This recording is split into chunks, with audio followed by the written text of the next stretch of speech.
Good morning, everyone. How y'all doing today? Today is another CDL watch party, but this time is we are resuming with the major 2 qualifier matches, and today is going to probably be a short one depending on how it goes. We got Toronto versus Vegas. We got the rematch of the minor 2 finals, Vancouver versus LA. And then New York versus LAG. It's going to be a bit of a bang. Going to be a bit of a probably going to be a little bit of a relaxing. Probably have a relaxing stream for today, chat. Just because one of them's obviously going to be probably a 3-0 fashion. The other one might be a 3-1, 3-2 fashion. Probably, but mainly on the New York side, and this one's probably going to be going back to back.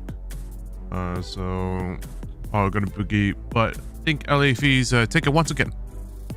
So we'll see what happens. Hope you all are enjoying the stream. Hope you all will enjoy the today's watch party, and can't wait to get started. And a lot happens, and there's been some interesting talks here and there, and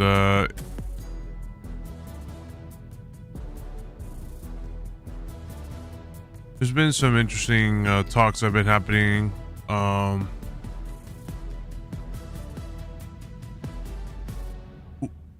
There has been some interesting talks of what's been going on and such with what's been going on with the teams, like obviously Optic Gaming, or Optic Texas in this case,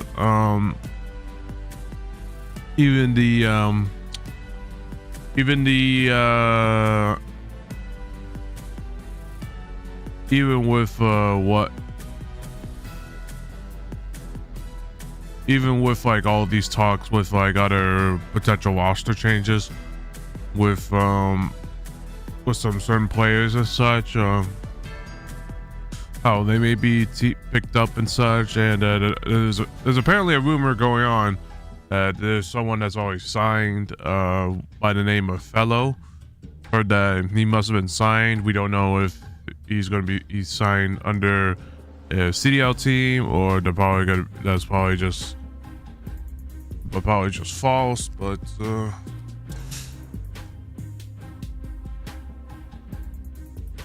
it'll be interesting to see if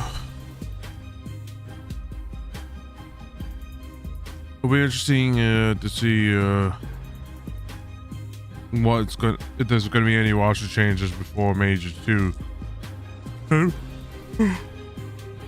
Excuse me, China. I just woke up, but it's just gonna be interesting on what happens, and just seeing on how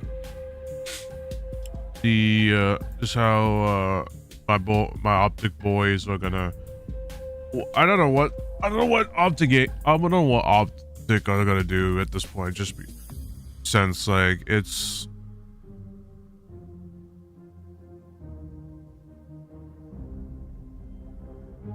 Like it's hard for Optic to like right now for Optic to be in this position on how they're gonna try to, make some sort of like try to get it together and like just try to write it out.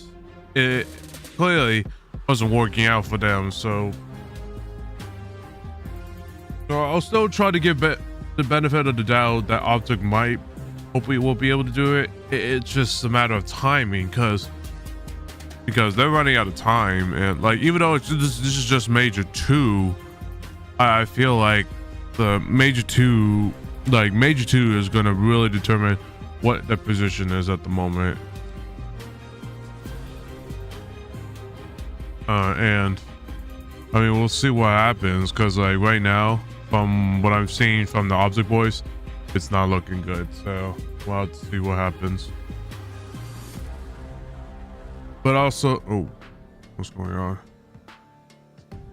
But yeah,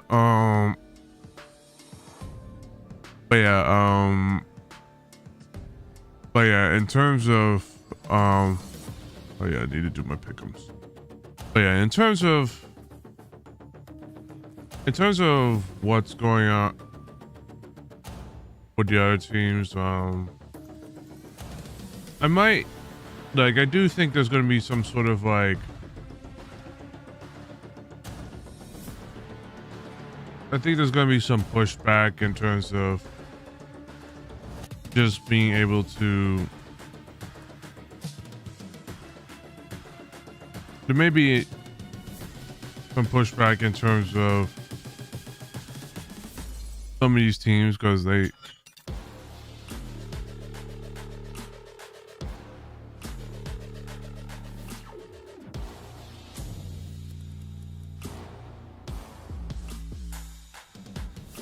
I mean, I just don't see how, like, obviously, like, let me look at the online, what happened in online bracket, because I mean, like, clearly some teams that feel like they can try to ride it out long, like in the minor tournaments.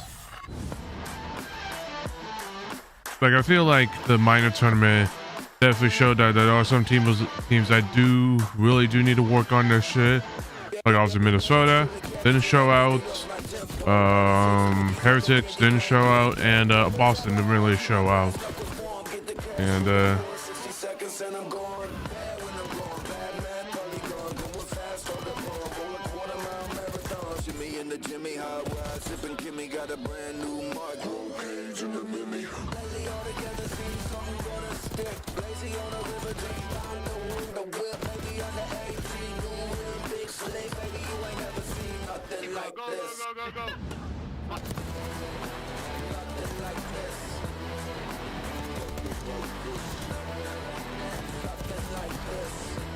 damn.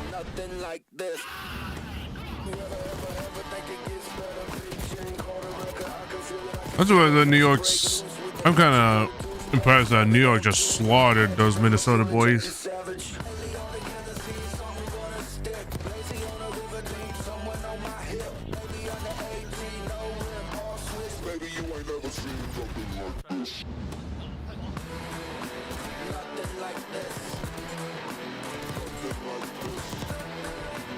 Like, why I didn't like watch the Optic versus Ultra boys just because I'm glad that I didn't watch the Optic versus Ultra match because I knew it was going to be a slaughter fest for Optic since like they're just playing really bad. But I didn't expect it to be that bad.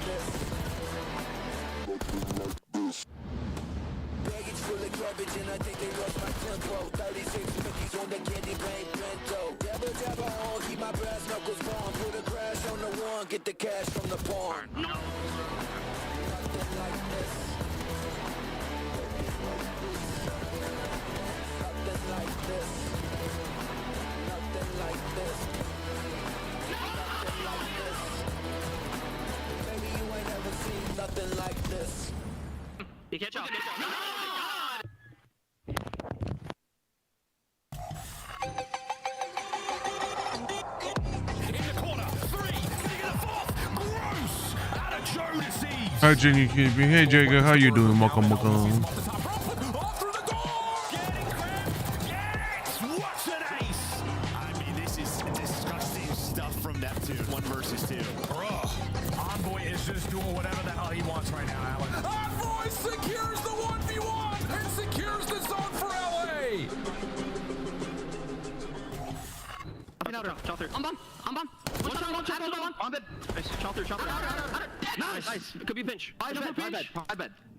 I'm doing good. That's good, Jake, though. I have their side. Load him. He can't jump.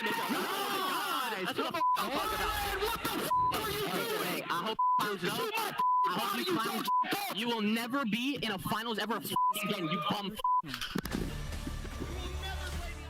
Scrap with some strong words for the competition. You will never be in a final against me again was kind of the sum I got out of that one. Name was a Game 7. This time, Thieves walk away with the dub. Yeah, they get redemption, man. They get their Game 7 victory on Skyline once again, and just a phenomenal finals. This game so far, the finals have been incredible. Now, before we start the show, we have to, of course, acknowledge the fact Allie is missing today. She is with family. Much love to Allie and the fam. Hopefully everyone recovers quickly. But can we talk about the big picture here? Because I worked on another esport last night, and I come back to Call of Duty, and I'm looking at this game. We have 2 guns.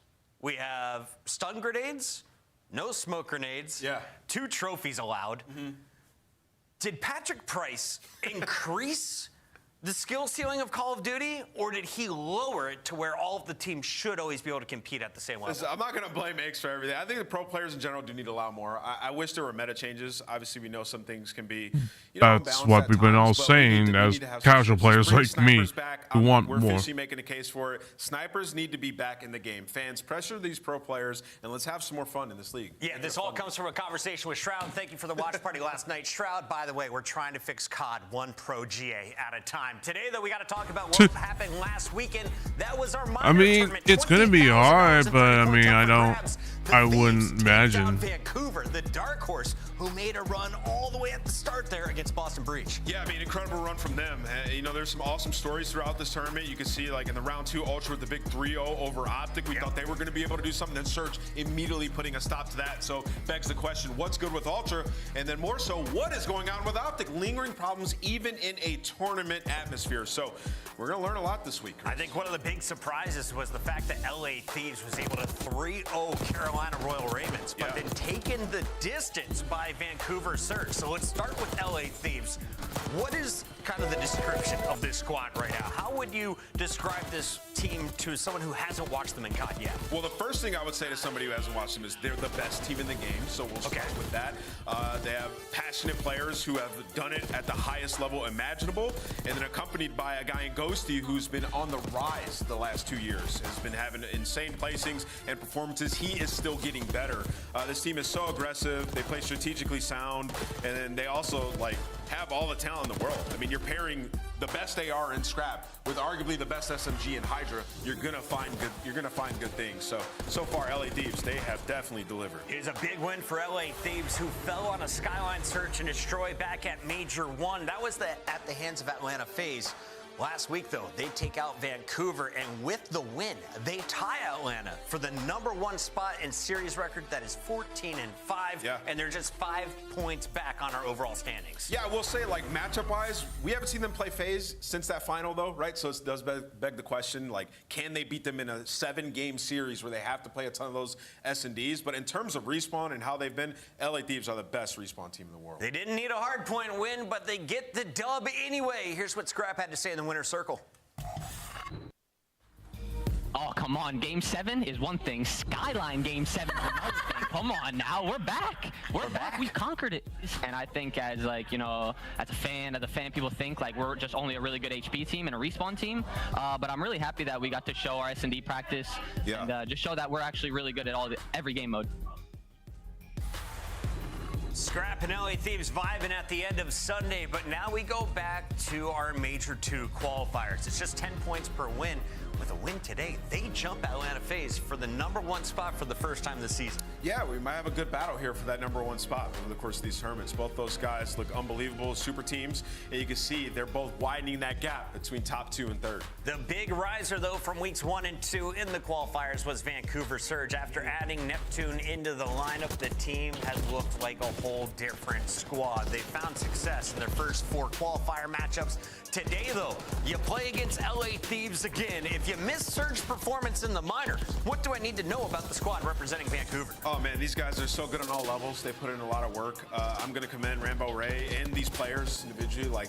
The thought process was build a team that was all humble, that would play within a system, and they've done just that. But what they learned early on was we still do need kills. So they go down, they find the best available guy in Neptune, and he makes a crazy impact, Chris. The guy is so aggressive. He's so good in Search and Destroy and in Respawn, and you're seeing the ARs reap the benefits of that.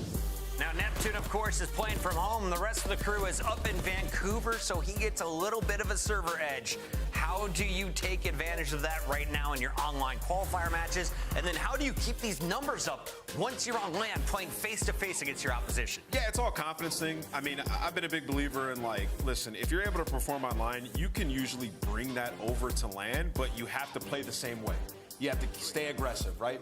You get into that gunfight, maybe it goes the way of Simp. You still got to be challenging that next time. So for Neptune, just remain confident and keep the same play style when you get over to LAN, and things should translate well. We welcome him back into the CDL on LAN, and you can see Neptune in action in Allen, Texas. Why? Because that's the host of Major 2 as we're all heading down south. Take a look at this bad boy. Dallas, known for its freeways, its barbecues, and its downtown that closes at 10 p.m. But don't you worry, you're not going to need any outside excitement. All of the fun is happening inside the credit union. The arena, always a blast with the CDL fan base. Yeah, it's gonna be awesome. You know, there's always good fun in that stage. What in is that this? Crowd. And we got a ring ceremony happening too. The world champions of North America. This one here at Major 2. It's gonna be a good time, man. It really is. This one I'm really excited for, but we obviously know that we gotta Optic. stop with this. They're trying to find their way. There's ebbs and flows. to Like every team. I'm really hoping that now, Optic can get their shit together, but we'll have to see what That's happens. for sure. Let's take a look at another squad that's ebbing after being #1 on the leaderboard throughout most of our Major 1 qualifiers.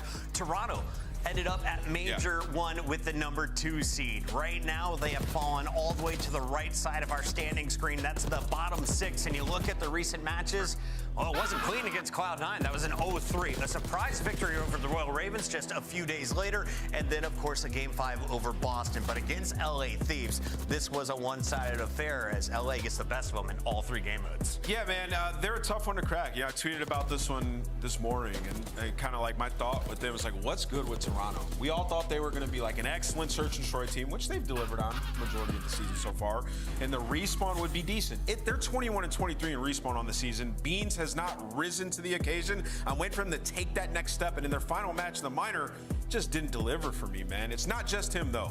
But that's one guy that I do think needs to take that next step. I'm just not sure if he has that dog in him. If Major 2 kicked off today, this would be your bracket. And you can see Cloud9 currently in the top 8, somewhere they weren't back at Major #1. Let's take a look at the squad representing New York, because Sib has found his form. The SMGs, there were 3 across the board, and Cloud9 was putting all kinds of pressure against everyone in the bracket. They fell short against LA Thieves, but today you're taking on LAG, a squad that's still sitting at just 20 points on the season. You have to think they're the heavy favorites. Yeah, they got to be the heavy favorites coming into this one. And for Cloud9, I mean, their turnaround's been awesome throughout this stage. Obviously, you run into a red-hot LA Thieves team in that bracket that you end up losing to. But for Cloud9, I think the ARs have improved. Kremp has been unbelievable last few matches. Like, has really stepped it up, and Mac's been solid throughout the entire season. You know, every team's not going to gel instantly. This is the team that people were saying need to blow it up. They took their time in between the stages, and they figured out mainly their search and destroy.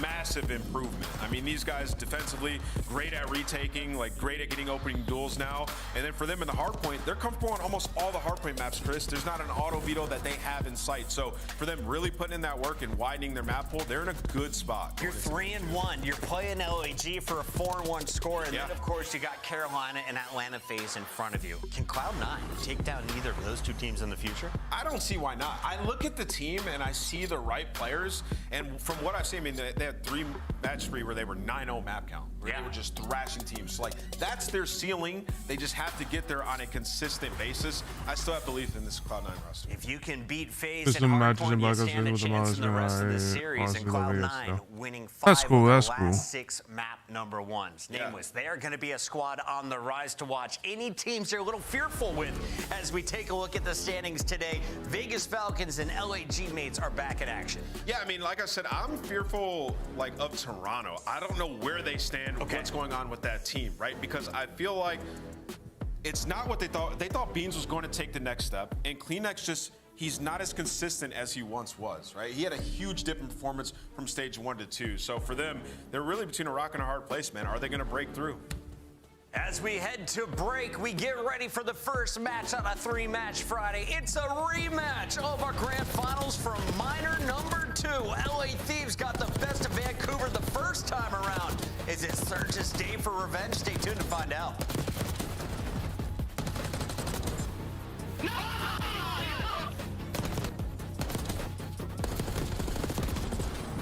will never be in a finals ever again, you bum.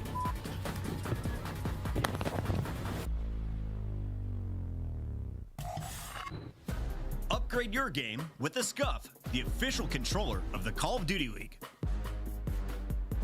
The Esports World Cup is an official partner of the Call of Duty League.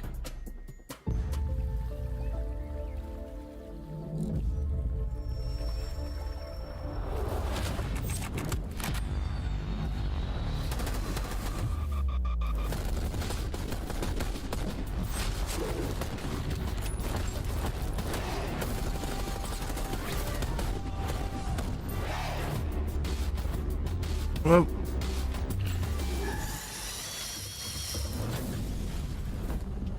yeah, sorry I haven't really, like, even though I still have some time in my hands in terms of, you know, streaming and such, I still,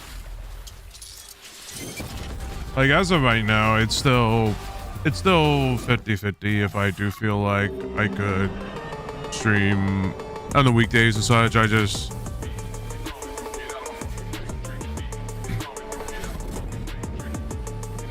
like, it's definitely, like, it's still definitely, like, I'm still trying to figure out what I'll be doing and such.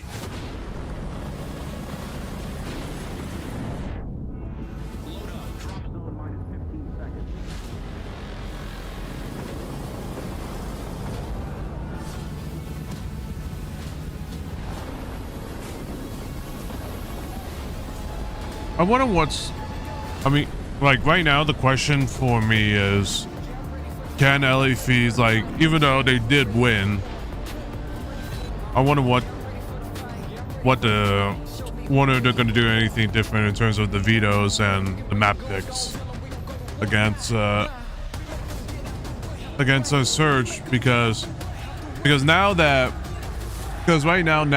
Common spawns, make sure we're counting names, listening to each other. Listen. This time, we take everything.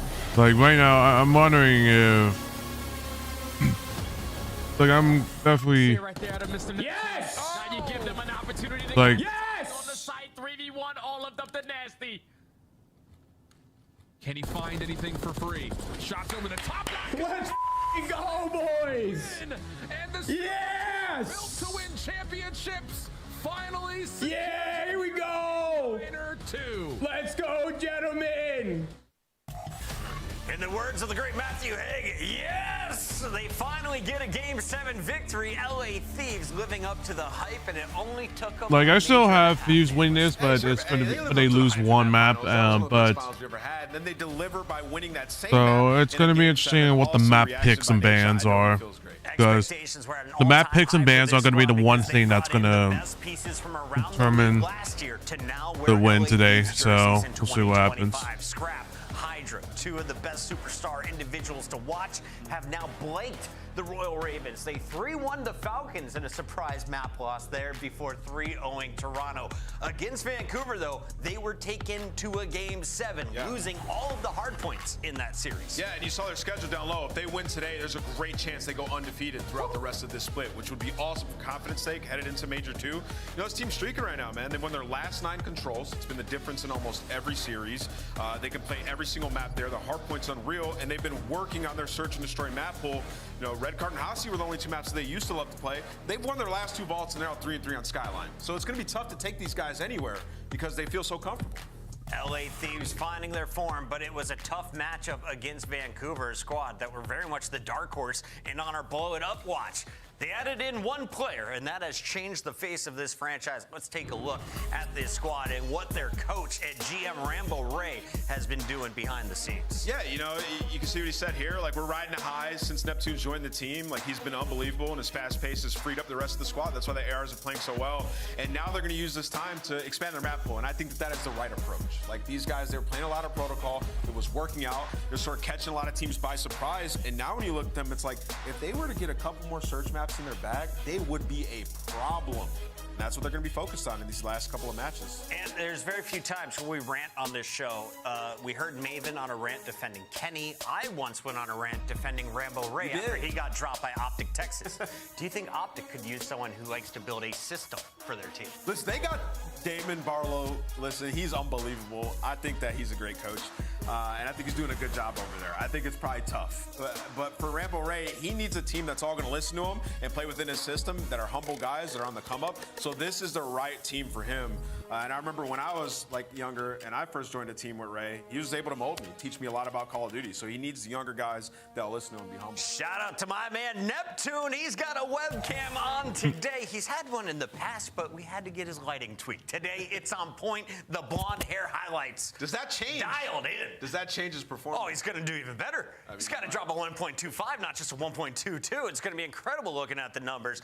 This is our first match on a 3-match day. It's a best of 5. What are we going to see? Yeah, I mean, talking about this one, talking about Skyline, the map Vault, pool, Skyline S&D Skyline, is a map that red. obviously Surge are going to need. We saw in the Game 7, the subs, you're just not able to get as free and make huge impact plays, being a nuisance behind enemy lines. So you're going to have to work on playing more team-oriented and banging out low A. So I think that's the one to look out for here. Skyline Search and Destroy is in the mix once again. It was a 6-3 in favor of the Thieves to seal that minor final. We'll get that early in the best of 5. It's time to make our Scuff Pick'ems official. Is Rosalie locked in? She's going LA Thieves. She's ahead of me by 4 picks because I chose Optic. I today am going with the #1 seed, LA Thieves. What up? Listen, I started trolling. 8. I honestly started trolling. Listen, I had an upper deck package today where I pulled a bunch of cards, and I got a Platinum Envoy. Let me get my solo, please. You gotta show this holographic card. Hello? It's the nicest solo. We can't with the graphic up, Aaron. Come on, don't make me hit too many buttons at once. Unbelievable. But listen, I'm going LA Thieves because this card's fire. All right, shout out to Envoy. Thank you for letting me know every time I incorrectly choose your son. Today, I chose him to win. Maven, will I regret my decision? I don't think so. I don't think this Thieves team looks nasty. Listen, I know it's not as simple as like Hydra getting back to being Hydra, but you and I had a big conversation about that, especially with the search, and then you heard him in the interview before the minor after the win, and they asked him, like, where you at? He's like, I'm getting there. I'm like 85%. Like, you can see the timings are getting on point, his gameplay is getting on point, and for me, it just felt like they were already good. Like, as soon as Hydra's Hydra, good luck. If you would have told me they were going to win the final with losing 2 hard points. Okay, that's what's surprising. I mean, that's probably, yeah. I mean, it's great. But, yeah, Hydra was unreal in the minor final. Of course, everybody had their moments, but he led the way. On the other side, I know there's been a lot of Neptune talk, but Abuza was actually incredible. You know, that series, when you go back and look at the final stats, like Neptune in 04 kind of struggled. It was the AR, but Abuza had so many big plays. And a big reason why they were slaying hardpoint with LADs was due to the ARs. And we're seeing this vault again, I'm sure, because, well, it's a close one. It's one where I know a spawn had you pissed. Back P2 HUD spawns, I mean, they're just... Like, if you go back and look at the P4 one with Josie, yeah, there's a couple of moments that, like, if he stays alive for half a second, they probably have it, right? Yeah, but I think there were a couple throughout that map really around P2 that were, yeah, they were disgusting. Well, good start for Vancouver Surge. Is thinking nade hits as soon as Abuza goes to toss his, ends up taking out a teammate, but we'll get back to work. Keep an eye on the spawns and who's able to work it the best. Nice early time, an early stretch here from Vancouver Surge. Neptune, I mean, as good as he has been, pretty pedestrian, at least in that matchup. I mean, he put up like, what, a 0.9, somewhere in that ballpark. And, you know, you still go 7 games. You're able to win some searches. Oh, sorry, you're able to win some hard points. You can win without him being God, which has to feel good. Correct. But I'm sure he's looking to have a better series. No doubt about it. I just think if you go back and watch that, like, yeah, I mean, the last couple of, right, the matchups versus FaZe, you just see that this Surge team, their teamwork is next level for making this change and what they were doing early in the year.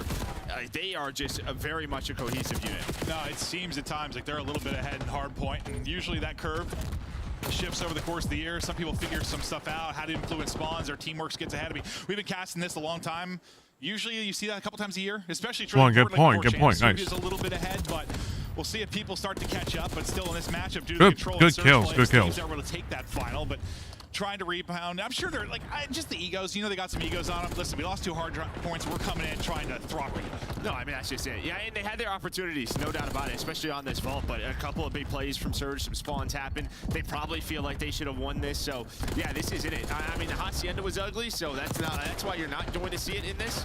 They opt to go for the Skyline. Best and that could be respawn. big for LA Best Thieves respawn. to, again, just talking about map Well, pool, they're just talking about respawn. major. No, they're the Now best after the respawn minor, you team. go back to that goal. Both The Control preparation, and Hardpoint for are major two respawn, is so going to be the talking point. I think they're a Well, really good LA respawn Thieves point with a overall. fantastic Respawn team hold there overall. at second will push the lead out to about 30. But yeah, I mean, everything just trying to improve. Ooh, that's a Map foot. pools, smokes. Nice. Major is very, very close. A couple of weeks away. Everyone trying to refine their gameplay and teamwork before we get to that and see who will be crowned champion. But we'll focus now on the P3 and see if Thieves can chain this together. You've got 8 and Ghosty playing all the way deep. A battle going down around the hard point. What are you trying to do with your Surge right now? Well, I think they're trying to find Ghosty, right? That's really the key. Well, Ghosty just takes his time, plays very patient. Maybe in the comms, they knew they were trying to find a boozer. And the best hardpoint team. He's just trying to block back The Dart. Control and Making sure Hardpoint that are Surge is both spawning on that respawn, right so side of your mini-map. that's why I'm That's just where they saying are. it It's a great transition in broad, from that P2. in a widely broad way, just because both Hardpoint and Control are both respawns. So that's why I'm just saying best Sometimes respawn. the spawns, like, I mean, even if it's not like your typical old school Call of Duty spawn we'd expect, even if they seem a little bit fluky, sometimes the teams just get them down faster. I mean, that's what Envoy and that Thieves team back in Vanguard, like, oh God, things did not make sense to me until it made sense to them. And then I'm like, okay, well, it's clicked for them. They figured it out. We'll see who's able to really start to do it here with some of the wonky ones we've seen on Vault over these past few weeks. But it'll be a battle around the point. He had spawns for a moment for your Vancouver Surge. The collapse, though, coming forward. Neptune's going to have to be the hero, nearly able to hit the movement, but not quite able to do it. So Thieves, despite the fact they lost spawns for 4, pretty late in third, they're able to regain. Yeah, they're able to get a couple of kills near the end of P3, get a couple of spawn outs, and then Hydra was able to sneak on through. He was able to find a couple of kills, but Nasty's still here, so nice very messy. kills. Now maybe with 4 dead, backdoor spawns for LA Thieves, still 25 seconds up. They're going to try and take it all. And yeah, I mean, you're going to be looking through your first set of rotations. You only have 36 points if you're Surge. We went to time. This was better. When we cast This is which you better. don't expect all that often, but it is possible to happen. This was a better. This is a better playing field now for LFE, since now they know what happened in the minor 2 finals.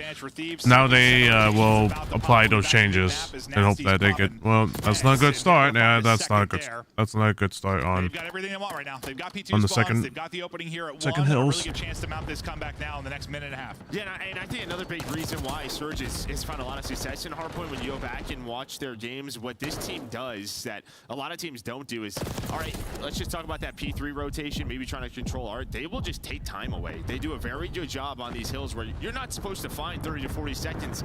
Even a P1 right like this has been such a great early hold. They're already around 30 points. They do that better than anyone.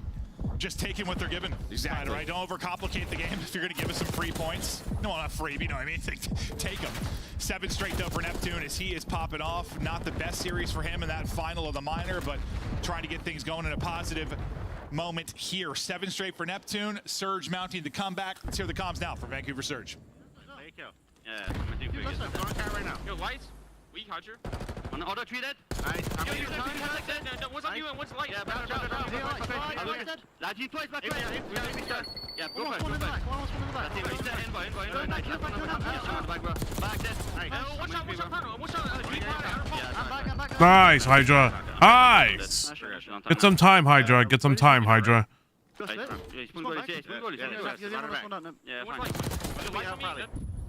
gonna Cast set. Nice. I'm blocking down. I'm sliding. I'm back. Auto tree, time. When it's time. Nice. Yeah, perfect. Yeah, I'll be. Watch me. One top cat on me. Top cat. Nice. And some good playing matches with the TMNT playlist was still on. Nice. I block front spawn now. I'm gonna go top out, okay, guys? Yeah. Come on, Thieves. Play better. Come on. Make the adjustments. One is B control. It's front out now. End boy.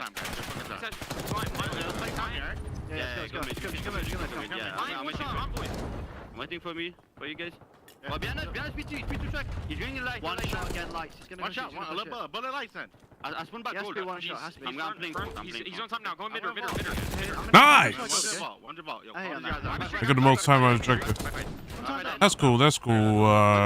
There you go. Scrap. Hold the corner. Yeah, he's on the left corner. Yo, mid. That's fine. Mid door, hold door. Okay. No, let's start jumping. He's pushing goal. He's like completely now outside. Weak as fuck. Mid. I'm moving there. Mid again. Nice. That's good. Keep the spawns. Come on, just keep the spawns. Play for new at least. Jesus Christ. He's too far. Get him off the point. Get him off the point. I'm dead. Top part is low BS and D-band. Like no event. One. Dude, I've been rewatching Dragon Ball. Like I'm watching Dragon Ball Z Kai, and like I'm just thinking, I need Neptune when he's going off this hair to spike, bro. It's all blonde. He'd be going Super Saiyan. What do you think? I'm in. Yeah, dude. He had a crazy streak, some nutty plays, nearly an insane triple there at third. But the slang really started to mount up for Vancouver Surge. They brought it back. They were in striking distance while really taking a lead. Now, though, it's Thieves' turn to answer back. I mean, Ghosty and Envoy were in hell for a while there. They're both sitting around double negative. The slang margin kept creeping over towards Surge, but this is a great stretch from them now. And sometimes that's why you are glad you have two superstars on your team, right? Yeah. I mean, you're going to get some of these maps at moments from Ghosty and Envoy, but this is what Scrap and Hydra do. They will pick up the pieces. And again, Surge do such a good job during that listen at the P1, at the P2. They even took the lead. But what did LA Thieves play for? They play for this money hill. And, well, a couple of times in a row now, it has been much cleaner. And what you see the lead is turned into, they're going to be up around 190 points. Yeah, I feel good about, like, kind of point about Hydra. He's 30-13, Joe. Closer and closer to evolving back into being God. He is just insane. What a series this could be for him. So far, it's a map, and they got to close it out. Up 80, handling everything. 6 straight, now 7, doing it all. The guy is an absolute monster. This is a way better showing than what LA Thieves was showing. This was way better showing for Thieves in this map, because I felt like they just didn't know what the hell they were doing. They were just allowing themselves being killed every time. P2 spawn gonna pop for Thieves. Yeah, I mean, that back hot spawn, you'd see Abuza just kind of waiting for it, but he's gonna get taken down. You have a Hellstorm on the side of Envoy. But yeah, I mean, what, he's 33-14. Yeah, he is there's no doubt about it. He is locked in. No, dude, he's unbelievable. Be one of the best ever duo by the time it's all said and done, but he is still a young player with a lot to do left in his career. What a pleasure to watch and commentate. We'll see if they can close it out in the upcoming hard point. They've got the P2 setup. They're in the point. It'll be Hydra kind of soaking up the time, relying on his teammates. So there's that spawn. It's going to come in back cut. And I don't think Hydra's going to be ready for this whatsoever. Nope, he's not. I thought Envoy was blocking on stairs. It's actually it's not even the back hut one. He just spawns right behind Envoy. Nasty does. Gets a free 2 kills, and there we go. There is the break, so a chance here, but a Hellstorm on this side of LA Thieves going to be called in, not going to connect, but does it give Hydra some room? The dive is on in, but Nasty able to win it, and then off spawn is Neptune. Well, they got a chance now to at least extend this so they can get the remaining 20 or so seconds. And this is going to be one of those insane sequences. It usually kind of comes down to a 3 to 4, typically when it's a tight game. This is big time. Yeah, because how much harder will it be for that perfection play out of Surge if you're only like 10 points away from a victory? But they keep going 1-for-1, battling on the point. The 1-for-1 stops as Nasty's able to get 2. Surge will get the rest, but the fact that the battle extends, you should be ahead on rotation if you are Thieves. You're able to win the fight on one side, you're able to win the fight now on both sides of the P3. Just not from right up the middle, as they'll pluck the player out of the point. We'll see if number 3 on the minimap can make a play. Not going to be able to see this Ghost fix it up. Now we'll see if they can shut it down here. Yeah, big couple of kills right there by Ghosty. Not having the best statistical game, but on that rotation, playing it safe, able to pick up Abuza. Then that second player working on through for Surge. He knows this is kind of their safety net, controlling this side of the map. Just get time, get time.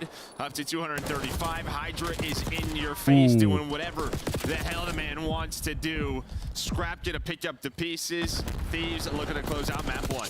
Hydra looking for 40. Scrap at 41. Your superstars, you went out, you bought them, you got them, and now they're paying off the minor win. They'll kick things right off with a map 1 win. A rematch from that final. And right back to work for Thieves. This is one they lost in that final this time. Yeah, a couple of wonky spawns come in, but they're able to deal with it. And well, you're fortunate you had some insane stretches from Hydra. Well, I think the key is, right, your P4s were just better. That's what you played for, and they paid off.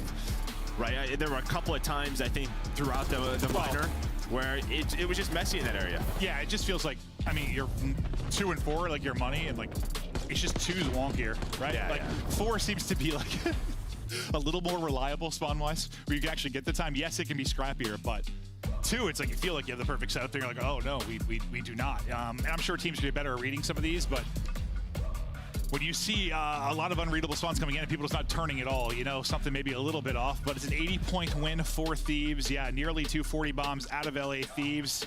We were talking about Hydra a lot because just statistically from a KD standpoint, he was incredible. When you talk about damage and overall kills, it's going to be Scrap. They're really a rough slate. 41 from him, nearly 5,300 damage. You just look at the damage from your 2 like superstars, and the other 2 like they were popping off. And listen, nothing to take away from Alvo and Ghosty. They're terrific players, but this is what you paid for. No, I mean yeah, you're going to have some of these. You know, Envoy's going to get some bad timings. Ghosty, you know, focused on spawns. You're just going to have some bad statistical maps when you go deeper into tournaments. It's going to happen. It's going to happen. You don't need all 4 players to pop off. You never have. It's rarely been a thing for a team. But I mean, yeah, you're just able to do what you do best. Scrap and Hydra, and that is slight, make plays on the map. And I mean, listen, for Surge throughout this, started off pretty slow. You brought it back, but again, it was just the control of P4s. It was right after this where, yeah, you took the lead there for a brief second if you are Surge. But what you did, a map out of Neptune, and then, you know, maybe the difference maker in the minor final was Abuza, but he does not have a great map 1 in 04. He's been self-critical of himself. He wants to play better. No, I mean, you had a slight slaying like advantage if you were Surge when it got close to like 110 scoreline, whatever it was. But like from that point forward, it is all Thieves. I don't think it ends up being like that crazy of a margin. Well, it kind of does, actually. It kind of does. Well, because you were pretty significantly negative if you were Envoy and Ghost. You picked up a bit, and then you end up like, yeah, plus 20 or whatever the hell it was for Hydra. So, yeah, it's really the second half of the game. They start to take over. Some frustrations maybe for the Surge crew who were able to take that in the final. But listen, you're still feeling good if you're them. You're 3-0 right now in this qualifier. Even if you lost this, you're still the best you have looked this year. But you're still looking at battle. Yeah, I mean, you see right there, P2, it's a tie game, and then it's just red, just goes straight to 250. Yeah. They do just such a good job at that P4. But yeah, I mean, you're not wrong. For them, I'm just based off what Rambo Ray said. Obviously, you want to start in the winners bracket. You're going to have to probably win a match or 2, but they should be able to do that. Yeah, they should be able to do that. And again, for them, it's just sort of improving on our map pool. Yeah, that's going to be the single biggest thing. I like that Ray said that because it's been awesome to see this resurgence from the Surge. Like it's been really cool, but for a while there, it was, you know, it's the protocols you were talking about. Like they have to widen that map pool because usually where you get exposed is when it gets to like a best 7 final or when you're playing against the top teams that have a really wide map pool.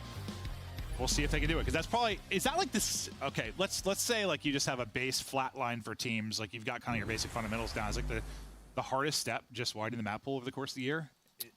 Like the most difficult thing. Well, to get like a gap from like the other teams. Yeah, I mean probably, right? Because just like we always talk about matchups, and it's just like where do you find your openings in one matchup versus the other? Just not always having a go-to, being an easy read. But yeah, I think so. No matter what, it's difficult because when you're playing, it just feels like your team has a better general understanding of one map versus the other versus another. I was gonna say this. I remember like my ex's dad like watched it for the first time, and he was like asking me questions about it. And he'd like watched a little bit of Counter-Strike before, but was not a big esports person. He was like, having me explain some stuff. He's like, why are some teams like so bad at some stuff and other stuff? They like practice every day, don't they? I'm like, yeah, but like we have 3 different game modes, we have 5 to 8 different maps, whatever it is, based on a given year. It's just not realistic to be good at every single map in MO. That's never really been a thing. We're not like other. I mean, like a league, you're playing one. Well, you know, it's one thing. Like it's just not. It's not the same. In a perfect world, yeah, you should be able to script every day to be good at them all, but that's just never. It's human nature, I think, right? Yeah. Yeah, where your main focus is in practice. Really better showing from the side of much higher on stage 2, so I'm just glad. Like, you know, certain parts of a map can click for a player. You see with certain maps and modes. Like, things just click for people for whatever reason. And yeah, you try to widen, that's what you'll work on. But the S&D, you can see it has improved massively for this like I said, team, if you can't win an S&D, you're not going to win anything. Statistically, the player you expected at the beginning of the year than Surge, he started to really take over there, and they found some improvements behind it. But yeah, from 8-12 to 6-2, percentage-wise, that is a massive, massive turnaround. Yeah, I mean, they came home from the major. They lost 3 surges in the final and said, we're getting better here. And they have. They absolutely have. Yeah, I still think as much as I've been impressed with what the FaZe guys have done over the years, they've been doing it for a very long time. I don't think we'll ever see that consistency replicated and stuff. But like, I think just right now, this Thieves team probably has the highest ceiling. I don't know. It feels I could be wrong, but it does. It does. Like if they really, really start. I think the difference maker in that for me is probably Envoy, because when he is clicking, yeah, good luck beating this team. True. Well, I mean, oh God, FaZe's peak too. I mean, well, okay, we just saw it in the final, but that's before their search got good, so we'll see. But then FaZe also, they need to improve in some hard points and stuff. But that's why I think we're going to see probably that matchup quite a bit this year. But you see the last 4 maps for Thieves and Search, how they've gone down. We get back to Skyline. Skyline's treated us some doozies as of late. We'll get right back to it. Aggressive here, up towards the A point quickly for Thieves on offense. No trophies, so you're trying to bait out and deal with any kind of nades, but they're going to go for the quick plant anyway. Envoy able to get that down. And now let's see if Vancouver Surge can work the retake. Over to Neptune's POV. He's going to get caught clean and crispy there from Ghosties. He finds the picks, but now it's Abuza trying to line him up. See if they can get it done, Joe. There's a second. Yeah, you have numbers advantage right now. Just got to work that defuse, and this is a good read. Well, unfortunately, he just flies right over him. 2 versus 3. Hydra flies on through. Now just trying to waste some time. 1 versus 1, though. 0-4, not didn't expect a chow. Ghosty is there. You had the numbers if you were Surge, but Hydra just able to make the play. Yeah, it goes vertical and nearly nuts the forehead there. Like, yeah, no. just jumps right over his head. Did I get this spot? Does it look good down there? He had the read, but it's Ghosty that gets 3 in the round. Maybe not the best map 1, but listen, we know the intangibles this guy can bring to a team. We'll be critical. I'm sure he's critical of himself when he's not maybe performing from a KD standpoint, but we know he is capable of it. And now, nice 3-kill start in the round 1. And don't forget that game 7. It was a 3-1 Surge. They won 5 rounds in a row. Yep. So there were a number of rounds just like that on retakes where you had numbers if you were Surge, you just weren't able to complete it. So this is one of those maps maybe they're talking about. They're just trying to get better at it. They know it's going to be a difference maker. At least, I mean, Thieves had the first blood, so you almost pulled off a 3v4. You can look at it that way too, but yes, when you get down to the 3v2. You do have numbers. Definitely a game or a round of swings for sure. Scrap, some damage in, but some damage taken, so he backs out of it. Neptune just lurking. Envoy doing the same. Eventually they're going to have the greet, and that'll be the time to go.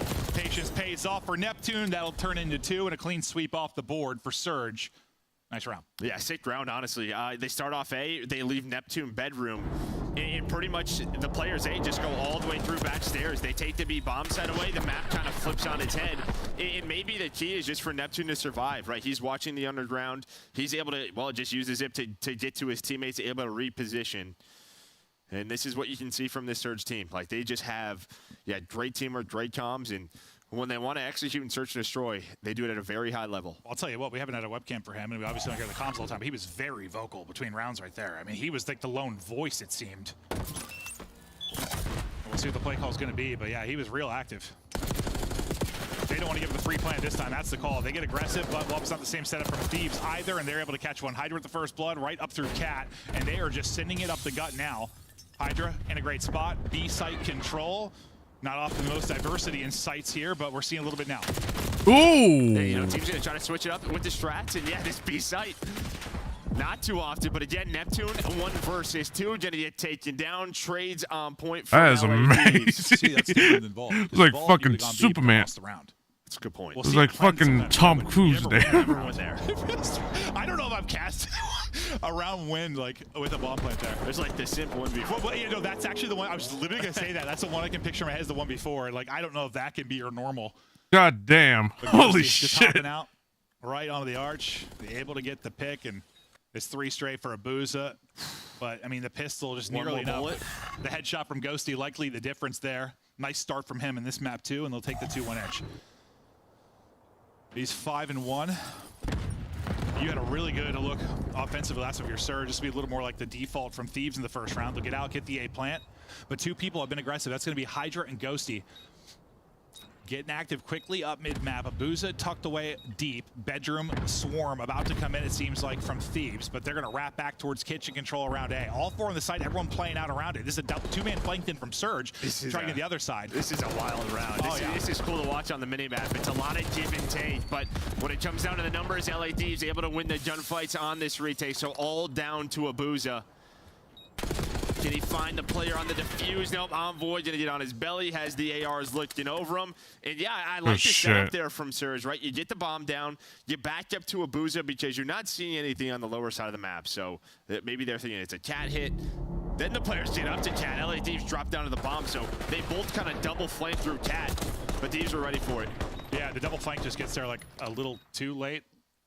Too decisive from Thieves. Get control of kitchen quickly, and well, it's another first blood that leads to a round win for Ghosty. He's already got 2 or 3.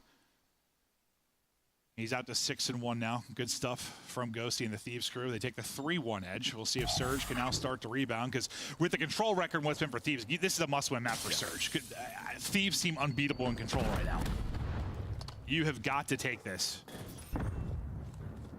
Well, in that final, you were what? You were up 3-1. Opposite here, but now got to get going. This is a big round. Planted for Thieves. First blood. Second blood from Nasty. Ghosty gets smoked. An absolute. That's an absolute. Welcome out of the car. You're now in a 1 versus 4. Surge had to step it up in a big way in this round. They're able to do it. And their 2 round wins, by the way, have been like perfect. Like, it was the offense, not his defense, where it's been clean. You don't lose a player and you smoke him. Well, and the big thing there is Nasty, it's too what both players tried to push through the bomb site.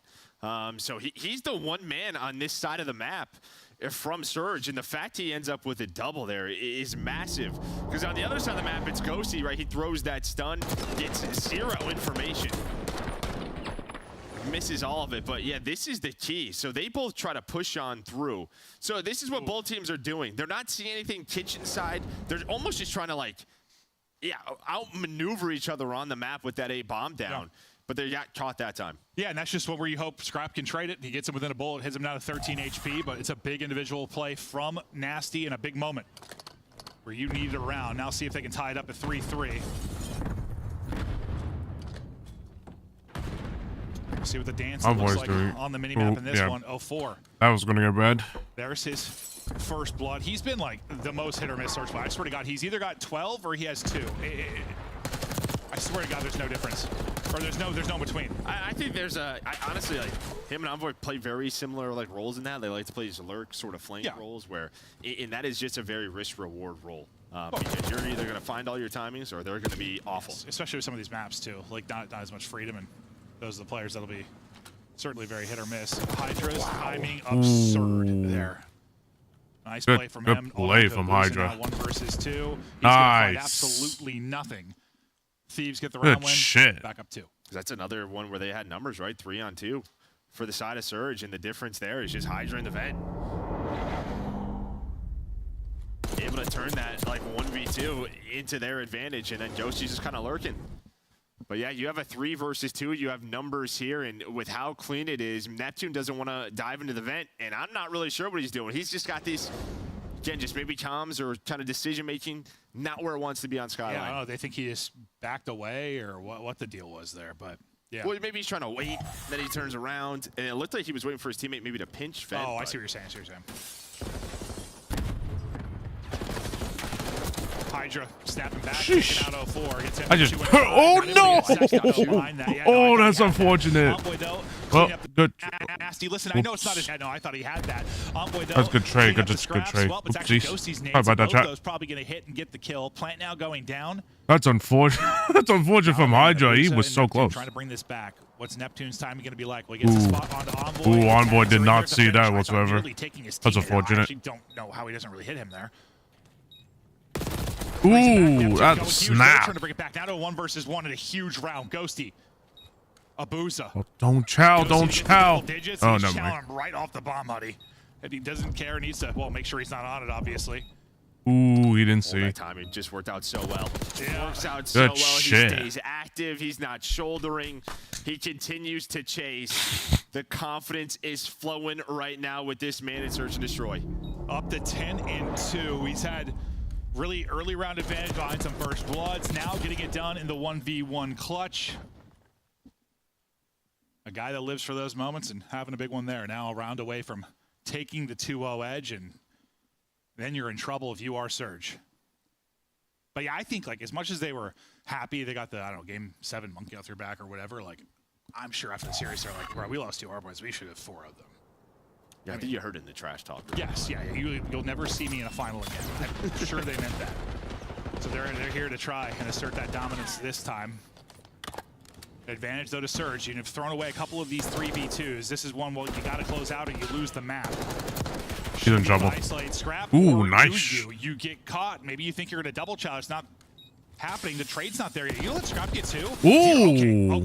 Okay. What the hell are we doing? Down to a 1 versus 1. Scrap versus 04. Oh, he's got a stun as well. Just hops it. Not able to get it done, though. Thinks he keeps him weak behind the stun. Maybe he's not going to chow, but 04 has to send it. Calls him on bomb. Wins the round. But I thought that was going to be, what, the 3rd or 4th 3v2 you threw away? Well, I think it was a 4 versus 2. Yeah, even worse. But it comes down to a couple of seconds. And I think you just see the level of confidence both teams are playing with. On the side of Scrap, he's just taking gunfights. He's just holding his ground. And that sequence, though, like that was a good view of like that 1v2. That just can't happen. No. That just cannot happen. You either both are shouldering him and giving him nothing, or you're both challenging him. Yeah, you're both flying. There has to be, yes, that just can't go like that. Like, that was ugly. I looked over, like, Ant's sitting on the desk, and he's put his hands up in the air. Like, what are we doing? You win the round, though. So win the round. They're still alive. RC taken out basically instantly. Envoy looking for his 5th plant. He'll get it down and get away. This is going to be a triple. 04 wants 2 and 5. Now to 5 and 5 behind his 3. They're going to send it out. First is in. 2nd should follow. There's a 3rd to go with it. Hydra. He's going to be last one up. Somebody on it already. Hydra, chance to make the play, though. That's going to be the call to hop off it. But ooh, that's a unfortunate. Nice quick chow there from 04. Kind up, Thieves. Come on. Let's not give up. Let's not play fucking. Multiple times in the final round A where, I mean, we even saw this map. They had numbers and they kind of threw it away. This time able to clean it on up. And this is 04. I mean, they yeah, don't let anybody sort of take a 1 versus 2, get a multi-kill. The trades are there. And yeah, what a turnaround from 04. No, yeah, he's like streaky, but he's not like a Nero type of streaky. I don't know what to call him. It's the 04. It's the 04, yeah. I got no idea. He will just turn it on, and he's doing it in Search. Will be enough to bring them back. They need this map badly. Ghosty leading on one side of Booza and Neptune, double 8s on the other. This round of offense for Surge to get you to the round 11. And you have to win 4 straight rounds, right? Be a collapse here from Thieves, and it might be happening. Neptune with the first blood. It's a little odd, just bomb, or sorry, that RC car's like A side, sees nothing. In the 2 players top cat, just probably run at the area where they're set up, and well, Hydra gets caught. See if Scrap can bring it back. Could be tough here with an AR in hand. This time. He just spotted him, maybe. Info for his teammate, but he's going to get cut down on the cross. Envoy gets one before he falls. Gives Ghosty a chance now. 30 seconds remaining. Envoys 2, give you a glimmer of hope. Eyes on 1. Nice shot. Not going to hit, though. Trying to get an angle, maybe on a toe. Shoe's not quite big enough. That's unfortunate.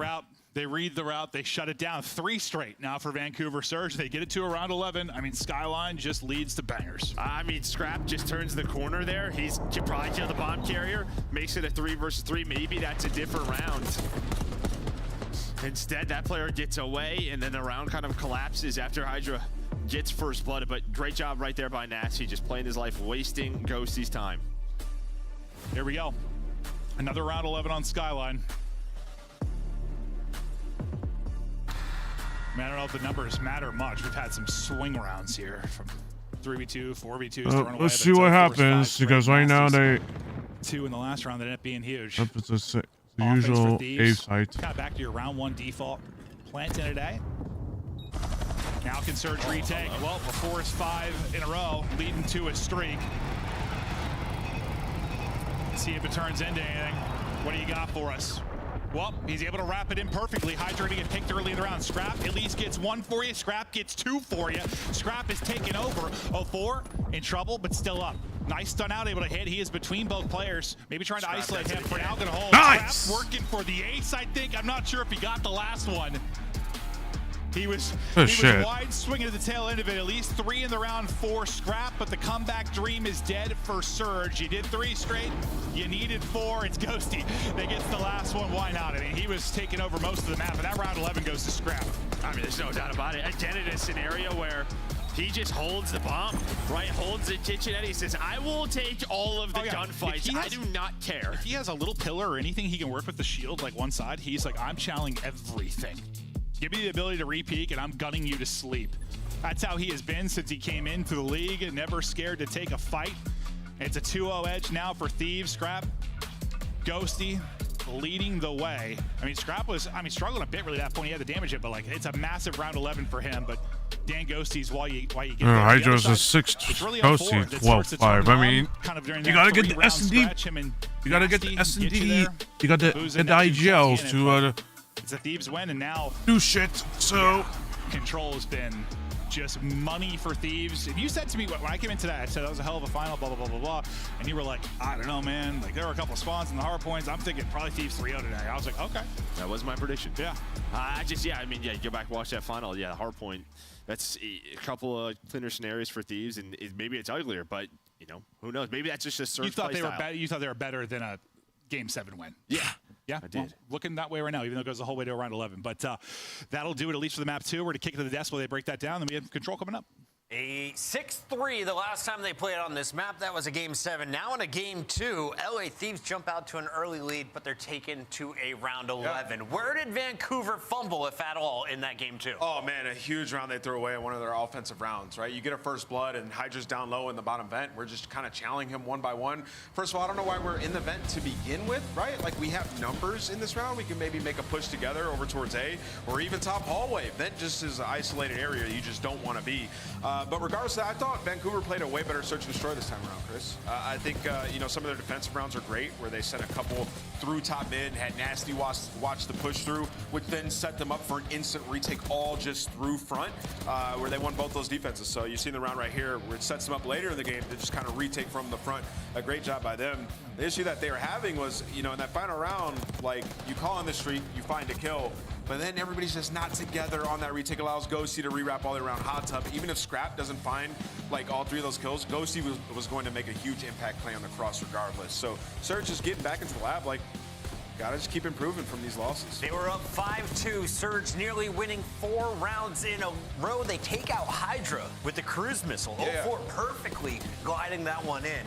I thought Vancouver had an opportunity. Where did they fumble the bag? Here's that final round with Scrap. So we have seen them retake this, and they just kind of banged 3 down low and traded out inside while the players were deep, and Ghosty couldn't make an impact. Well, in this time, they kind of chow one by one. Once again, Scrap gets the first kill on the guy sliding, kind of staggers them, and then, 04 was in the streak, so he's late on the push as well. So it's just a tough round for them, where you did kill Hydra, but in the end, Scrap's too much to deal with. Number 2 versus number 6 on our power rankings right now, leading up to Major 2 and LA Thieves. Now on match point, going into a vault control. Before we get to that control, though, Ant, let's revisit our first respawn. It was the hard point, where Vancouver jumped out to the early lead at around 115 points. LA Thieves took control. Yeah, this is why Thieves are the best respawn team in the world. Like, a lot of teams can learn from this, so let's jump in and draw conclusions and talk about what they do here. So this is a P3, where they get a decent amount of time, but it's not just time they want to get here. They also want to control, like, the side of the map that they're on, so they can chain it, right? So let's jump into the minimap and let's talk about what they do.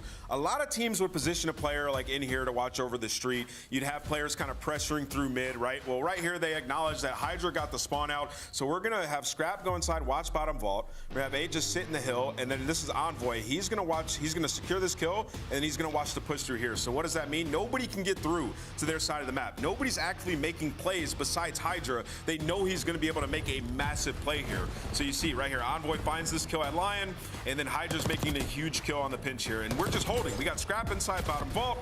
We got number 8 in time, that's Ghosty, and then what happens here is you see Hydra finds those 2 kills, he pushes this out immediately. He knows they're all spawning here. He's gonna either catch one here. If he doesn't, he's gonna come back to time to clean up and then re-wrap it, right? So you wanna keep them in this spawn cycle, and that way you can get a majority of time here. And why this is so important is because right now it was 115 to 111 when this hill started. It ends up being 210 to 119 if you're on the side of LA Thieves. Just controlling the map, playing aggressive but not too aggressive. You're not sitting back in your building, you're having map presence. It's huge by Thieves, man. It's what sets them apart. They went on to absolutely crush in the second half of this game. Vancouver not close in the second half of the hard point, but that could be flipped on its head as we get into control. LA Thieves had the best of Vancouver both times around Nameless. What are expectations moving forward? I mean, you're going up against the best control team in the world, man. I mean, how many times have we seen Envoy just putting somebody in the absolute blender in their base, right? They're a tough one to crack. I do want to ask, though, we saw 80 kills being dropped between Scrap and Hydra, map number 1. Can you shut down either of those 2 players? Can you single them out in-game? No, you can't single out players. It's a common misconception that fans have. It's like, oh, if we just shut down their AR, we win this. No, everybody's doing everything on these teams. I just showed you a clip, like, what are you going to do there? You're going to all go bottom vault and try to take Scrap out of the game. Doesn't work like that. You just have to play sound Call of Duty and just make it hard for him to get into advantageous positions. Like, if you were to target Scrap in that round 11, what are we going to do there? We all bang out together, down low at the exact same time. It's too hard to do. It's now time for Merc and Maven to finish this 3-0. It's an interesting concept. I think there's I don't know if it's a player like a Shotzi or a Zuma or like someone that tries to take. Yes, yes. Like those type routes. of people. Yes, I think you try and keep in front of you and like shut down. But yeah, like an AR, like you gotta shoot him. You gotta win that gunfight. No, you gotta take the gunfight. Typically, now Chris said like power rankings like 2 versus 6. I mean, he's just talking about your overall CDL standings. But like power rankings right now, like if you did like a live power ranking, this is like a 1 versus 3, right? Like for you right now. I mean, yeah. I mean, 1 or 2. 1 or 2 versus 3. Like, versus like 3 or 4, whatever you want to do. I go probably 1 versus 3 right now, just like today. Yeah, sure. Yeah. Sounds good to me. No, it's just interesting where they are compared to like I'm where just they are in like the thinking, CDL standings. Yeah. I'm just trying to think. I'm like going through all the teams. Who's Surge? Surge right now? I probably top 4. Yeah. Oh, they're probably top 4. I mean, they're definitely top 4. They're 3rd or 4th. Somewhere there. Sure. Yeah. That's fair. Well, Thieves Control is first. First in every single category. That's what we were talking about, how big that map 2 was. Thieves. Just demonic in the map 3, and I know you love yourselves good control team. Listen, I know fans go back and forth on it as a particular mode, but when it comes to like good Call of Duty, like your top teams usually solid in control. Yeah, I mean, if you talk about like sort of major winners, championship winners, the control rate is normally very, very high when it jumps to that particular game mode. But I will say this is again another one from the minor final. There were like 2 rounds that Surge really threw away. There was like a 4 versus 2 on offense that they threw away. There was another run. I forget exactly how it happened, but there were chances. There are opportunities in this. Maybe not to win the map, but could have gone to like a round 5. This was again a 3-0 in that one. So Surge are like, let's just play it again. Well, they're going to get their opportunity to play it again as we're having a lot of stuff rematch from that best of 7. Control record this 17-8. That's a big ass win. That's a big ass win-loss ratio. Gigantic uphill battle in the remainder of this series. They're going to have to rip off 3 straight, but it starts now with the control if they can get it done. Hydra dominant in the first respawn, looking to get right back to work. He's taking a long route. He's working the flank, and that's what I'm talking about. This is something, I mean, you can work on to like deal with that type of route. You know he's going to take it. You pick it up. The timing's like a little bit off, but you're able to shut him down. Just make sure he doesn't pop 2 or 3 there to. Well, that's a really cool break-off, right? Because you have 2 players go B street. He's taking that route. If Hydra actually gets a kill or 2, that might be just an early B cap. It might be just instantaneous, or at least a second tick. So Thieves, they open up to the B point, able to find 1 tick there. And we saw during the minor in the last couple of weeks, the major 2 qualifiers. I mean, the objective in general is being tougher and tougher on this map. No, it certainly has. Really, I mean, yeah, B's always been tough. The retakes have gotten so much better for teams over these last several months. Abuza, he's able to get 3. It was a triple from Neptune to kind of shut down that first push. Now a triple from Abuza, who's trying to get back to the work he did in that grand final with an incredible series out of him. He's 6-1. Unfortunately, you've got 0-4 and Nasty still looking for their first. Papa Abuza, though, shutting it down. Now 0-4 on the board with his 2, and you've held the line here at A. One guy out in front leading the way is Ghosty. He's going to kind of flirt towards B. Not going to get a whole lot done. Yeah, it's some bad timing there. Neptune, though, just picks up on it, helps his teammate Abuza off spawn, then wins the next gunfight. Now Nasty is in there with the flank. A lot of Jackals out for Vancouver Surge, just locking down these choke points. So far, so good. 20 seconds to go. You're up 5 lives. Can you just not have any mistakes? As I talk about mistakes, Mistakes were made, I think for Abuza, nade hits, he'll take the suicide and he'll be out of it. That could be the opening now for Thieves. Or is it? Abuza back off spawn, able to get one. 5 seconds to go. Last ditch effort here. 5 straight for Neptune. That's unfortunate. Strong Well, opening round from Vancouver Surge. they had to kind of not level so up, but like they kind of had to, That's like an you know, objective point if you were on the look side of LA around. Thieves. They had to kind of feel, just not get a good giving them a feel chance to retake of the A. what the hell Yeah, 3 rounds Bees are might- doing. What the hell Surge is doing. So if it goes down to the round 5, but what a starter from Abuza. Him and Neptune really just pop off potential throughout the course of that opener. Now they'll shift gears. I'll look towards the offense for like this is Surge a and see different. what This is they're a able to do. way You mentioned they were different looking. couple plays, This couple is rounds a away way from different making things a little looking bit more Surge interesting in the than final. obviously from And hell, you're able to take the this minor control, it two. shifts the series because you got that's got to be a whole lot of confidence. You're able to take one against the best control team in the game, and you know you can win hard points off of them. You did it in that final. Maybe you get all the way to a map 5, but Neptune will carry his 5 streak in. 0-4 open things up with an nade. Let's see if Surge can pounce. He's going to take a similar route out poolside like Hydra, and you see the timing. They pick it up. It's just, yeah, you got that internal clock. You got the game clock. They turn right as he goes to hit the edge, and well, their other team may do the same thing on the other side. So. Yeah, I mean, it's just pretty much like, hey, as soon as we win this first gunfight, start to turn. You know, maybe someone off spawn gives you the heads up, hey, I spawned here. That means there's someone flanking, so just able to communicate, and well, you double chow that player down. So it was looking so good early in this round for Surges. Now they're going to have to battle for map control. The battle will continue, but you got people out to the 50-yard line for both sides of it. Booz will be holding left side catwalk, waiting for his teammates to rally up, both now off a spawn. See if he can help find an opening. Just tough to get angles from here. Sometimes nasty, though. And Ludu one, Abuza wants to hop into the fray, swap over able to slide past one, at least get one, but it's been 1-for-1 really over a lot of these pushes, so no one able to get any kind of real control over the site. Waiting for maybe a big multi-kill to be the difference, but with what, sub 20 seconds to go and still a flurry here around the point.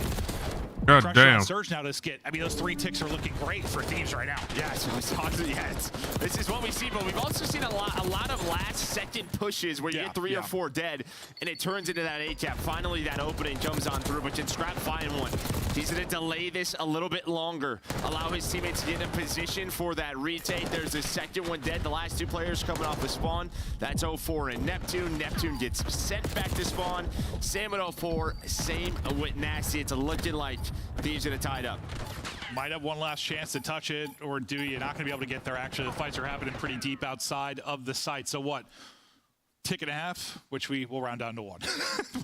1 tick through for Surge. So far, Thieves a bit better on the defensive end.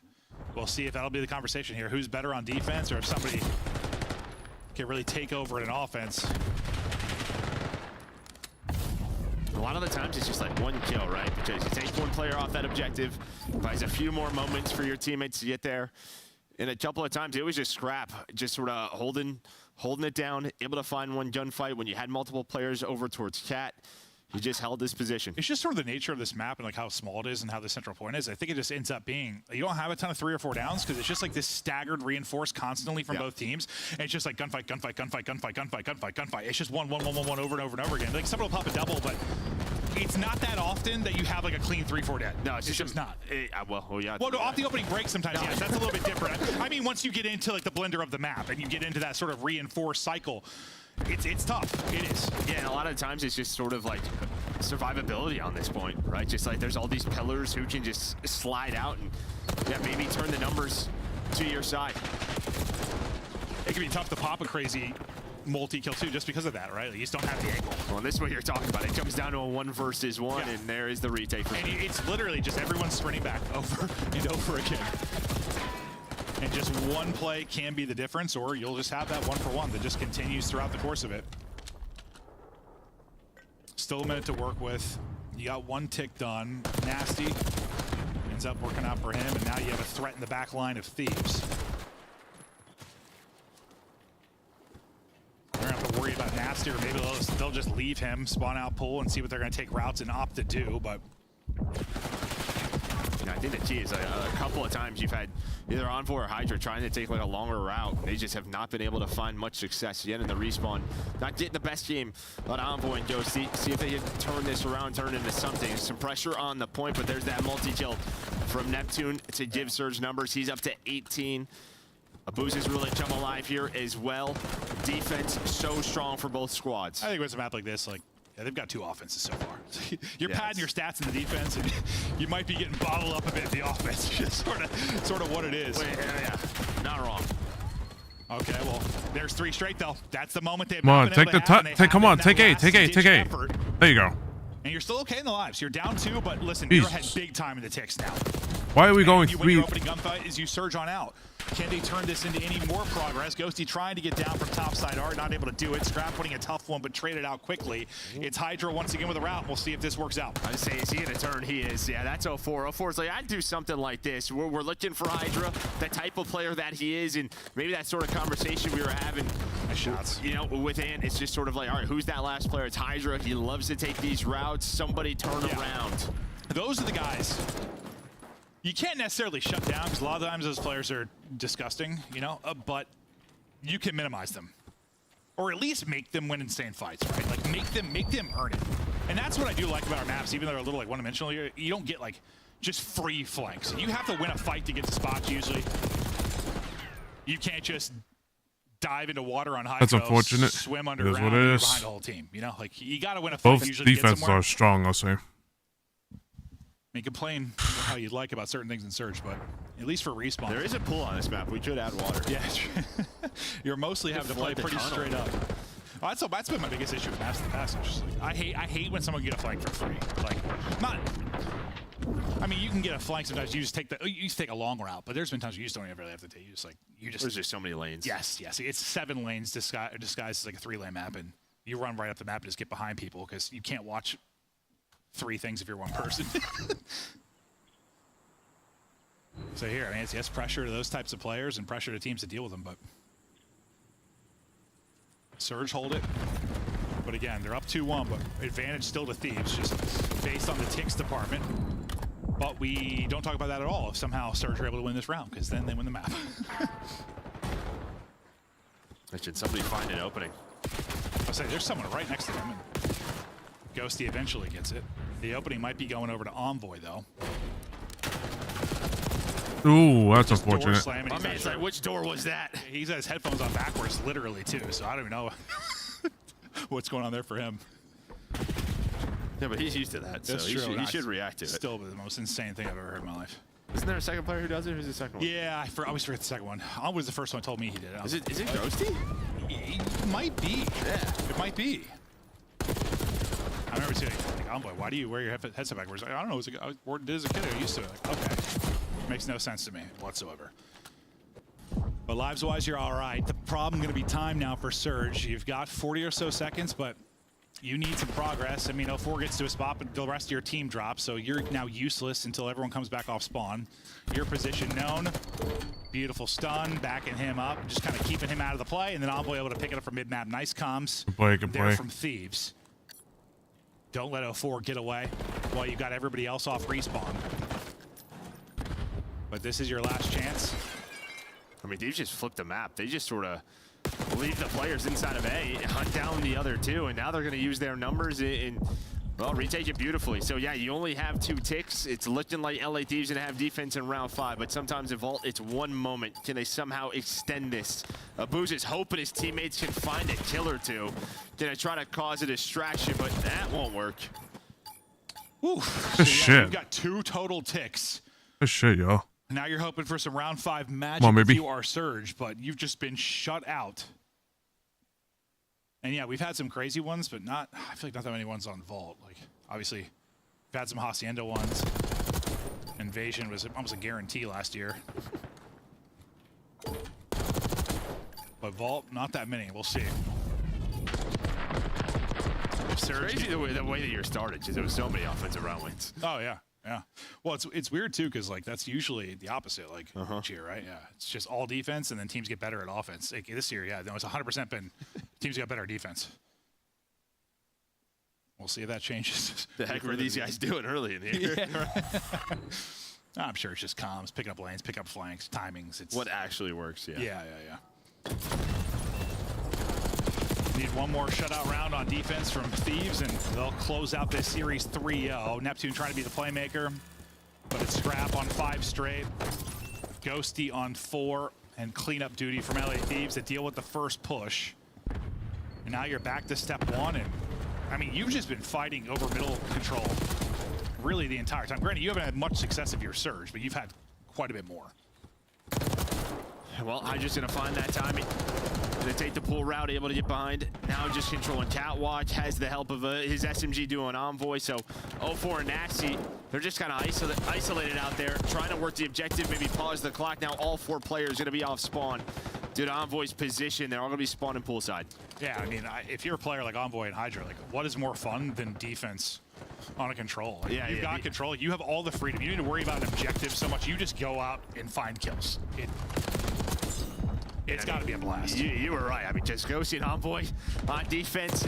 Stat line looking much better. This man is on 10 in a row. Yeah, what'd I say? Yeah, he had 2 offenses struggling. Now, yeah, you get to your 3rd defense, and suddenly stat line looking a little bit better. But yeah, 10 in a row helps. Behind the back-to-back defense, this streak gonna end there. Tries to swing on 2 players. Hydra, cleanup duty. We'll see if he can get both. He's able to do not that. I thought he had the second one. Not gonna happen. Maybe a palm tree coming into play. Ghosty, well behind his 10 spree. He's gonna get a streak. Makes things even harder for Surge. We'll call that into the fray immediately. I'll dip them right off of A because we've got windows. 13.6 on the clock. Abuza on the point.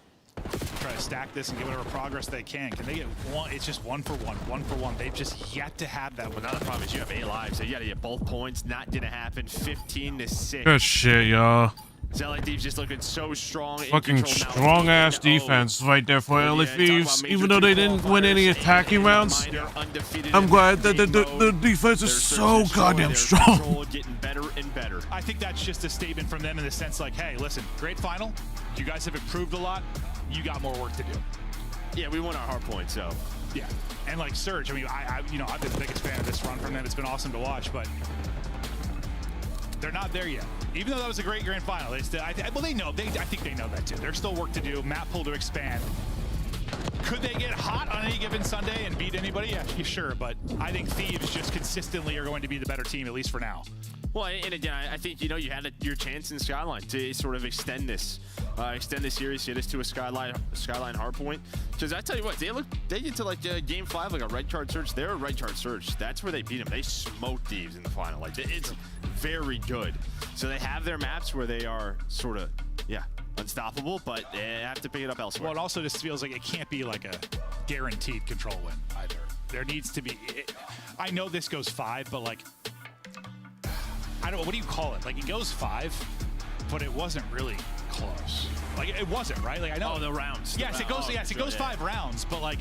Defense, baby. It wasn't really all that close. It wasn't. Like, it's not as competitive as a 3-2 line. Like, Thieves dominated that if you just talk about the ticks and what they were able to do on defense. So, yeah, I mean, if you don't give them that run, kind of in the search and destroy where they win 3 straight rounds, I mean, this honestly it's a dominant series from Thieves. It is. They get it done. They take it 3-0. They'll be undefeated. I mean, these are your 2 top teams. You talk about the qualifier. You were 3-0 for Surge. You now take your first loss. I mean, I think it's not that big of a deal for them. No. It's not. Like, you start at 3-0. You made it to a final. There have been so many improvements with Neptune. Like, okay, let's see what we did wrong. Let's try to improve it. We're not there yet, but we're getting close. Yeah, I think there's probably a couple individuals that want to continue to improve still. Yeah. But they're going to work on that. Yeah, but a statement series from Thieves after the final win. They're able to dominate at 3-0. Chris, Ant, let's hear your thoughts. Well done, Thieves, speeding through that series with a 3-0 despite a close 5 rounds. Dan Ghosty called game. Yeah, I mean, you talk about Vancouver's plan and what Rambo tweeted about. It's like expand our map pool. Well, your Skyline looks a hell of a lot better. Yes. Went to round 11, and Vault's their worst control. They just went to round 5.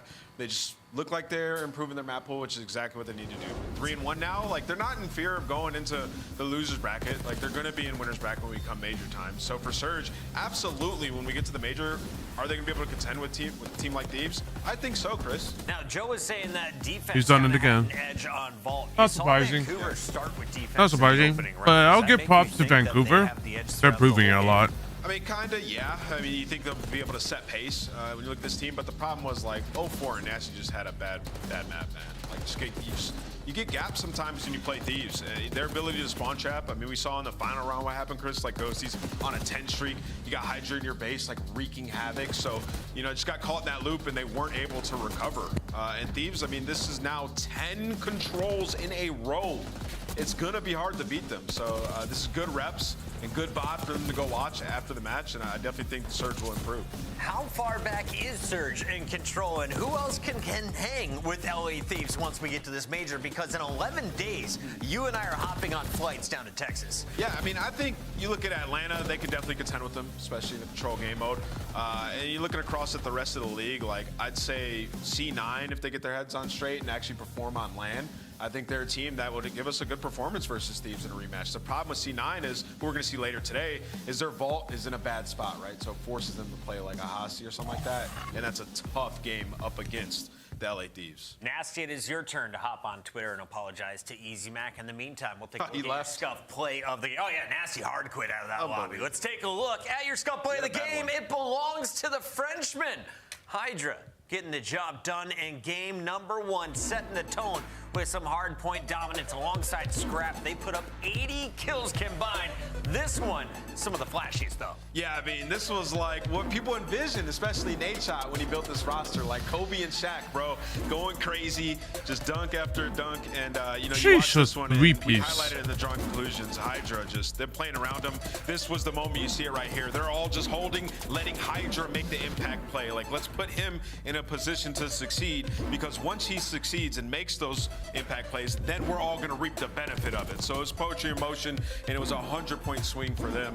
Unbelievable, and exactly what you envisioned when you saw this roster. We caught 3 triple kills live. That was just on our observer feed, but this man is no stranger to multi-kills. Hydra, what was different? Hi guys, how you guys doing? In the rematch? Good. Because you guys went to a game 7 just last Sunday, and now we're done in 3. I mean, we didn't chalk the R points this time, the vault. Winning the hard point. Last time we give them the spawn P4, so we give them a map like this, so this time didn't happen. So Paco, there was a lot of chatter after the match where you guys put your in-game mics in and you let them hear it, all right? You said, I think Scrap said they will never play you guys in a finals once again. Why that passion, and why did you guys feel so strongly about that? I mean, we just want to win. I think it's more for the troll. I don't think it's like too serious. Okay. It's nothing too crazy. I mean, I have nothing against Surge, or like I don't think Ernie has anything against them. Surge or like Vancouver, sorry. But yeah, it's just nothing too serious. Yeah. And we're just trying to have fun, just trying to win the game. That's it. Nice. So what are you guys working on going into the major? I mean, obviously you guys haven't played FaZe since that final. What do you think you need to figure out before you go up against them again? Nothing too crazy. I think we can make better plays in the Cindy in situations sometimes. Just trying to be on the same page. I think our point's pretty good. Yeah. Maybe like some rotation. Nothing too crazy. I think our control's pretty good. And yeah, I think probably SND situations.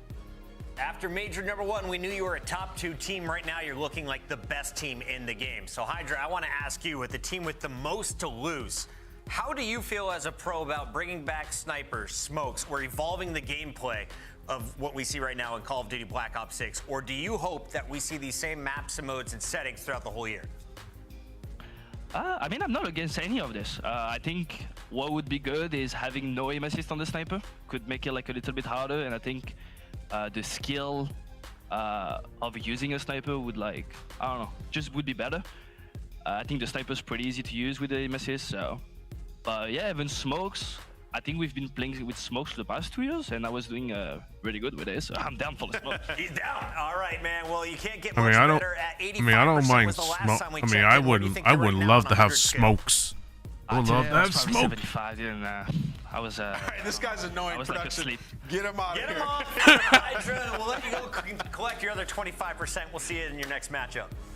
Thank you, guys. You guys have a good one. Thank you. That's LA Thieves. That's the first win of 3 on I would like to see smoke. We still have 2 matches to go. When we come back, will the Falcons get a map? I don't know, but I gotta say, Hydra's 75% is like my 250%. All right, that guy's a demon. The Phenom is done. Falcons versus the Squirrels when we return. Falcons versus the Squirrel. I mean, Falcons still have no chance. Unless they do. Maybe. But that's 1%. That's Upgrade your game 1%. The official controller of the Call of Duty. I just saw that Scuff retired their 2024 official partner of the Call of the Duty 2024 CDL controller skin. Not skin. Controller. Just the controls overall. So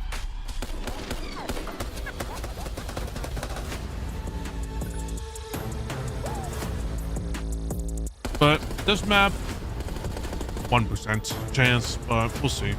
Like if they can win an S&D, if they can win a control, or at least win a goddamn hard point, then they have a chance. But like the Vegas, they have so much potential. It's just the team again. I'm gonna say this again until they get their shit together. Hey, it's their teamwork is so ass right now. Like they gotta just wing it out. Wing it. No, no, what I'm saying. They just gotta wing it out and just hope that something clicks. Something just clicks. Like that. Hopefully they just click. I really love I really love the promotion video like this. Like showing that the actual cosplay and such is crazy. Getting an actual cosplay set of this. Getting an actual cosplay with the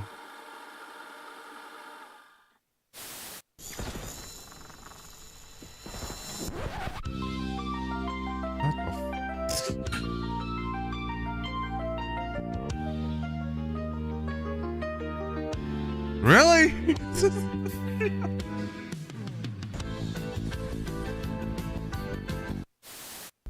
My barber insisted that I try out the look, and ever since I've been feeling pretty good. We've been playing pretty good, so I feel like I kind of got to keep it. It might be a full goatee.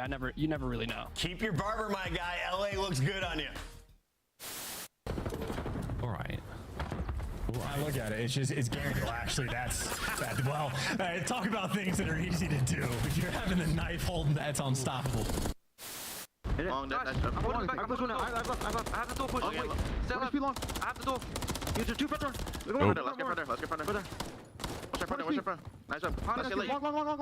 Like I just don't see like Let's go.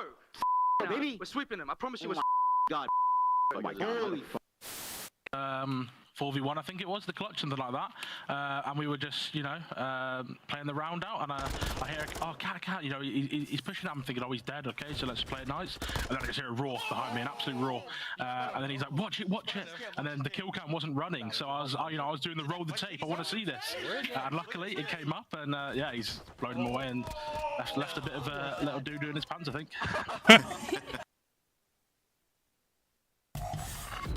The 2025 Vegas Falcons team pack is available now. Each pack includes home and away operators, as well as this spray to let them know who was here. It was a Falcon. Next time you boot up, suit up at the in-game shop.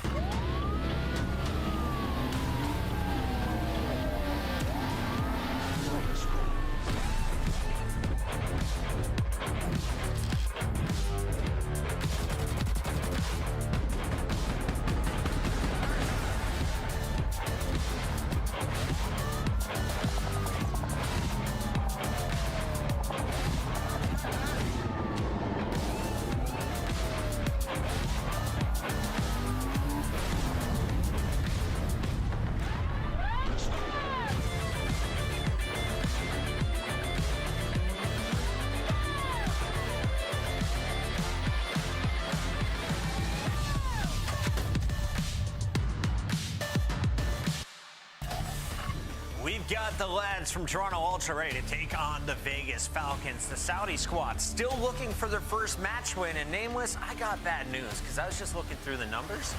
Vegas Falcons, 12th place in all but one category in hardpoint. The one team that's lower than them is going to be Toronto Ultra. That's on rotation. Something to keep an there eye you on go. in this series. But let's talk about our squads here, because Toronto Ultra, just a year ago, considered to be there on Championship Sunday almost every tournament. This year, they lose Scrap. They bring in Beans. They bring in the S&D star and Joe Deceives. 6-1 start to the year. Yeah. They've slowed down since. Yeah, they've slowed down tremendously. I mean, in the stage 1, the surge was world class. It was unbelievable. It's fallen off since then, like 4-6 in the last 10. And you look at this team, and you would think they'd be better at respawn. 21-23 in respawn on the season. It's just not going to cut it. And then it begs the question, like, who are the main slayers on this team? It's supposed to be CleanX and Beans when you look at it, right? Both of them have had a huge drop-off coming into this stage, like 0.9s. The hard point, it's just not there, man. And for them, they just seem like they're a middle-of-the-pack team right now that's trying to figure themselves out. And in these tournament atmospheres, like, they've gotten rolled, like reverse swept in the first minor. You look at this last minor that we just watched, and they go up after against the Surge stream, with I will 3 be old so for them, they folded in the big moments. Beans hasn't taken the next step. And Phoenix has been underperforming throughout this stage. I know I'm being really harsh. Like I actually it's just I got expect this to be better. Yeah, you were impressed when you saw the roster put together. Yeah. I had Like, big I believe question marks, and I think I mine saw were around C- Beans because some there's a guy I IMs, saw but- in Challengers finding mid-success, Nice. comes up into the CDL. He's on Boston, Fun, not a great cool, landing fun, place, fun doesn't back. find his form. On Toronto, you're expected to fill But the yeah, shoes of Scrap. after this, I will stream again. Probably just a chill game, and I'll probably be. I have been playing a game that I've been streamed for a very long time. Trying to find the right roster, trying to win a hard point For a very long time, so I'm gonna. For them, it's just about So staying. I'll let y'all know what I'll be streaming I mean, I think about probably their tonight. last match was Optic. They 3-0'd them Even on though ball I control. did, It was a great even performance there, though right? So you gotta find I definitely need the small to Ws to keep you coming back to work, right? Like these guys are trying to grind. They're so behind. And you know, talking with Clay and this organization, like the experience just isn't there. I mean, you look at every other team, so many years of competitive Call of Duty. These guys, what, like 6 years combined of competitive Call of Duty experience combined, I said. Right. So it's going to be time. Like they're gonna have rough performances, and the fact that they can win a 3-0 control against our world champions is, I think, honorable in itself. I mean, honestly. You've taken a few to be fair, if Optic were in their prime time, I think they would have not. I think they would have been a 3-2, but obviously they're playing like shit. Obviously, Optic are playing like shit. That's a different story. So. Skid. They are on what, 0-21 spree? You got Protocol and Skyline in the mix here. I mean, yeah, you definitely have a chance. Photo Red, Hussey, Sky Vault. This is going to be hard for Vegas. I just don't see how they take a red card. I don't see how they take a Hacienda. And I don't see how they take a Proto. So great chance to win a control. Mad props to the Falcons. Seems like the team is smiling.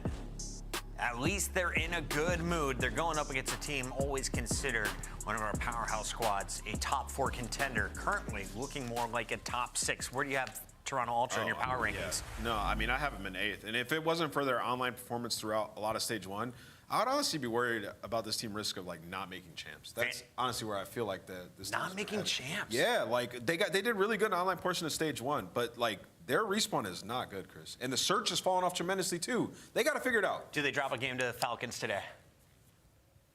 No, 3-0 Toronto. 3-0 Toronto Ultra, locked in across the board. The fans are going with Toronto as well. Miles and Chance. Falcons can get it done against Tobias, can't they, Miles? Anything's possible, Chris. Absolutely. Chance thinks no. Wheeler came in the green room earlier, and we were like, there's a chance for a map to drop here, I think, for sure. For sure. Ultra in a bit of a downturn. Falcons, you just never know what you're going to get. We're going to find out those real soon. Chance, can it happen? Of course. Will it happen? You never know. I'm going to die on this fence. I'll die That's up like here, man. a 90% chance no.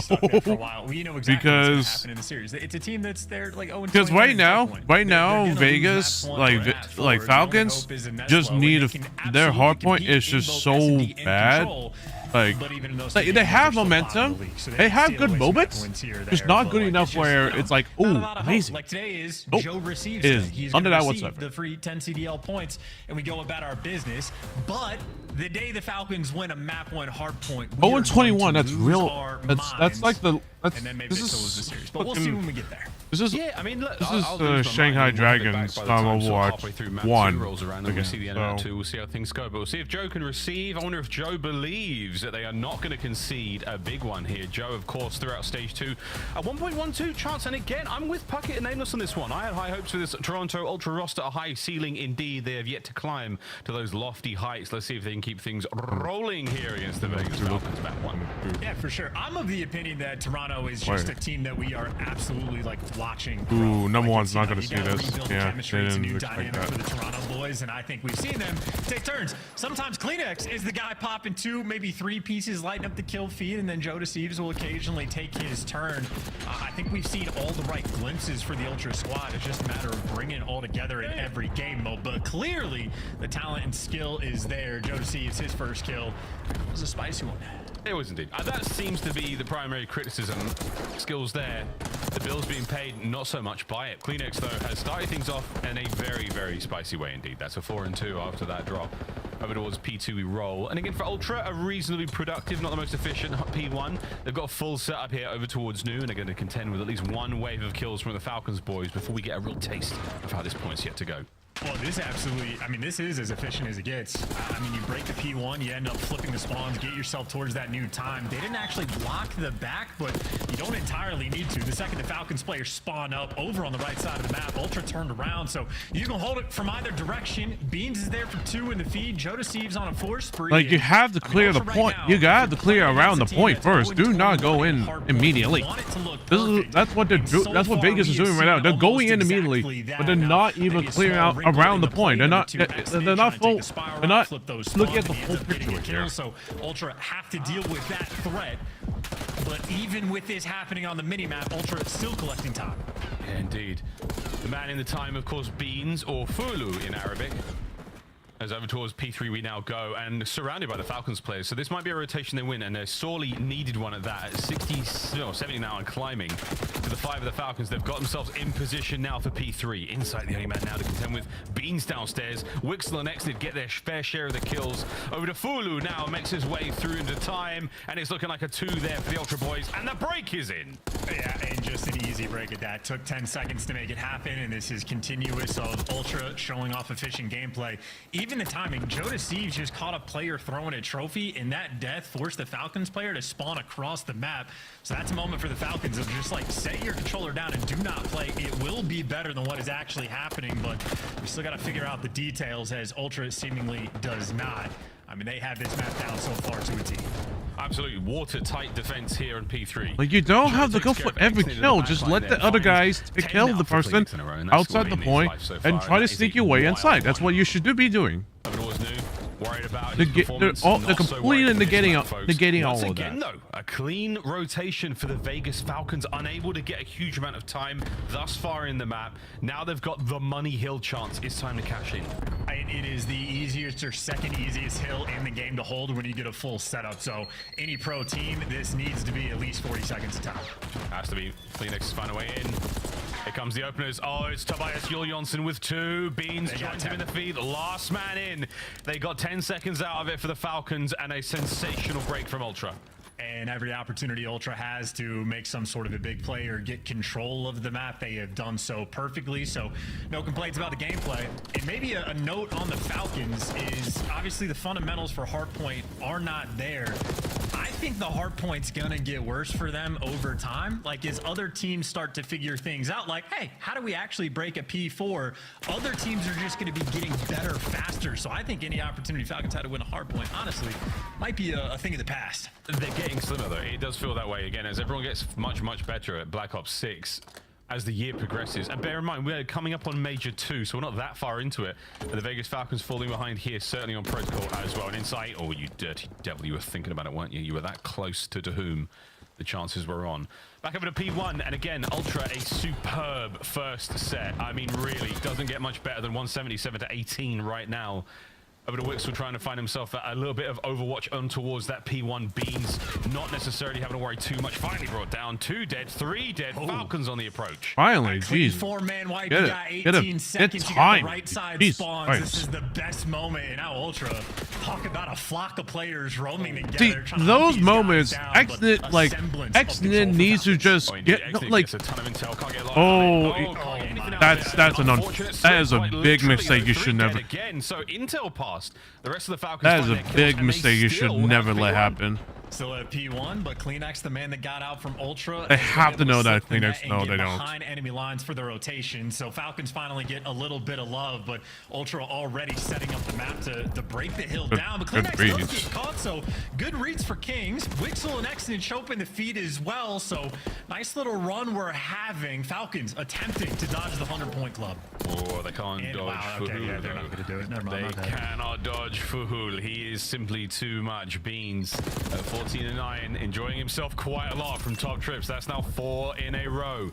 Falcons a nice resurgence in the second set, but Ultra right back into a chance. Full control and plenty of air in those lungs on the final run towards 250. Yeah, and we are just hanging out as well on time. Joe receives all of that hill time, finally does get traded, and maybe another opportunity just to see how Ultra is going to approach this rotation, fight through the old time, try to go around, hit the underground route. Well, just go through P1. Beans, completely open lane. He has made it through. He is by himself, but at least he's here to block these spawns. And Insight and Kleenex showing up the feed to get rid of everybody else. Doesn't actually block the spawns, but with the stun check, I think Beans is aware someone's going to be behind him. Yeah, to whom they're playing it very safe from the deep back. They got to get going, though. As again, the setup has not necessarily been cracked or even necessarily attempted there by the Falcons boys just yet. A great time here from Ultra. Beans still on point. The guessing games are on, and here comes the first counter. A big win there. Oh, Beans finds it. The second fully damaged. And one more bullet there, and Joe receives a 2. 20 now for the win. Toronto Ultra trying now to end map 1. And they're gonna do so. Yeah, that is a clinical effort. That is good comms. You got the spawn flip as well, and Beans knows the timing for the chow. Players at the close door, pull out the God gun, give you a nice little 2-piece as well, and that will be your game. 100-point club and then some. 250 to 68. The trademark roar of Ultra as the victory screen pops up across them. Vegas Falcons left wanting there on protocol. Not a whole lot of life until we got into the second. There's just no chance for there's just no chance for Vegas. Like this, I'm trying to give them the benefit of the doubt, but like if you have mistakes like from top third, from the falling off the cliff, falling off the edge, when you could have had a 2-piece, when you could have sit there, get a 2-piece and such. Like, come on, what are we doing? Like that's something those are mistakes you cannot let happen, and you just let it happen. It's just, like, what do you do? Like, what do you do? You gotta go new. Like, well, no, you got no. I mean, they had a lot of time, but it's like they're just not allowing themselves. Nearly double negative for everybody on the side They're of the just Falcons, and allowing themselves to get to just feast. I mean, how about that from Insight? Dude did nothing on the map the entire time and he get 100-point club. So I think if you go back and watch Insight's arrow, he's probably just in the right spot the entire time. He might get bored, but he's like, well, this is just where I need to be. He didn't have to shoot his gun, didn't have to get the hill time. He's just there for the occasional spawn. Again, he's the sort of he's the logistics guy right now for Toronto Ultra, just making sure that everyone's well fed, making sure that that front line is healthy, the reinforcement lines are all good. So shout out Jamie Craven. It's not just the gunfights; it's about the bullets and the bandages that win wars as well, folks. Very, very important indeed there for the Ultra lads. GG in map number 1. Again, looking across the highlights, a lot of love here for the Ultra boys. Charles, the biggest sort of turnaround here for me and the Falcons guys. Exnit doesn't look like the player he was at the start of the season. He's playing a little sort of, I don't want to say afraid, but he's showing a lot more respect. He doesn't have the same kind of reckless abandon in gunfights. And by that I mean he sees you, he goes for you, he kills you, and then he looks for your teammates. And that's the guy I'm missing. And right now, watching him retreat out of bottom third. We're watching him fall off towards the big door side. I mean, he's making the play for his team, but get some good bullets in, man. Get me some damage. Get me some more kills. You can do it. I know you can. I hear what you're saying, but I know that if I'm a player and I drop 52 kills for a loss, I go, oh, I should maybe like try to be a little bit more efficient. Like the over-challenging confidence in gunfights isn't gonna actually win me games. This was just a. That being said, this was losing just by 20 a feels a little bit better than losing by usual 200. Friday. This is just a usual. No, screw it. I'm with you. Fly, baby, fly. Let's play 8. Everybody is hook on the map. Hit that go button. Run it down. You may as well hit the go button. That's what I mean. You may as well send it, and anything can happen. Red card S&D on the way, though. We know how this one goes down. Ultra, a very formidable squad at this mode and on the map. Same thing could be said for the Falcons. This is where things are certainly going to turn around for them. Red card and Hussey and Control coming up as well. It's got to be the 2-3-5. It has to be the 2-3-5 for Falcons. There's no other way of getting it done. Simply statistically impossible. But yeah, we'll see how things go, Chance. How are we feeling about Red card? Ultra, not necessarily the strongest S&D squad as of recent. Well, there's at least statistically, they're still top of the league, but that is inflated a little bit by their stage 1 stats because they had such a hot start. But I think in this series, we're expecting it to be a battle because Falcons will bring the heat and search and destroy. But if I'm Ultra, I'm looking at this series as like an opportunity. If we're playing Red card, Ultra have played it quite a few times. You want to be Dr. Frankenstein. You want to create your monster of a strat on the round. And like, because Falcons will put on the pressure, it's a very low risk series. You could try a bunch of new things on the offensive and defensive end. So if I'm the Ultra side, I'm like using this as a limit testing match. Figure out any creative things we can do on the map. Like, you know, Joe Deceives, 200 IQ. He's big brain. He probably wants to try some crazy stuff. Beans also probably wants to try crazy stuff. Send Insight, like let him flank. Like find some strat where Insight starts to move a little bit, add that to your repertoire, boom, deeper strat book that you're gonna have. But as far as S&D goes, King has been a lethal threat. His kills per round, absolutely absurd. So him and Joe, toe-to-toe in that category. So it should be a battle of a series, or a map rather, because of the way the series is gonna go. Ultra, again, be Dr. Frankenstein. Yeah. Unleash the beast. That again from Minor 2 from King. So that was a single map against Optic Texas. Joe on the right hand side of your screen, King on the left hand side, folks. And again for the Vegas Falcons, it has been a tumultuous journey through their short tenure in the Call of Duty League, yet to find a hard point win. But they've got the S&D and they've got the control under their belt, and again an opportunity to steal a map away from our purple clad warriors, definitely on the cards. Will Joe and the lads let that one happen, though? That is the next question. And Chance, after a while, I mean, you know what it's like. You're playing a game of ranked, and you know the first game goes okay, and then after a while, you're just getting beaten up. You know, you start to climb the ranks. You're sitting in Crimson right now, and you start to take a couple of bruises. You start to take a couple of hits. The ego goes after a while, and this is, I think, an issue for the Falcons. Not just having to learn the game and having to learn the game so rapidly at this level, but also taking losses, loss after loss, where it's body shield kills, whether it's 6-0s in search and destroy, whether it's 250 to 68. It starts to get to the mental after a while. So it's not just we're on the up and up, or we're trying to, but we're getting beaten down the entire journey. This is not an easy thing to do for anyone. Not at all. Competing at the highest level in anything is like an incredibly difficult thing to do, and in the CDL, I mean, that reigns true as well. So the run they have has not been great, but I think the way the desk sort of talks about it is maybe the most apt way to look at the, you know, almost like different regions of the amount of like experience you have playing Hardpoint in Saudi Arabia is just like negligible. It's a few years combined. Meanwhile, an individual player like Kleenex has as much experience in the game mode by himself than the entire squad of the Falcons for something like Hardpoint or Control. S&D is very different though. This is where like regions are almost built off of. Like back in the day for COD champs, it was like watching Australians play S&D and Ghost. It's like, what are these guys, like it's working, but it's so confusing. There's like a novelty to it. And that is why the Falcons have thrived in this game mode. It's literally a lot of S&D kids that are currently on this roster in a sense. So they'll be bringing the heat in S&D in stage 2. Again, 14-9 record overall, great on attack, great on defense. They've certainly been handed a few losses in the game mode, but Ultra always amongst the best. They have been for a very long time indeed. Let's see how this one goes, folks. A strong line there down the left-hand side of the minimap there for the Ultra Boys now as we teeter out over towards a interesting towards the bomb site. Interesting defense. And this is also the ultimate. So number 3 is pushed up. See how they're going to play. Ultra maybe just want to get a sense of what Falcons are going to be bringing to the table, but a slow approach over towards B is going to be the call.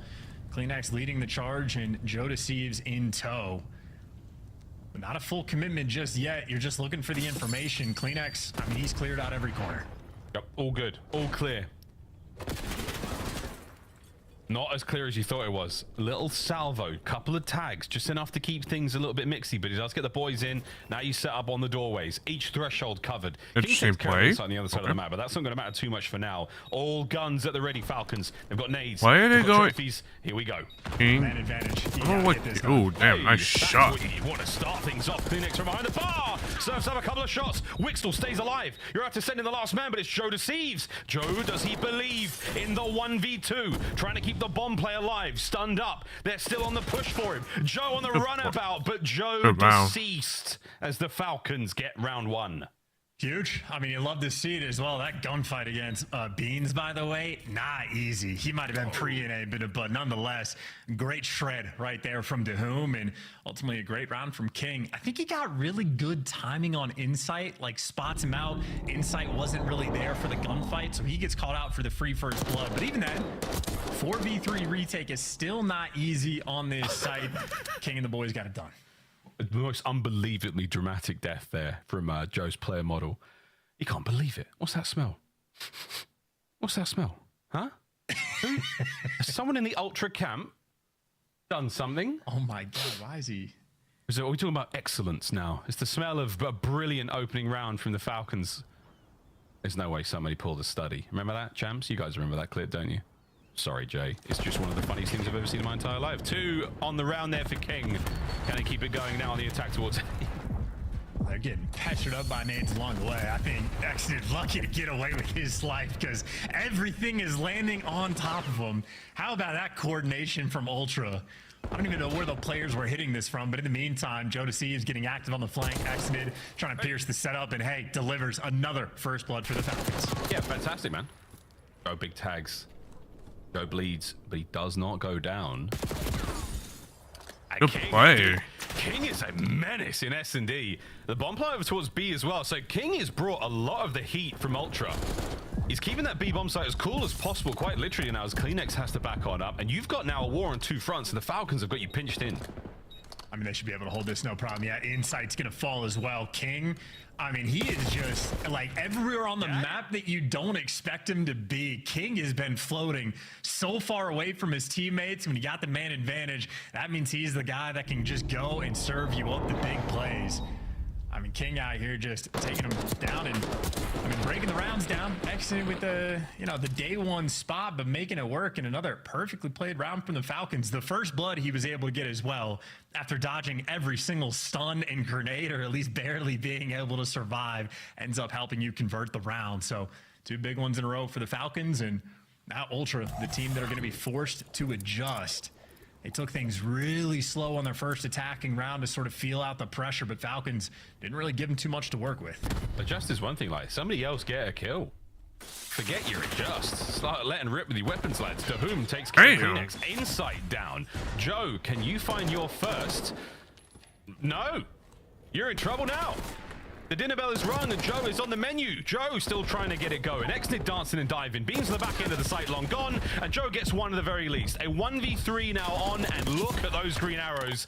Absolutely slaughter Ultra again in round 3. Yeah, evisceration as well. We have seen some ridiculous gunfire from DeHoom this year, and he might have just served himself with 2 more. They are playing some I'll give it one props to Vegas. They do play some good S&D. And he just completely really depends on the Exnid showing off the Omni movement as well. Puts himself in between Beans and Joe Deceives, and he does enough of a dance to set his teammates up for the kill. And that's a very quick round as well. So again, Vegas Falcons, lethal threat in this game mode. Without question. 5-0 for King, 2-0 now for Wixtel. We could be looking at the RCXD for King. Oh, this might be an all-out push. Oh yeah, this is all-out push. For Hellstorms on the cards. I mean, we've seen a few. I saw one in 8s last night. I've had a couple in rank recently. It's not super effective, and it's not going to happen in this game either. Here we go, folks. Joe. Oh yeah. Oh, he's getting going. Just straight up all assault. Second kill. All assault on the middle. That's the bomb carrier. That's Exnid. And he's making all the noise in the world. This is surely a freebie. Yeah, there we go. Now the problem is, though, how do you read this minimap? Insight's going to be behind you on just an incredibly slow pinch. You got to be patient to sort of read this, but no one is more patient than Insight. Ooh. That's the neat part. Chance you don't read it. Number 1. Oh, and 1 and done. Although it puts Exnid now in the 1v2. Ultra with an opportunity to finally stop the run here. Or will Exnid do something unbelievable? And frankly, folks, he's pretty good for it. A crack of the door. Kleenex might have heard it. But he'll stretch the plant and stay out of that line of sight. Here we go. If Exnid clutches this, they should be good for the map win. Oh, unquestionably. Slow approach here from the Ultra boys. Check the corner. What a win! 1v1. Ooh! Oh, Exnid! What a... He's feeling himself after that. That was a masterful 1v2. That was disgusting gunfight. That's really well played. That's a good 1v2. It was the absolute simplest play in the world, and simplicity is a beautiful thing, right? Nice little corner for the first blood, gets the freebie, just a quick move, slide back, and either he's challenging through the front door or he's challenging right next to you. Either way, you got the jackal, so that is the perfect play. And Beans doesn't even really miss. Maybe misses a single bullet on that, but with the aims, not too much you can do. So Beans has a donut. Insight just got his first kill. He's 1 and 4. But the 1v2 Falcons, hey, this is officially your map to win. Yeah, man, red card. If you've called it then and there, if it was just 1v2, they win the map. I mean, Insight's down over to Beans. You're going to read these positions quite quickly. You heard the noise, and I think Exnid might be waiting for that. It's a sensory experience playing against teams in S&D. And right through the middle of the map, they've been spotted out. Wixel now moving in for the pinch, but it's your boy King. Finds him at least 1 before going down. Vegas Falcons a man up. Kleenex is able to escape out the ticket. Oh, yeah, I was going to say Exnid actually had the drop on him. Beans is going to catch, so this might be a nice little clutch up round here from Ultra, but they are very split on the map. Kleenex is trying to do it over the B side by himself. He doesn't get time to go his way, and now he's going to be saying, where's my teammate Beans? Roaming through mid, and they know exactly where he is. Oh, he's hurt. They've got the advantage in the hit points department as well now. Nice nade, though. A lot of damage into Dahoon, but he manages to get away with his life. Another coverage of Wixel now. 20 seconds to go. The Vegas Falcons are on map point, but look at this. No mercy and very, very little respect. The Falcons, 5-0. And Insight getting caught for first blood again. No hope in these rounds. They had a nice little clutch, and it gets thrown immediately. Ultra right now looking like food that Falcons are feasting on. They are the mice in the lobby. Forget squirrels. We've demoted them to mice and even smaller rodent. But the Falcons again, I mean, there could not be a more clear-cut definition of a team who's not fantastic at respawn mode. They don't have as much experience, but S&D, absolutely the wheelhouse. 5-0 map count, or round count, and 5-0 for King. Wixel with bomb in hand now. Is this the last hurrah for Ultra on red card? I mean, a 6-0 loss here would be Ooh, embarrassing. I don't think he's solid Insight. Can't let that happen. Nades a miss, but a slow round. I got myself wrong. It's actually 6-2 there for King. The donuts on the Ultra side of the board have changed. That round count, though, is not inside. Down low by stage. Wixel, we've seen plenty of fights from this position before. He gets caught out, so there we go. Insight finds his second. A couple of red dots now to work with. Beautiful nice shots. But once again, King at range makes it a 3v3. Joe on the flank gets himself 1. Advantage now, Ultra. Can you find the round? Well, Falcons now, I was going to say, going to be worried about the flank, but breaking that glass, Xnade should have been able to hear that, so you're slightly less worried about the flank, but you still got to go pick up that bomb. And I say less worried about the flank. Falcons are praying a kill comes their direction. And yeah, Xnade just putting himself in the corner. He finds a freebie, but he is running away from that bomb, and he only has 20 seconds. Yeah, perfect coverage of the bomb. Man advantage here, don't let it go. Beans, there's a slight smirk on his face, and with good reason. You know, you're worried about the round count, but you found 1. And this is the makings of the full sale. This is how it starts. Been here plenty of times here in the CDL, folks. Falcons still need 1. Be interesting to see how far Ultra can push this, but I don't know if they have a choice in the matter necessarily. They've still been getting hunted down in the first blood category. Insight finally gets a small taste of revenge in that round, but even with his first blood, he gets traded out instantly. It was up to his teammates to make the bigger play. They're going to be back on the attack as well. Maybe a hefty A hit An RC car is going to be rolling through from Exnid, testing his driving skills as well, and that might be enough to slow the Ultra Boys down. Here we go. Ooh, Buzz nice came with us in shot. the corner there. Pulls out the RC. Well, the RC's gone. He pulls out the Jackal to find a kill. Joe gets involved. 3v3. You slow things down a little bit, Ultra. They're playing this one very, very close indeed. As the Falcons hold. And it's a standoff here by the A-bomb site. The Falcons have the map cut as well. DeHoom more or less had the mid-wrap on lock. Insight, though, he's found himself in an aggressive angle with the Jackal. We're not used to seeing that, and that is exactly why. Dies instantly. He does get the plant. At the very least, he gives his life for the cause. Joe brought down on the cross as well, and it's all over to Beans. And Beans, you get one decent kill out of this, and then they're all over you, surely. Excellent dancing, diving. DeHoom's now going back over towards the bomb. And oh dear, Wixels make the big long route, but it's not gonna matter, folks. The Vegas Falcons will get the defuse, and they tie up our series 1-1.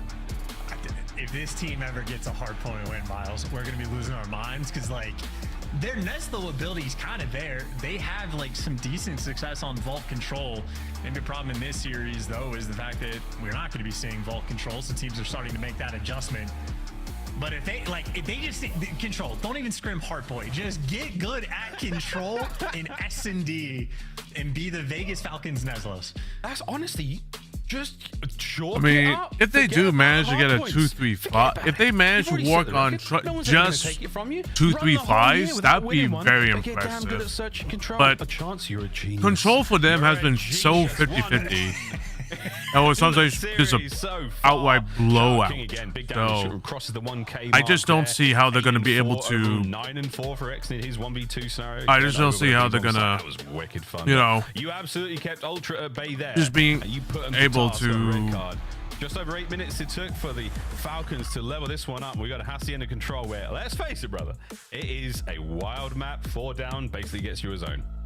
Well, and that'll be this sort of theme for Falcons. If they pull off a map win there, we can officially like sound the horn in a sense. So Ultra very much going to need to bounce back. Don't want to let a respawn slip through against this team. And if it ends up in a vault S&D, that is not a coin flip I would ever be wanting to take. So potentially a very fun series we have. Hacienda Control, I think quite literally will be the decider. Guys, is this the one? Is this the one? It might be. It's going to be the one for sure. Chance, do you know why? Guess who just optimized my PC this week? Clayster. Neslo. Boom. Oh. Hire the man. He's available on Twitter at NEL. I can't spell his name. Just kidding, Neslo. All right, let's talk about this game a little bit. 6-1 after 68 points in hardpoint. Before we get to the game 2, though, let's focus in on one individual round. It's our scuff play of the game, and it belongs to Exnid. Listen, man, the Search and Destroy, like, even last time they played it, they went to a round 11 versus Optic where they ended up losing. Exnid was making some plays on this map. He gets to the top steps, finds Joe Deceives, just going to take his time. And you see Insight's looking for him. Well, I'm going to find you too. He ends up getting the ace in this round in the 1v2 where Bean just kind of slides in front of his face. But great plays, finds two, gets that bomb down, repositions himself to where he can get the close engagement, ends up beating Kleenex in that gunfight. Here we go with another reposition. I know Beans is going to have an AR in his hand. Easy kill, clean up for the 1v2 to go up 4-0, and then it's all smiles on the side of the Falcons. Honestly, looks like they forgot that hard point just fine, Chris. Yo, look at that smile. I said the vibes were high on the Falcons roster. That was before the match. They looked a little sad after the hard point, but this Search and Destroy puts them right back in the series against a hot or cold Toronto Ultra. That was a terrible performance on red card by Toronto Ultra. Yeah. How did they bounce back mentally going into a game 3? Yeah, I mean, Toronto, they need to slow down a little bit. I mean, honestly, though, from what we've seen from Falcons, I mean, even in the Optics match, like, they played this map really well, especially their defensive rounds. Like, they like to do a 2-2 split. Sometimes we'll switch it up and have King kind of push up aggressively through hedges and make a play, but they're finding the first bloods over there on their defensive rounds. 5-2 was the first blood count on this map. And then from there, they just use their numbers really well. Like, just sit in the back base, like, nothing you could really do unless you have numbers if you're Toronto Ultra. And looked like Toronto Ultra was just trying to ride that momentum from map 1 and kind of bit them in the butt a little bit coming into this. Shout out to King, the youngster. They're waiting for him to enter the lineup. Now that he's there alongside Xnin, they are showcasing their skills, especially in Search and Destroy. But if you've been watching the Falcons recently, we know they have a kryptonite. That game mode is called Hardpoint. The good news is Hardpoint is not Game 3. Control is Game 3. And this team has beaten some good squads in this game mode. Yes, they have. They just most Alright, recently beat I need to use Control, and map. Hacienda. This map, Toronto hasn't won yet in Control. So it does get very, very interesting. And we're going to jump back to map 1 highlights. We just wanted to remind everybody how the slang started, right? Because as good as the Search was, this Hardpoint was just a boppity bop zone for the Ultra. You keep your opponent under 70. I feel like it's got to be the top 5 worst beatings we've seen in HP so far this year. Yeah, I mean, maybe even top 3 worst of the year, right? Because, I mean, they end with more points, but it's like 200 to 18 at one point. Like, you're just not able to break in anywhere. Everybody's running around doing exactly what they want to do if you're on the side of Toronto. This is, to me, just Vegas getting snowballed and never full resetting and recovering. Right? Okay. Like trying to take your time to get that opening entry kill without somebody dying immediately after that. Just never happened for them, and Toronto Ultra are able to just dominate them this map, man. But yeah, for Falcons, still waiting on them to win an HP. I don't think it's going to be Protocol anytime soon. We always highlight the comms from Toronto Ultra. You can see the difference maker in a respawn when you try and feed in one by one. Let's take a look, though, at another round of Hidden Heroes. It's our favorite game on the halftime show in Nameless today. I have selected 4 players from Minor 2. These are Minor 2 standouts, not necessarily just the 8 players in the lobby right now. Let's start with the player who dropped a 1.23 in the top Hydra. left. He won the game. Yep, Hydra. Was it Hydra? The 30 points giving it away. You guys give me that. It's easy. Way too easy. 20 points. Make sure that you know it's a player from Vancouver. That's Surge, nasty. 1 point. Yep, Byron. Plumbridge. 2 for 2. Nameless is on fire. Let's go to the bottom left corner. Roll SMG. Points earned 0. A 1.2 KD for the L. All right, now this one's tough, bro. You got this one. Atlanta FaZe. Yeah, it could be somebody there with a 1.2. I'll go Simp. Estriel, Estriel's Minnesota. That's right. Estriel was absolutely on fire in those early rounds. Bottom right, 1.1. 30 points, winning team. He plays with an SMG, and his name is not Hydra. I got his card right here. It's Envoy. It's got to be Envoy. It's Envoy. Damn, bro, I'm getting good at this. I'm not gonna lie. You are very good. That was 3 out of 4. The only one we missed was your favorite player on Minnesota roster, Estriel. Well done, Nameless. And Gio, both. I like both of them. Is Gio number 1? Yeah. Let's make it official. Just tell Estriel. Yeah, he's my to the favorite player camera. on Mini, I think. Yeah. Wait, I can't go against Nero though. It's from GC, bro. Now you got 3 to choose I just from. like this Mini roster. Can you choose from these 2 teams, though, going into a Game 3? You're going with Green. They take the lead in the best of 5? I'm going to go Miles. Miles said that they were going to win a couple maps in this series, all right? I think Falcons can win this Control. Chance, how do you spell Neslo? Neslo. I don't know if you can hear me, but I can spell Puckett. Can you use it in a sentence? I'm throwing it back to the casters here. Can you use it in a sentence? He did use it in a sentence. He used it in the sentence of, I had my PC optimized by Neslo this week. And that was it in a sentence. Fantastic. Thank you, Miles. Okay, Control, guys. Time to get into it. Hacienda, it's a mix fest. And let's face it, the Falcons, they love a mix. Here we go. Ultra, you've had a few minutes now to recoup. You've splashed some water on your face. If you clinics, you went outside and let rip. You know, whatever was that strange smell in the S&D, it might have been the doo-doo gameplay from Toronto Ultra Chance. Well, I mean, good news is Joe Esteem keeping the vibes high. Him and Beans having a nice little laugh, so you can hit that very quick reset button, enjoy the 3-minute break, and get back into business. Beans also wiping the crust out of his eyes. Couldn't see things in the search. Maybe his vision will be clear on the bright and sunshiny Hacienda. A lovely, lovely dip now into the Spanish countryside we go. I don't know for certain, but it does look good out there, folks. I'm sure it smells way better than Red Card did for Ultra. But 3-11 so far. A lot of time, Chance. A lot of time to think about this game, I feel like, for the Falcons. And this is how controlled to Minor 2. And again, Minor 2, I saw 1 map against Optic Texas for the Vegas Falcons. Now you go up against Ultra. They're going to be on attack first. Falcons on the 2-2 split. They know the music. It's time to dance. The attacking rounds on this map are especially where Ultra have had their problems. Beans, the solo man to try to lock down Rock Hall, at least gets one before he falls, but Ultra clearly putting the pressure over towards this B zone. Joe deceives the lone capture for the moment, but his teammates have plat control, and that makes his life that much easier. CleanX gets caught though. Exit put himself in a cheeky corner, but good work and good teamwork there from the Ultra boys. They clean shop. You're forcing the back spawn as well, and this should be B zone secured, and that is an angle I will be stealing later today. Wow, yeah, Joe perceives all of the incoming threats and takes care of them alongside his teammates, and now the B zone. Good stuff over to B's. Towards A, we're going to clean up the top side of the map. Oh, but no, Exnid is Jackal PDW working fantastically over to Joe once again. Only 2 to his name so far, but trying to maintain that top control. He knows the Falcons are out and about now. They are at large and they are across the map. Yeah, now CleanX gets to run the right side. He gets a little bit overwhelmed, but Beans actually snuck away one of those kills on Doom before he had to get out of dodge. This is a 5 life advantage for the moment, and as long as Ultra has a player anywhere near top office, you're feeling good long-term about your chances. Doom, though, great job of rooting that player out. Joe Deceives, though, going to be the next player in line, but he gets caught as well. So you've completely clean house, only a 2 life difference. Falcons ultimately in a good spot. Ultra gonna have to work for it. Doom once again with those very, very clutch 1v1 wins. Ultra now. Oh, they start to hold hands, trying to push forward. A long, difficult line of sight to work with there on that corridor, and they managed to get one end of it safe, so now you get insight out. Oh, and plenty of intel. Jamie Craven, what a life this is so far.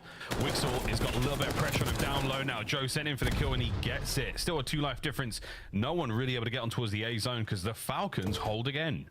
Yeah, and worthy of mentioning the fact that both Beans and Insight have pulled out a Jackal specifically for this zone, or maybe Insight going back to the aims in the feed, so they're trying to figure things out on the fly, but Joe Deceives has made it to the point, and he wants to Joe Conceives the next 2 ticks. The first one, about to roll through. Oh, you had me there. I was about to say Conceive as well because he's a daddy, but there you go. A little bit of a different move, as he is now gone as well. So 2 dead there straight up. Falcons pushing forward, a little bit of an advantage, but CleanX is in that top office position. Beans, whoa, through corridor, finds himself a big one. That is the aims, folks, and he puts it to work. Exnid now on a flank, and he's guessed right, and he's still absolutely in the running for a possible 2 here. Can he get them both? Joe's tagged up, but Joe believes in not dying. Yeah, well, he's going to go in for the kill, but he gets flanked in the meantime. So King, that is great teamwork there from the Falcons, able to cover his teammate. So you at least get one guy behind enemy lines. Meanwhile, Doom just waiting for kills to fall into his lap. So heads up on that front. Keep in mind a 9v7. So Ultra have stopped the clock, but both teams need to be careful about the lives. Oh, here we go. What a gunfight. Exnid 10 and 5. 20 seconds to go on their defensive round. There's only a single segment. Oh no! Now there is a single segment remaining at A as they do get that one closed out. Good news there for the run towards defense. Wixel on the defense. Oh, CleanX! Tobias Yul Jonsson fighting his way forward. Last lives now for the Falcon. 6 to go for Ultra, and not enough time. You've got to get this cap done. They're gonna have to fly out of the point, but if you're Ultra, you just cover them. That's it. You just be the watch over. CleanX gets traded. You have to trade him out though. Next 2 players fall, but 5 seconds remaining. Go towards the point. Joe Deceives get nearby. 1v2 on the zone, and Exnid drops him. And Exnid out here having a monstrous round number 1. I think he's gonna finish off the round with maybe 12 kills. Nearly half the lives Ultra had, he took away from him. That was something. Coming down to what, a 2v1 on the A zone. Oh, an exciting run there. The Falcons certainly put Ultra through their paces here on Hacienda. Again, we're seeing it all, mate. The final looks here. Wonderful Skycam work here to give you the absolute perspective of this 1v2. Joe in trouble. He's going to hit that left route. Doom with the pressure, though. He got so much damage in, and Exnid at the absolute anchor of the play here. He's not going to let anything go through. Final push towards the end, gets that kill. And that's effective trading from the Falcons when they needed it more than ever. Yeah, that was lucky 13 from Exnid as well. So that is the finest round you could possibly have in a round of control. And credit to him as well. I was surprised the Ultra boys weren't able to watch over Fireplace when CleanX was on the time, but just overwhelming in that moment.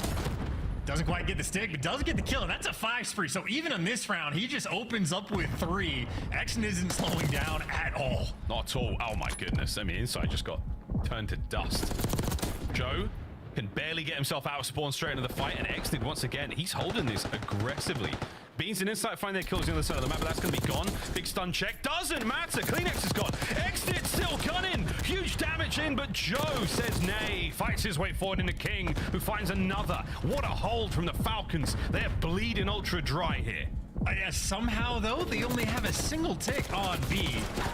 So that is a monstrous opening moment, and you still don't actually have a ton, and you're still having to fight for the B zone. Good news is they should be able to secure it. Joe Deceive does not have support or backup, and he might not need it. He's going to do it all. So Falcons, as good as that was, you have a player with 20 kills, and his 3 teammates combined have 22. Hey, what it's all about, man. We want to get Exnid back to that sort of charge into battle like this. Getting big pieces. Nearly the second on the CleanX there. Good enough for now. 19-15, though. Falcons with a solid life lead. They've got a little bit of 30 seconds to play with. So they've got to get themselves back over towards these zones. And that's where the slow and steady ultra gameplay is certainly going to pay off there. Don't have to do anything flashy. Just has to be simple. Simple is very beautiful here in the CDO world. Well, look at the situation now, though. 20 seconds on the clock. You're going to have to more than likely go towards A just because Joe Deceives is pushed out towards well. I mean, this is a round that is an example of efficient kills and getting where you want, because in spite of the fact that Exnid did give you seemingly everything off the break, you end up getting daggered on the round unless Tahum can make it towards the B's home. But Tahum did not even try to go for it. Literally stops on the minimap, turns around to look for a kill and go for the trade, so doesn't even make it towards the zone. And that is an example of the 12th overall team in control of how you don't want to play behind the kills. Yeah, it's an objectively minded approach. Ultra, where they find their kills, is incredibly important. We saw CleanX at the end there, catch a couple out towards the end. This was a slow-mo highlight of some of Exnid's run, 21-11. We have another look at this live on our replay. And Exnid again, an explosive run through, getting the first few kills there for the Falcons. And this was quite the life chance. I mean, this is great, but you're not wrong. I mean, there's pressure on the backside of the zone there, and it's still like single man on the capture. So again, an impressive display of skill and impressive timing on the attacks there of the players on spawn, but inefficient use of that time in the life over by B. Yeah, I mean, especially for the fact that, like, admittedly in the first push in the hallway when he got the 3 kills, 2 of his teammates had died, so they're coming off spawn, but they still had the map pressure and just not able to convert. That just means they're going to have to work so much harder for the rounds. And on the tick front, Ultra do have a pretty sizable advantage in this moment. I know from Ultra, it was just a mixy moment towards the end where they ended up taking the L. They're trying to clean things up a little bit. And they didn't have to get 5 kills off the rip for one player. They already had 2 ticks of the B zone secured. So a little bit of a different style here in control. Yeah, it's 2 players on the zone there. They take a couple of gunfights when they need to. Nice trades here from Insight, maintaining this presence right now. So you've got to keep pulling those members of the Falcons forward. You've got one of them heading in and spawn, and again, this is that chaotic lineup right now. You'd expect that from the Vegas Falcons, keeping Toronto guessing. But right now, a single avenue they have to work with, and they're going to take it. If they can get towards B, a single segment is all that remains, and with 4 players in proximity to it, they'll cap it fast. Good stuff out of King. Pulls down at least 1. Oh, nice nade from Beans as well. And by the way, the reason you're able to save 4 players nearby for B, they make fun of Insight for playing slow, but his ability to stay alive and get his teammates back into position is what should deliver them this B zone. Wixel doesn't win the gunfight. Jackal gets it done. And because Insight stays alive over towards you, he maintains that space and pressure for the squad. So Insight, again, say what you want about his gameplay, but he does have one of the better arrows on the minimap in the league. That's a very, very strong narrative, folks, that we are pushing, and with damn good reason. Lovely shots there from Benjamin Beans as he gets himself in on towards the A side of the map. And again, that zone is a hot one indeed, folks. A lot of control needed. And speaking of control, you have guaranteed defense in round 5 for Ultra. Back with the Jackal as well. So just a fun look, brand new haircut, made brand new Insight, I suppose. But the SMG is down low. They're looking for the pressure over towards Fireplace, and that is a nice snap from Joe. Maybe sets his teammates up. 2 bodies on the point. CleanX and Beans picking up the kills. Insight found his home to the objective. Everybody else off spawn. And I missed it on the minimap, but somehow when there's 2 players stacking over towards A, there's an Ultra player getting a kill out of rock. So whatever was happening on the minimap there, Ultra happy for it. Now their sizable advantage they already have in this map nearly going to be secured as the defense is for the final round, should we get there. And this is the nade on the King. Yeah, it lands. I mean, talk about a perfect nade. Not only for the kill there, but Xnid is so heavily damaged approaching the attack there on towards that zone. So B, well handled there by Toronto Ultra on the attack. Joe sets his boys up for a couple of good ones, and they managed to effectively capture the zone. Falcons, you got to do a lot of work here, lads. You're not going to have defense for the final round, but you've absolutely got to win 2 attacking rounds. Here we go.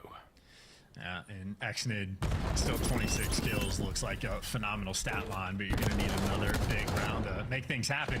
Here's the highlight reel sort of situation over towards the hallway, and he makes that place his zone. Insight gets the drop, but all of his teammates fall as well. You got a triple stack rolling through, so this is the teamwork you're wanting to see from Falcons. Hey man, just stack the point. It's something we've screamed about for quite some time. King, can he get any out of this life? He's very damaged there. Beans just have to come in there and cough on him. Kleenex, the same thing there for whom Wixel gets there a little bit too late, and he's unable to win the fight. Again, too many Ultra players to deal with. They're going to drain that second segment of progress at B, and on the approach now through Rock. Looks like Joe deceives. Oh, he's got a corner, and he's going to get a couple more. And Kleenex on the prowl. That is phenomenal trigger discipline. Little small things like that can go a long way, but cleans up the one big kill, and you're keeping pace. Wixel is able to slip the net, so 2 players going to go get sent to deal with him, and Kleenex gets the tags in, leaves it for his teammate. Insight's going to call out, hey, it's the entire team. Toby, please help me. Yep, Toby, go. Here comes Joe. Oh, he manages to somehow find a kill there on the back end with a stun. Now with the Kleenex, Toby, please help me. Here he comes. Same day delivery on 1. Can he make it 2? Final 30 on the round as Ultra have done an outstanding job keeping everyone pinned in. Here comes Joe, another to his name. Insight still on the door. Gets 1, 2. Wow. That is that, folks. Beans now to spawn. Ultra absolutely running it here on Hacienda. Yeah, and that is hesitation in a game mode where when you're coming off spawn, you just don't have a lot of time. All those players out towards Rock, they just get finessed by Ultra, and they really just stop forcing the issue. It took them so long to even slide through that door. Didn't know what to do. Ultra able to play with them. And congratulations, you might have lost the map number 2, but if you win the control, you'll be good for the series because you're going to be playing Hardpoint next. But nice little bounce back. You get a Hacienda win as well for the controlled game mode. So Ultra, they've seen the ball go through the net and an opportunity to practice their teamwork just a little bit more. A mishap in round number 1, but nearly flawless after the fact. As soon as Xnid did not get 13 kills in a single round, Ultra were just fine. Absolutely fine. And that's what it sounds like, folks. Absolutely fine indeed. Beans having himself a nice map there in the damage department. North of 3K, 23 and 17 in the end. 17 of those non-traded. Plenty of assists there for the Ultra boys as well. Clearly communicating very, very effectively. Good stuff there. As another respawn, our second of the series now comes to a close. And again, it is the Toronto Ultra boys. Our Canadian comrades finding a big dub there. We're going to another hardpoint, another chance. And again, not a good look for the Falcons. This could be the last run they have in this series. Or is it the first win? History about to be made, folks, here in the CDL. Either history made or history continued, but either way, the record books are going to be taking notice. A couple nice runs, though, from Kleenex. Had some big wins, and, I mean, Kleenex continues to provide just elite-level SMG gameplay across the board in all modes. Always a fun player to watch, and again, Ultra, I'd be interested to hear what exactly happened in their minds on the red card, but where they got caught in that game mode. We saw Joe's team doing the thing, making sure he hit the reset button, going to map number 3, and him and the boys delivered. And that is a nice pistol shot there from Beans. Maybe one of the finest in the league. One of. I mean, there's a couple of contenders there, but Beans very, very happy with that one. I think it was 2 headshots, which really, really hurt King on the fight there. But yeah, Beans towards the end here as well. Massive pressure in the lobby of the Vegas Falcons. This is a terrible place to be. If you haven't a call out, the boys are in there. They've got many ways in, many ways out, and it just puts you under a tremendous amount of hot bother. Hey, Deja Vu, how are you doing? Welcome. Sorry that was a little AFK. Just had to use the bathroom. We've seen this team hey, guys, I was surprised. They have been unable to close out, and again, it's always in the second set. One to such a with the Falcons unable to reset themselves. I mean, and maintain any sort of pressure. Will that be the case? They are Ultra. Well, I mean, Vegas to me, they are 250 to 68. surprises here and there, so I'm not surprised. So. I mean, I didn't expect.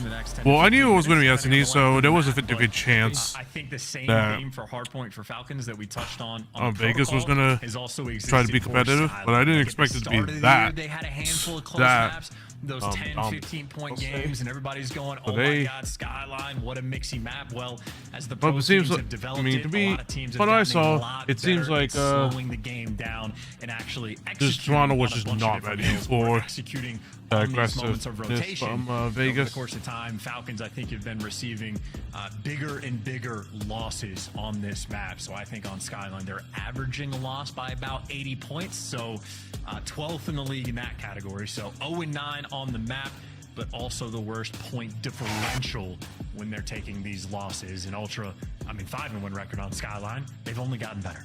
Yeah, absolutely.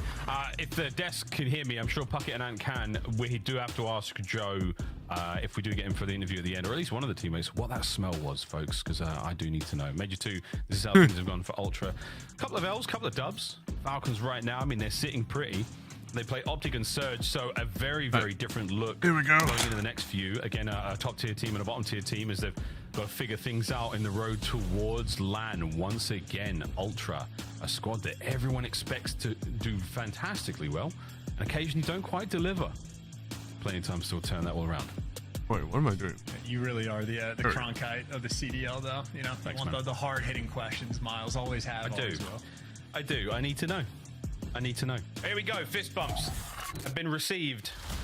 And we go to Skyline. And Skyline we're HB. running plenty of submachine guns, folks, so far. Not a single lick from the Falcons. Yeah, this is going to be a dominant difference there in the score lines. HP. But hey, Again. ultra chance of 5-1. Their holds at first. I'm going to be real. Breaks at third. This is a fantastic map for them. Yeah, I can't even really conceptualize where the victory could or will be for the Falcons or what their path is going to be. Kleenex had a phenomenal map number 1, and Kleenex also is amongst the very best players on Skyline as well. So definitely a force on the map, someone to be feared. And I mean, I think last time I mentioned this for Kleenex on this map, he had like an average performance, and it was Joe Deceives that popped off. So Ultra on Skyline, they certainly have options. Explosive opener on the way towards the jacuzzi. King's going to get a couple here. On board with Wixel now, doing his very best to stay alive with his insight. Whoa, dear. 3 down. Last man, Wixel. A pop Gravity, Beans' biggest enemy. Just gets him for his second. Ultra with a hill. That was clinical. Inside, by the way, super nice start. Ends up getting traded out for that kill on King, but where his teammates lost the fight around the zone, Inside ended up picking up 3 kills just to keep the map under control. So good work back and forth, and that is a full send if I have ever seen one, to make sure you get the break on the time. All things considered, super solid P1 performance there for the Falcons. Gonna have about a 10-point lead going into new. Unfortunately for them, Ultra, we already saw it, number 1 in holds on this map, and it's because guys like Insight really do anchor these back spawns. I mean, he is on the edge of it right now. There's no way. Insight, he's got a lot of damage into these players. He's bought his boys the time, but he can't do any more with that life. Beans down the back stairs. Perfect corner to be in. You gonna check it? Yeah, you are. Excellent. Wins a big one. That's the break. Falcons are in. I mean, yeah, I was the number 1 team on holds. That did not last very long. Unfortunately, Joe Deceives got behind them instantly. Yep. So, well, they're number 7 in holds, I think, for Falcons, and 12th on breaks. The one time they get the break, it lasted 5 seconds. So I don't even know if technically that counts as break for the Falcons, because it didn't even last for long enough. So how fast the map can be turned on its head. Joe Deceives delivers. Yeah, Joe Cleaves too. Lead changed out. Ultra starting to walk away with this one. Over towards P3 we go. And again, Falcons in position. Falcons with arrows all over that point. Most bases covered. We'll find out how this one goes, because Ultra have been superb on the approach. Wow. 1 down, 1 more in the other side. Over to Kleenex now, trying to find the trades. 3 dead, last man gone. That is a perfect 4-man wipe, Ultra. Yeah, Insight legit didn't see him, like, sort of supine behind the table, though, so I'm stealing that one. I'm stealing from Insight the angle he had on Hacienda as well, so I got things to try out tonight. I'm looking forward to it. It's going to be a delightful time Ooh. here in Crimson right now. Ashworth and all the Triple nerdy kill from squads. Doom.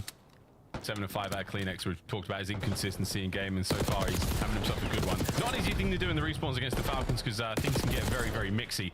Nice work on the hold here. Once again, they're keeping this kitchen hot right now. 3 players still alive and kicking, rotating towards New as well. Joe's in and somehow wins that one against Wixel, and arguably going for the second. Over the top he goes.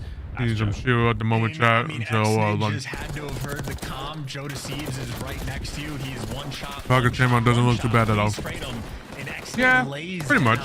I do love their camo, I'll say. Falcons could have flipped the map, gotten the spawns, and just not knowing when to hit the go button. Unfortunate little I will say, there. We'll see so far Vegas, better showing at the moment than map 1. Trying to hold on. Right now he's... But Keen, you gotta do something, buddy. You're 5'11", and oh man, excellent. You are 5'9" as well. You both gotta do something. Oh, shit. Teammates there on the point. Right back into life we go, though. Couple more kills from inside in Kleenex right off the spawn. Toronto have done a fantastic job of stabilizing. Oh, and now course correcting. 2 for Joe. Hard point Ultra. Down. Joe Bereaves is next level. That's it. All good. GG. Go next. His boys were out, mate. They were done. 15 seconds to go here on Bathroom, and it's squeaky clean from Ultra. The beans in the shower. No sodium on that, no starch, no nothing. Ultra, we want to go now for a quick listen in and see how they sound. Almost like, yo, he's low rugs now, yep. What's the fun time? Nice. I have all kitchen. My bad. I gave up. I have a cross. Top piano. The piano. I have a middle bridge. Might flip me. Yo, bridge. This one. What's low credit on you? Two bridge. Two up out. Give me a sec. It's lane top bridge, okay? Lane close left bridge. Nice, good shit. I'm running inside. Where are Vegas looking at? You gotta know that. You gotta know something that. Oh, maybe someone's trying to go and I'll spawn. What are they doing? They're gonna go top on you. That's what I'm getting pissed off with Vegas about. It's like they're doing the simplistic stuff, but you gotta look at your flank at some point. One more top on you. He has an AR. Wow. I right back. Enough. I think we're gonna pitch bridge, right? I'm going top back. I'm on piano. It can only go piano. Yo, when you play tiles being hit once. Tiles? You cannot allow that to happen. Time me. A little bit where you found it. Yeah, couch corner. Actually, beat tiles maybe then. Tiles weak. Other guy's weak. I'm absolutely bro. Tree back top. Hold him back, okay? Nothing back top, boys. We couches. I want 2 tiles. One back. He's like, what the fuck are they doing? It was like that in the S&D. It's like, what the fuck are they doing? Blood down. I have under. What's your bridge runner? Did you stun left, Jimmy? I'm playing 13. Have my top bridge? Yeah. This guy. They could spawn out. They could spawn next to you. What's in the closet? Yeah, it's one with you. Chances classic vintage comms out of the Ultra Boys, but it's vintage gameplay out of Kleenex. Man, those wins are insane.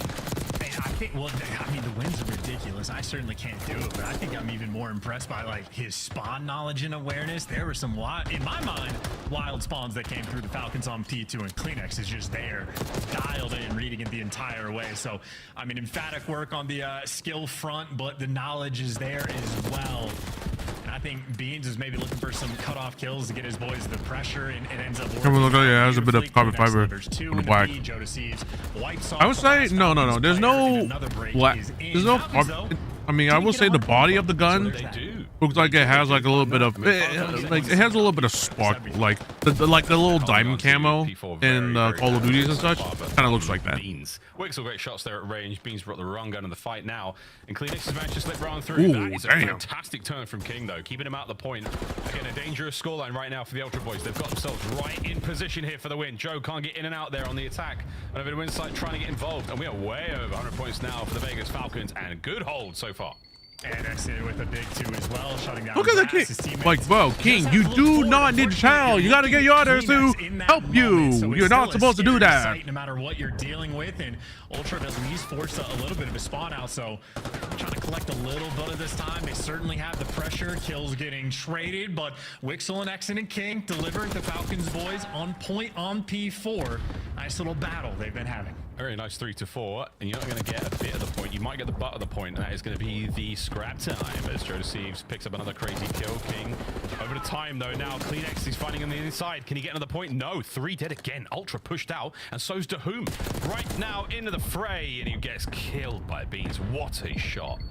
Yeah, and getting that entry kill means you've just locked down the power positions for this rotation. So Beans in a comfortable spot. Joe Deceives made it to his home up top white, but all of his teammates actually fall. He doesn't have to be worried about Falcons getting too much time here in this moment, but Ultra still going to have to work a little bit harder, try to collect this P1 time and close this game out. Yeah, it's fine time as well. Joe's only going to get 1 out of that life, traded out instantly. Falcons again with a little bit of P1 presence. This has been a lovely chain, 3 to 4, back over to 1. They've done a good job, man. This is good ass time, in the words of TJ Haley. 35 to go here on P1. Ultra starting to get things going a little bit. Very, very concerned about the P2 rotation as well.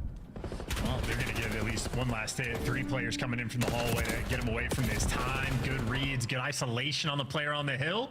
And when all the trades roll through, last man standing was Dahum for the squad, and Beans ends up flipping him. So if there's any way to hand the game towards the Falcons, it would be a moment like that. Holy frijoles.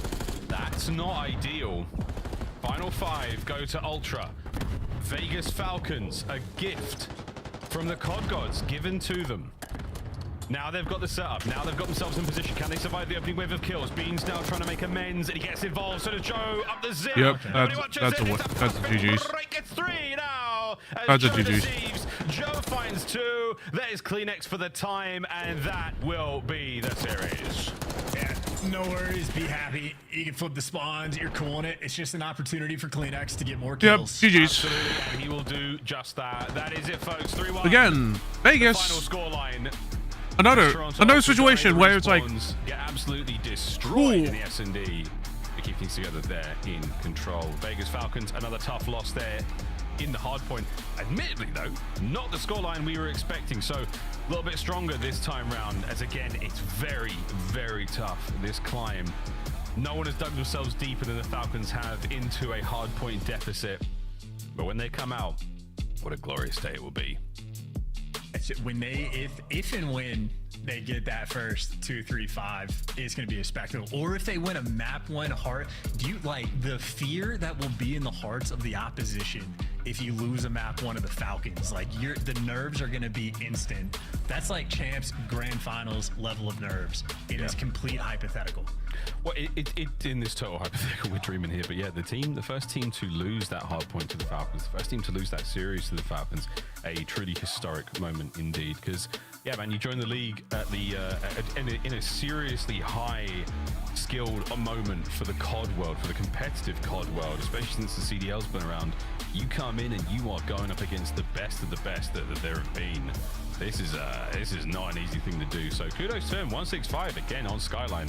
Not an easy thing. We've seen bigger blowouts here against tougher opponents. Good stuff. Good stuff from Ultra though. You really have to go back to that red card though and do some soul searching, lads, because they beat the brakes off. Yeah, that is a learning experience to be sure, and a wonderful P4 hold. You saw the first go around, nice little full 60 getting thrown in the mix on Skyline. Hey, at least you get 100 points more, but I know not enough. Perfect predictions they had. How did you guys see this one coming? 2 in a row, and we're pretty good when Allie's not here. Listen, I'm locked in, bro. I told you, I'm not trolling anymore. I'm picking the teams with my brain, not my heart. 3 of the 4 hidden heroes. Now he's got back-to-back correct picks. What a hard one to pick, too, that last one. The easy favorite here, as Falcons are still looking for their first match win. They did look good in the search and destroy, but after that, we saw a close control that was taken over by Toronto in round 3 and 4, and then, of course, this hard point. At one point, 219 to 100. It was dominance out of Ultra, a little bit of life from the Falcons at the end, but this is Skyline. This is a clean win for Toronto. Yeah, Vegas have tried to go to this map over and over again, just hasn't worked. It's been real tough for them. You heard Chance setting it up at the very end, like they had a huge opportunity over at that P2, and I feel like it's this hill every time for them, man. They play so tight, and they get picked. You see it in the highlights here. It's like, dude, we got to push out and get that first kill, and then get ready as a team to like trade out from there and retain the spawn. That concept has not been grasped by them, and Toronto Ultra just exposing it a bit on this map. But for the side of Vegas, like excellent, man. Been a standout player, dude. Had a really good series throughout this one. Game two in the Surge, he popped off, huge ace, and then he had a great control, especially early on in that very first round. Got to show him some love because he's really been developing as the season has went. Our Minor 2 bracket featured Toronto getting knocked out by Vancouver. They finished top 4. Today, they gather another 10 points with a win over the Falcons. It's now time to talk about it with the one and only Beans. Beans, how'd the match feel for you tonight? It was a pretty okay match. I mean, pretty quick for everyone at home and for us. Obviously, the S&D was a little bit. One of them is what it is, but yeah, pretty clean. We saw you guys 3-0 Optic Texas back in the minor, and then you ran into Vancouver Surge. How was that tournament for you guys prepping leading up to Major 2? I mean, we just trying to replicate our scrims to our matches. I mean, our hard point in scrims is really, really good. Okay. It doesn't always translate into matches that well, so we're just trying to do that as much as we can, and then obviously get our control down. Our control's probably been our worst game mode so far this year, which is weird because I'm normally unreal at control. Toronto in the past have been great at control, so I think we will find it. And once we do, we'll be in a really good spot. Beans, I want to ask you, coming into the last couple tournaments, I mean, going into the major, you guys had a high seed. I mean, going into the minor, get reverse swept, and then in the last minor, obviously, you lose to Surge 3-0. But outside of that, you guys have been so excellent in some of these online stage matches. What's happening in the tournament atmosphere for you guys, and in you in particular, what's going on in these matches where you guys are just folding? I don't know. It's just situational, I'd probably say. I mean, the game plan we have is always correct, and I think we follow it for the most part, but it just comes down to the really key moments. Like the Carolina at the event was in our hands and we threw it, and then even the LAT games we played, it's really close and we're just throwing the matches. So I think it just comes down to closing maps and closing situations, but we'll get there, I think. And I wanted to follow up with that. How have you adjusted your mentality and approach towards improving a team in Call of Duty, now sitting alongside some players who've been at the highest peak? Just learning, to be honest. Just listen to the guys, and obviously these guys have won. They win every year almost, so I got to show up for them. And yeah, obviously they're veterans, and it's good to be around them. Love it. Beans, final question: who wins this next one? Cloud9 New York or LAG Mates? I'm gonna go to C9. I think they found their flow a little bit. The AR duos found their flow, and I think they'll take that one. Okay. I like that insight on That's my prediction, AR though. play. Beans, thanks for joining us live. Cool. Thanks, guys. That's Toronto Ultra, 10 more points, and that is 10 that they needed. I was just looking at our preview of what the bracket could be at Major 2. Toronto was an 8th seed entering this matchup. That would put you up against LA Thieves or Atlanta FaZe in your opening round of the winners bracket. So Toronto's like, yo, we got to get up at least number 5. Yeah, let's try to get a top 4 seed if you're Toronto Ultra. Still within their sights, got to improve. But like Bean said, the respawn has to get better. We're going to break. When we come back, we've got more Call of Duty. The French fans, it's time to get loud. You are running out of time to score points towards champs. Gentlemates, need it against Cloud9.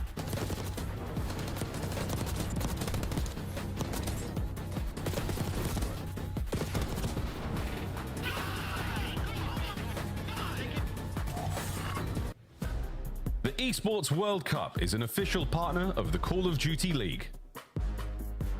Upgrade your game with the SCUF, the official controller of the Call of Duty League.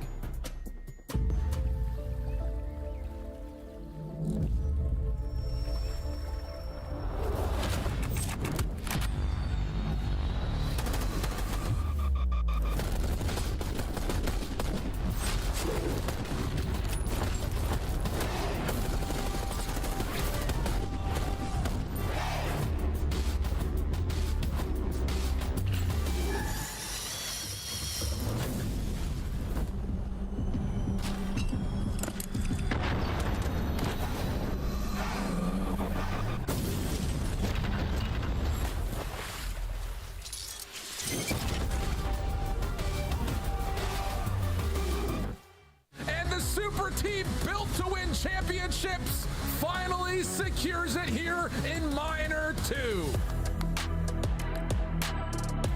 Scrap gets kill number 40 as he finally gets felled. 0-4, Wait a minute. double. Wait a second. Wait a minute. Dude's able to find one around the back. Vancouver, miraculously, with just really 2 players alive, break the setup of LA. Sabuza shuts down more Thieves members. Nasty still staying safe by the trophy. 0-4 shuts it down inside the hard point. Last 5 seconds, the Thieves can't get out of pool. And Vancouver, somehow, some way, sneak their way into P4 and steal away the map.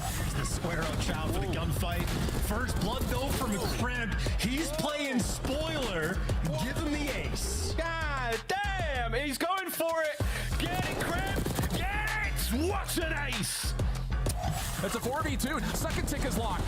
In LA, they may just want to run forward here. See if they can try to find a way to stop this. And they may just be able to get this 1v1. Nasty versus Envoy. Both players off the regen. Nasty being danced with. And contest is in. Envoy secures the 1v1. 23 non-traded kills. That guy just did it all there for LA. Managed to find that one 25 seconds left. Ultra have given themselves very little time to fix this problem. Oh, receives, can fix nearly everything with his PDW, baby. In the corner. 3. Can he get a 4th? Gross. One more match, y'all. God, yo. Yeah, that's just not necessary right there out of Mr. Neptune. Now you give them an opportunity to catch the timing on the side. 3v1, all of them the Nasty. Can he find anything for free? Shots over the top, not gonna happen. Scrap for the win. And the super team built to win championships finally secures it here in minor 2.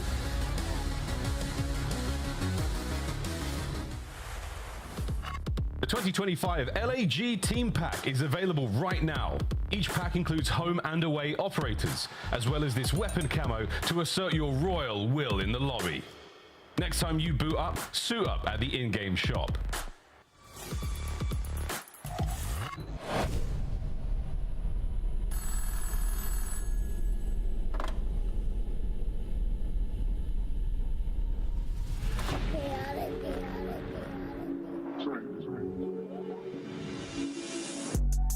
Nah, for real. They be talking tough, but they won't get up in that field. ARPs and 223s get hit up in your grill. Iron on me like I'm Tony, like an orange eye pill. Come and get your shorty, cause she tryna cop a feel. She know look chaotic, keep it hot before the deal. And you steady talking out your neck, it's never real. So I say nah for real. So I say nah for real. Nah for real. Yeah.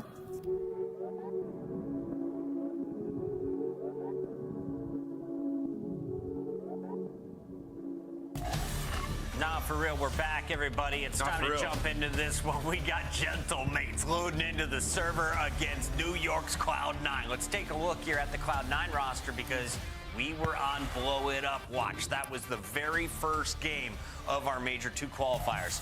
After that series, we're like, oh, no, don't blow it up. You might have something here. Yeah, I mean, they were unbelievable, right? They started 3-0ing teams. They figured out their hard points. Sib started to spawn in and look like the super slayer that he was the last couple of years. And, you know, I talked about it before the season. It was just all about the dynamic between the ARs of Attach and Sib. You had to get Attach to play more objective-minded. Now on this stage, the stats are reflected. He's getting in that hill. The subs are pushing out, and Sib is frying, right? It's really simple when it comes down to it, folks. Like, this team has the players who can turn up.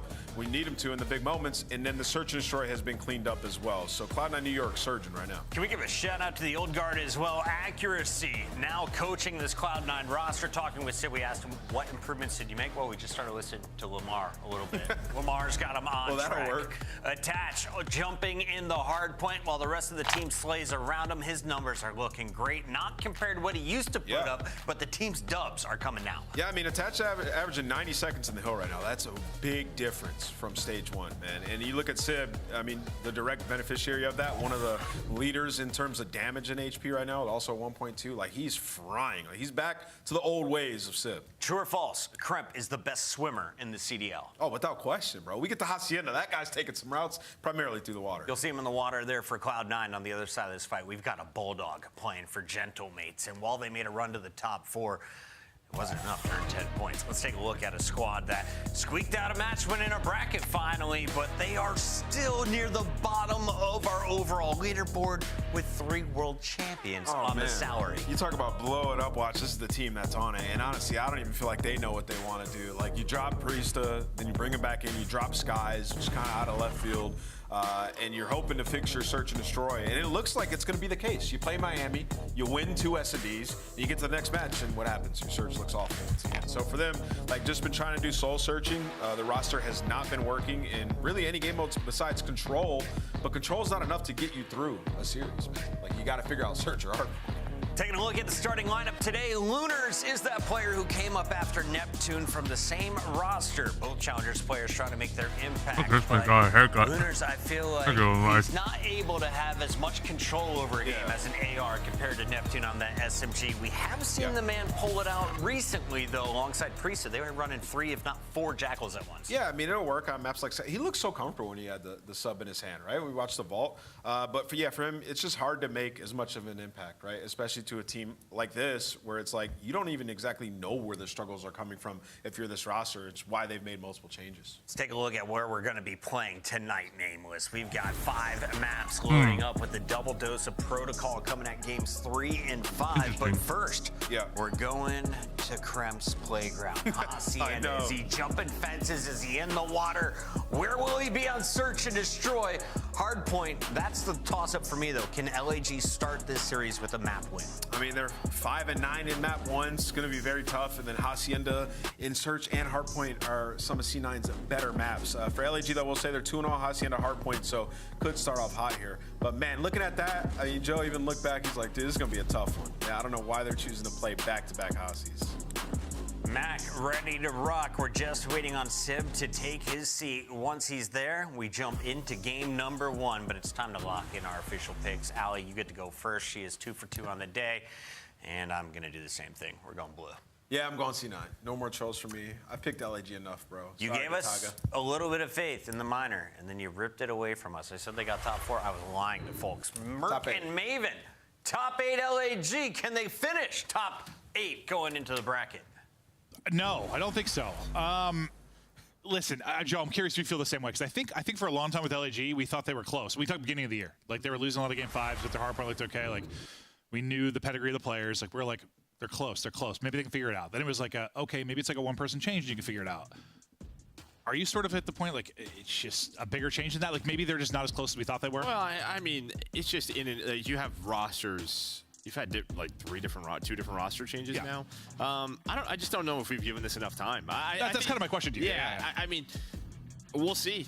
I think the biggest thing for them is, like, you found a win at the minor, and that was an extra week. It's kind of what I talked about last week, right? Like, the minor, it's obviously great, but the best thing maybe for teams struggling, it gives you another week to prep for these major 2 qualifiers, some more practice, so you're not 0-6. Yeah, no, 100%. Well, they've been struggling on one side. It's been the kind of opposite conversation on the other side. Before we talk about that, though, LAG and what the remaining strength of schedule looks like.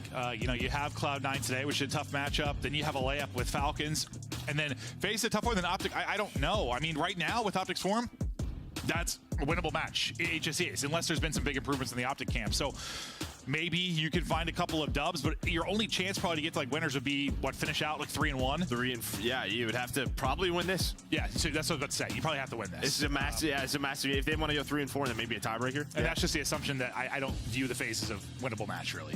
The other 2 maybe, but we'll see if they're able to do it. But where it's been kind of chaos and frustrations on one side, Cloud9's been trending in the right direction. I mean, I know I was real critical of this team at the beginning because I just didn't like the composition. It wasn't looking very good. I mean, I'm changing now. It's been enough of a body of work now. They're looking like a much improved team. They're shouting out to accuracy, focused on the hard point, getting attached on the hard point more. The search has been improving. Like, there's been a lot of solid stuff from Cloud9. Like, are you a believer yet? They're right in the fray after you take out the top 3 teams. I mean, they're in there. Yeah, I mean, compared to where they were. Yeah, no doubt about it. Like, I trust this team, but you can see here, they're dominating teams. And then you look at that Surge loss, and maybe at the moment we're like, all right, we're not really sure still, Cloud9. But now you're like, all right, that's a good loss, right, in a game 5. Yeah. But yeah, I mean, you beat a good Ultra, you beat a Breach, who is probably another one of the teams that's maybe slipping right now. But what has happened? You've had Surge going this way, you've had Cloud9 going this way, so it's been fun to watch. And I think that Royal Ravens won tomorrow. will give us some more information about this Cloud9 team. The one against FaZe definitely will, to see where they're actually at. Excited to get this one going. I mean, it could be the beginning of a run here for Gorillas late and, well, midway through Qualifier 2, where they can turn nothing into something. For Cloud9, yeah, I mean, your only losses have been Vancouver, and you lost to Thieves at the minor. Like, those look great. Those are 2 top 3 teams right now. So you are feeling good, sitting pretty. You're getting to some of your bread and butters when you talk about the Haciendas. We'll take a look at Hardpoint, where you're sitting for the last 10. Losing. Well, and this is kind of the thing too with Cloud9. It's like, it's not just that like, losing Hardpoint's 6. gotten better. 6 they're maps. 6-4, honestly. It's their entire game. Their search has gotten much better. Obviously, not good.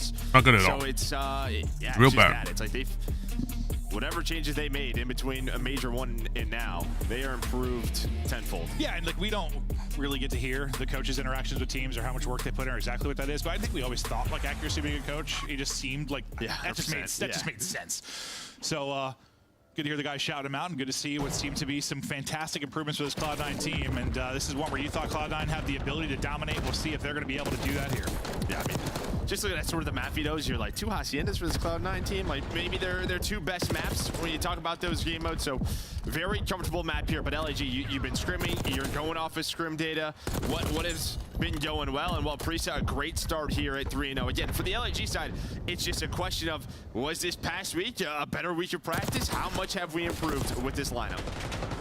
Yeah, I mean, that you were talking so much about buying your team a week with the minor, buying some extra time is, well, Mac buys a triple and shuts them down, but like that's especially important to teams that are making some changes, trying to find some rhythm to their gameplay with somebody new in the lineup. We'll see if it paid off, because a week maybe for like an established team isn't like a long time to improve. I think a week when you that's make a change unfortunate is for kids. an eternity compared. Yeah, oh, no doubt about it.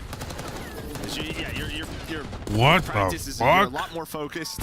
Where were those? Where were Just those? simple things, how you like to play Where were those shots? situations. But yeah, as a new squad, every single day you're getting better. Well, that's what we're hoping for him, at least. So we've been waiting for this team to turn it around, like we were for a lot of teams. Cloud9 being one of them. Cloud9 has seemingly done it, though. His attach is snapping, looking to make the play out towards deep fences here, and he's able to slide through and get a shit, second how there. the- He's cheesing. how the hell you gonna Sybil get picked up those, the third, and while this shots? turns I don't into know. a nice break and a ton of time here That for is Cloud9. crazy. You're gonna love this out of the P2, centering on point from Like I want Sid is LG to clean. win this, but there's just I just don't think there's any He chance. knows he's got Kismet just waiting, like, good luck, go ahead and pop, and they're able to take him down. Yeah, that's just a great little team shot. Just his, I mean, he's got a little advantage right there in that pop-up, but, you know, Kremp's like, hey, Sib, shoot this guy with me, easy. Pick on the Kismet. Now they're going to try to get pushed on forward, get in positions to break this P3 setup here from LAG. But a nice job there at that P2, Cloud9, that Money Hill really cashing in. Yeah, good break and cash again, exactly. As you said, can they break and cash again? Yeah, okay, sure can. One player remaining. Can you come up with anything if you're the lone guy? You're not going to, or are you? Still, Linz is there. Finally, he would just shoot this guy. Yeah, no, I was actually wondering, like, yeah, I was wondering how he hadn't dropped yet. Finally, he is going to drop, though. They're That's a putting clean trophies break. down there like, yeah, someone's got it. But well, with a quick break at P2 and now a quick break at P3, you got a chance to ramp up a really, really significant lead here early on. Sib continues to shoot. His turnaround has been a thing of beauty. His confidence is there, and my guy's frying. Yeah, I mean, he's on 7-0. Attach is still alive as well. These 2 ARs haven't died in over 2 minutes. Finally, Attach gonna get traded out. 10 seconds left here, but guess what? First player here gonna be Sib, up to 8 in a row. He knows where the spawns are coming in. Jesus on Christ, the way is Kremp and 14 Attach. what's And well, this is what Hacienda is, a more traditional style hardpoint map. You get punished if you don't rotate early. If you get broke early, you get punished, and that's what is happening right now to LAG. For a second, I blacked out. I thought we were watching the Falcons map 1 again. Like, this is a blowout. Up 100 is Cloud9. 8 spree for Sib. Get it to 9, looking for double digits. Not going to happen as he'll finally get cut down, and you need this. As bad as you need it right now if you are LAG. How about a missile? Unfortunately, yes. You gave up a streak. You're at the open hard point at Rock, and well, it pops a triple. Unfortunately, 2 are going to be teammates, and Crimp and Mac. The final missile not able to take out anything. Attaching the lone guy to position to do something. Tries to, but not going to lead to anything. You're still going to be down big with this time if you're LAG, but... Yeah, I guess it could have been worse. Yeah, 100%. You take the small wins in life. When you're a team that's struggling like this, yeah, whatever silver linings you can find, you're going to go ahead and take. Lens with a little multi-kill there as attachment, losing a little aim assist, Wait, or losing his tracking. I think you need to adjust your glasses, please. Now, back to P1. And for LAG, is it as simple as, I mean, just some of these early setups, you got to hold. You got to at least deal with the first push. Yeah, P2 and P3 just had to be better there. And just not able to hold that first push. It was just too easy for Cloud9. And there is a player right behind you. Mac just holding the door, waiting for that. Don't mind me. Yeah, I'm just backing that thing up against you. That looks so funny. Hopefully that's a pencil in your pocket. Oh, God. Cloud9 continue to try and work this lead up. I thought attached shots looked good, but not good enough as Priesta shuts him down. We got 20 or so seconds left. Earlier on the rotation should be LAG for now, but you got 2 taking an outer route right now for Cloud9 New York. LAG, they need time and they need it desperately. Let's go to a listen with the Gorillas. Let's go. I'm seeing it. I'm seeing it. Get back. Running out Ivy. Yeah, get up. I got you. I'm here with you. I'm holding your dick. I'm going. I'm under. He's native in lobby. I blocked well. I'm seeing spot. Responding fire on you then. I'm seeing secret yet. Nothing from Priesta. Heard you. Give me home mid. Wall's open. I'm holding Zig. I'm holding my front. Three front. Nothing gets you mid. No one deep left yet. Yeah, Zig, one shot. Dead. One shot front left. He's one shot. Give me. Last guy, give me. He's on level. I saw him. Okay, heard you. Yo, I'm ready. Heard you. Push him out. He's gonna Zig. Good. I'm winning. Got you. Guarantee that shit. I'm waiting for you. I'm staying up. Let's go to the middle here. And 17, both Kiz and Lins. Yikes. You do not want your SMGs to be in this position whatsoever. They are not on the same page. I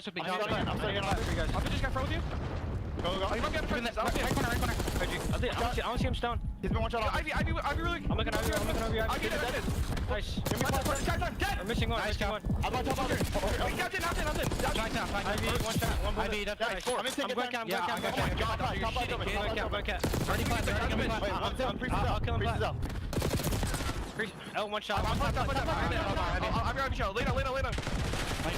Finish. One shot. He's gonna push out of it. I'm coming up open. I'm wrapping out. Open one bullet, Lunars. He's open window, one bullet. I'm trying, ready, shot. Open, one bullet. He might be down, I'll see him. They're blocking well, open 1 HP. There's 2 of them. One to the corner. Our side. One shot, they're both front time. Yeah, front time on you, Priesta. Front time, look on. He's both side time. Look on. Come in. I sent your car. Listen, Lunars and Kiss. Heady them.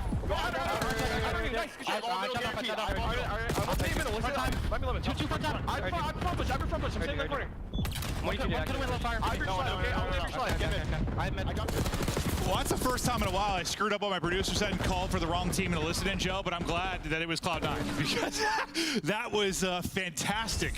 Listen in, they retain a 100-point lead. What'd you like from that? Well, I mean, yeah, you just heard a lot of the small talk, right? 3, 2, 1, let's chow together, let's slide out.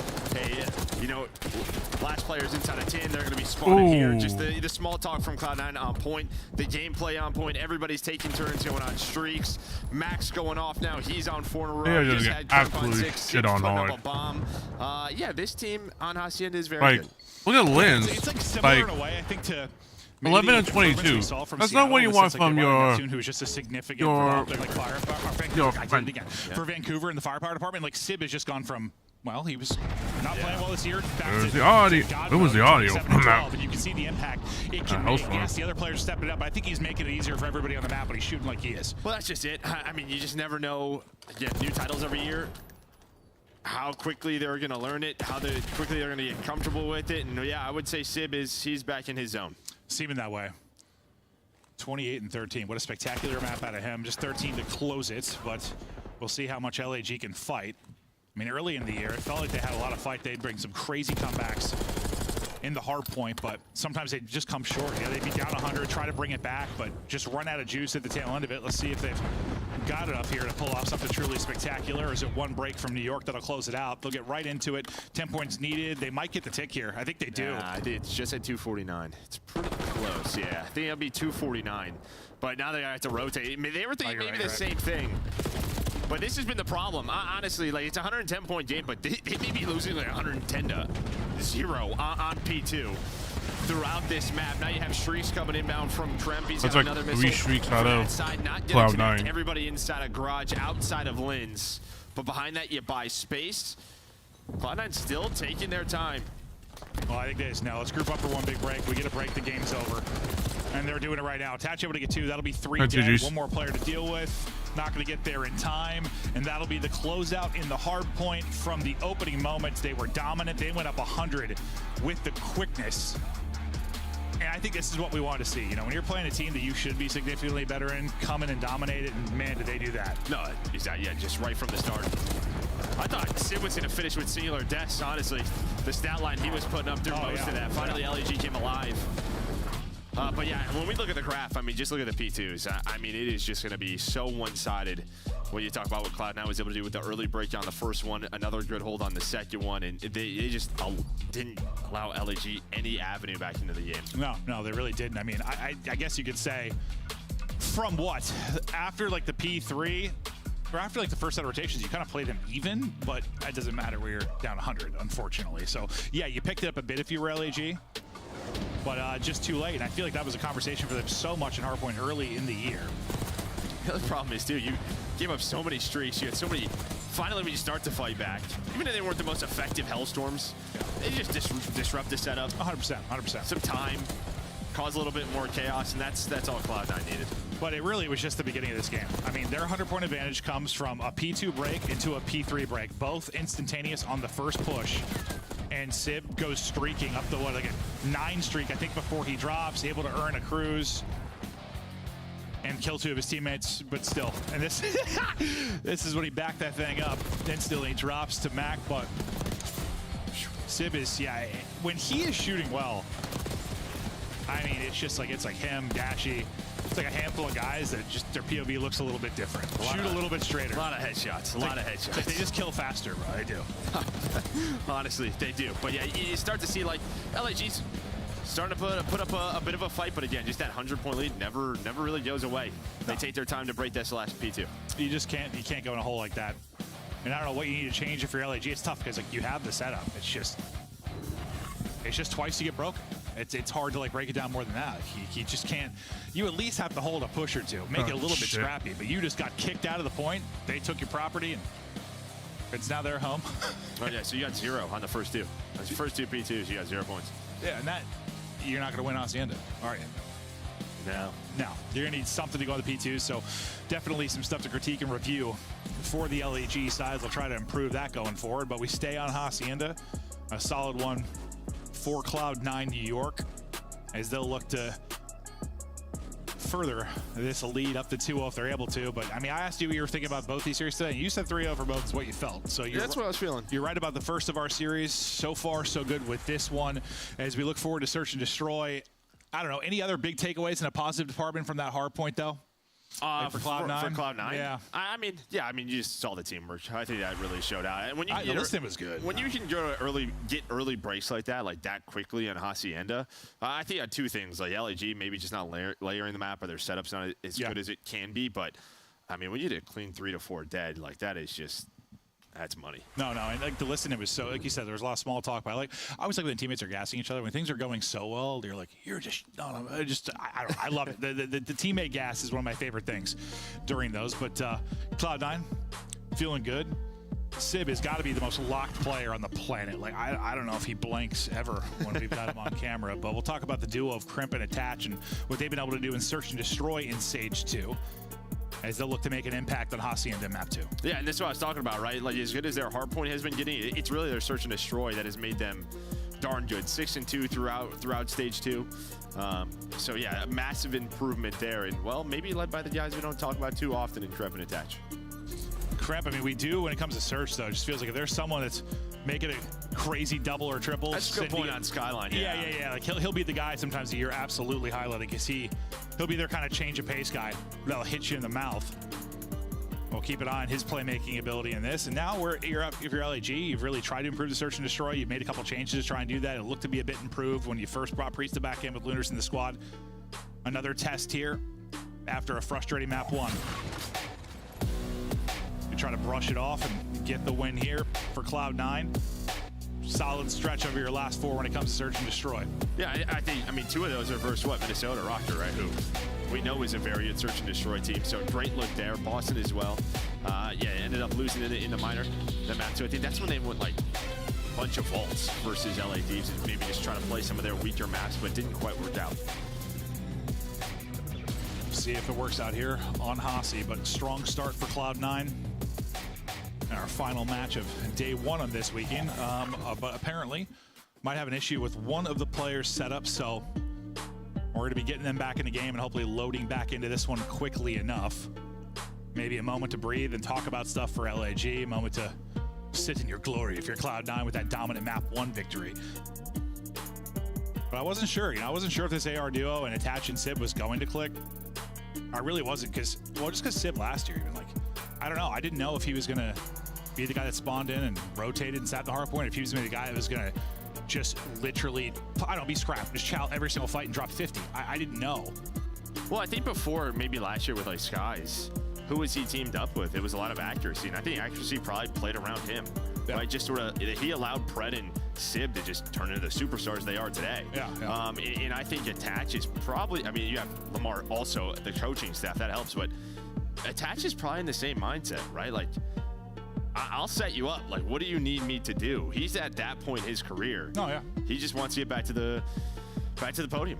Yeah, that's what Skies had to do a little bit last year. Attach, do it this year, just trying to focus on getting that objective time. Maybe can be a little bit more vocal from that position.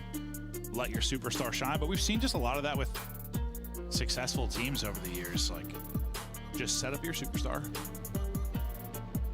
Okay, it's not as simple as that, but like let your superstar shine. Like find a winning plan that involves that. I mean, some of the guys in LAG are very familiar with that, like with their time with Hydra, that's for sure. Unfortunately, you're kind of lacking that superstar now, and you're trying to get it done in a different way. But I've heard, I think it was one player dropped. He's loading back up, and we should be getting back into it pretty quick once they reset the lobby. So thank you for bearing with us.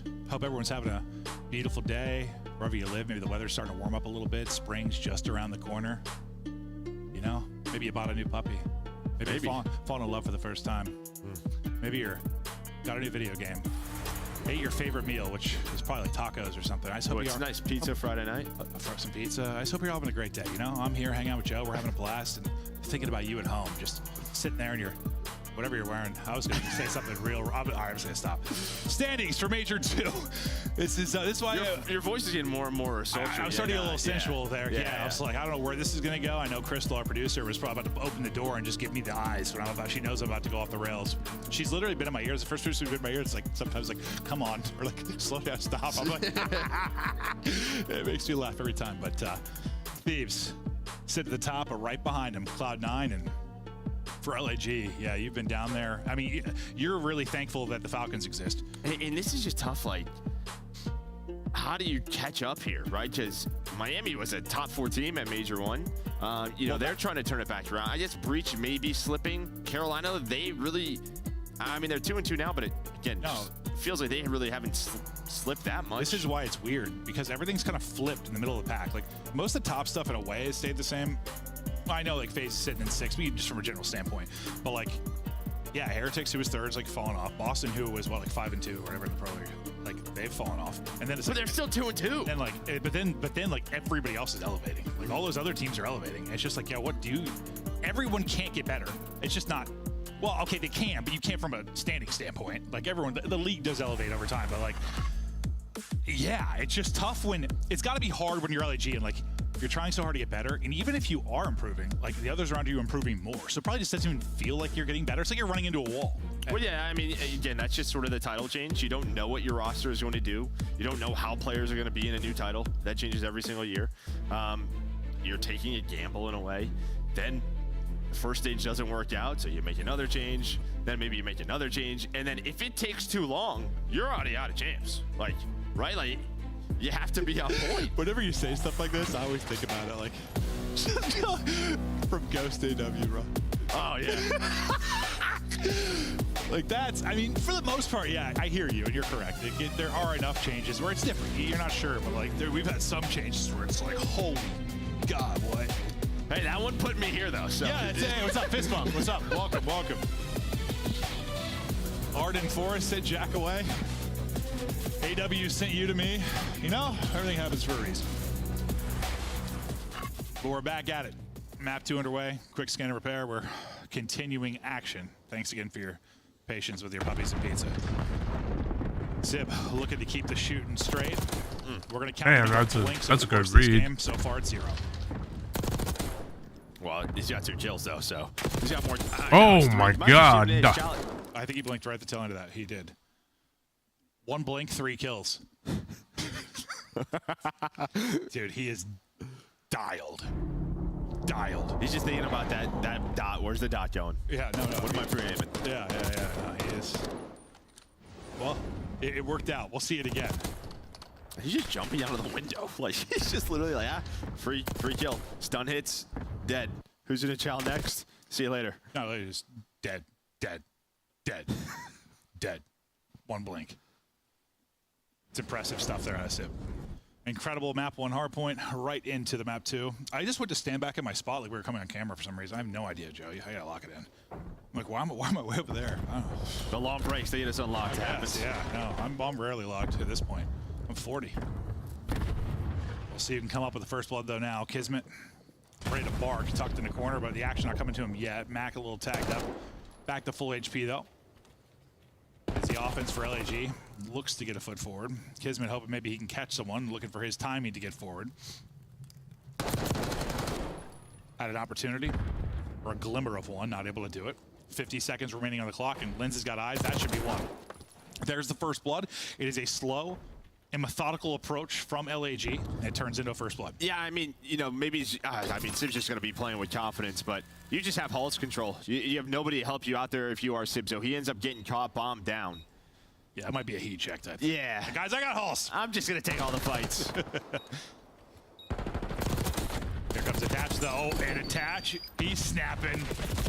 Beautiful. On to the next, but not enough. LAG get the first blood, end up taking the round.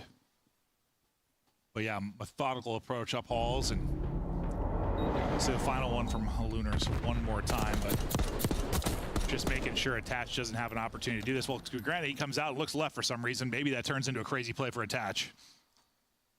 Yeah, I think maybe just a bit of a miscom, right? Because you had Mac who was out towards balcony. Maybe Sib's thinking he's got a little bit more help than he does, and he's just looking the wrong way. Like, they have no info on open hall, and he's just pre-aiming in the middle of the door. But yeah, also could be a heat check. I mean, he did fry 3.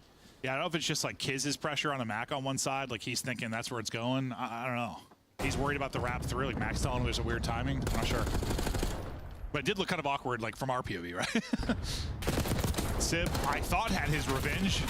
Doesn't end up happening. Kismet able to slip away on 17 HP. They want to hunt him down, but he gets back to full or close to it enough to take a second down. So an incredible life there out of Kismet. That was an insane little reaction onto Attach. Attach is like, I got the read. He's in here. Freebie. Nope. Oh, the timing of this. Oh, Lord. Oh, that is unfortunate. Crimp able to get 2, and now in a 2v3, you're bringing it back. That timing could not have been worse. Lunars down to 1 versus 1. Basically bumping chest, but it's awkward there. Can't break his ankles. He'll fall. You pull off, what, the 2v4.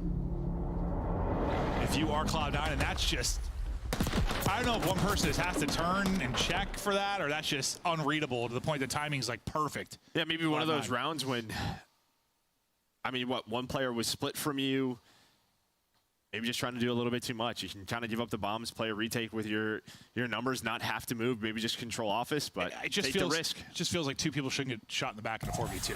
Yeah. Right? Like that somehow that doesn't help. It can't happen.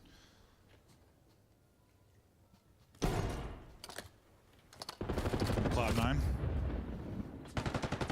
Gonna have to bring it back without numbers again. Well, it was a 3v4, but not for long. Sib gonna drop. Kiz is gonna fall. Crimp with the double, and oh no. Here we maybe go again. I mean, you had this position.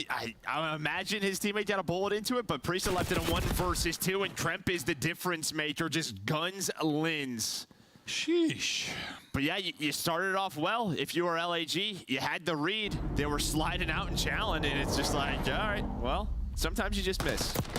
No, I mean, a lot of winnable rounds right now for LAG. You're not taking. We saw the Kremp S&D stats coming into this, how good he has been, him and Attach. Well, he's 8-2 right now. And yeah, he's been the guy, if it's going to be an SMG in hand that's going to get 2 or 3, he's been able to do it. It's been a disgusting bit of work out of him. Just unbelievable there. And does he get the last? Yeah, he gets the ace. All right. I thought it was 3. He gets all 4. Ace there for Kremp. My apologies, Kremp. I thought it was 3. Riser watched the replay. I'm like, wait, he got the first. It was the 3 we saw.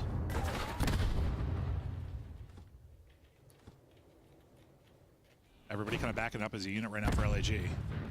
Taking her out, and well, they're going to catch timing, but they have numbers. I just don't know if that matters at all. Currently, in this search and destroy matchup, it hasn't seemed to. He had it! I thought he was going to get 3, Joe.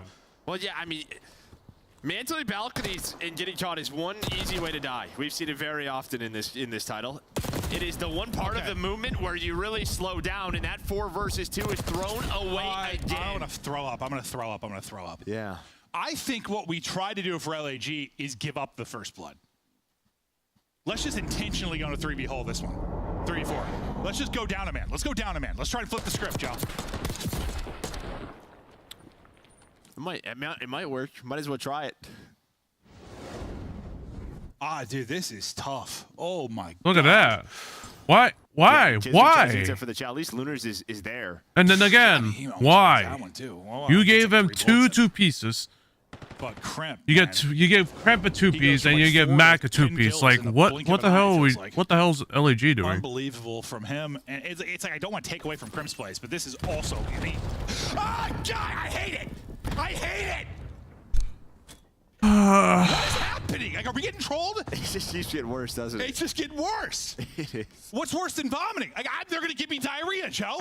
Probably both at the same time. LAG Search to Destroy is going to give me diarrhea. Hey, what's going on, bro? This is disgusting. Disgusting. Oh, my God. Woo! Hold on. Maybe they're going to clutch his 2 versus 4. Yeah, I told you they need to go down. Players, this is what they had to do. Yeah, Joe. maybe that's part of it. It's I don't get it. It's a ritual. Yeah, okay. That's the third time that LG have done this. They team reading this? They friendly nade each other. And it's like, whoa, what are they doing? Yeah, sure is. And Kismet just gets caught So with deals the with advance that. down. Priest now. Right. Trying to clutch up 1 versus 4. But they are everywhere, and he will fall. That's a 5th round now for Cloud9. And what are they doing? LAG is What are they every actually doing? possible way to lose rounds of Search and Destroy. What do you think is going to happen this round? I don't know. One gets eaten by a shark? I don't know. Like they get some disease in the water. So he gets poisoned. So here goes the trophy. Oh God, just hit right in front. It hit by a different nade right in front. So the trophy isn't picking up, is around the wall. Right as the nade's about to leave Lunar's hands. Oh, that is tough. That is tough. There's the shark. Yes, dude. there it is. What if he eats a player? I don't know. Oh, okay. I'm not trying to give the Condems any ideas. We already had Avalanche. Priesta, Lunar is able to get the first, but Sib bringing it back with 2, nearly immediately to a 2 versus 2. Nice stun. Now the nades look to hit. Lynn's able to scurry away though and get behind the rock cover. Whoa! Attach nearly caught. 20 or so HP, but he'll get back and get to full health. Trying to get bomb now. At some point, they're gonna need to over towards B. Both teams just kind of moving like a flock.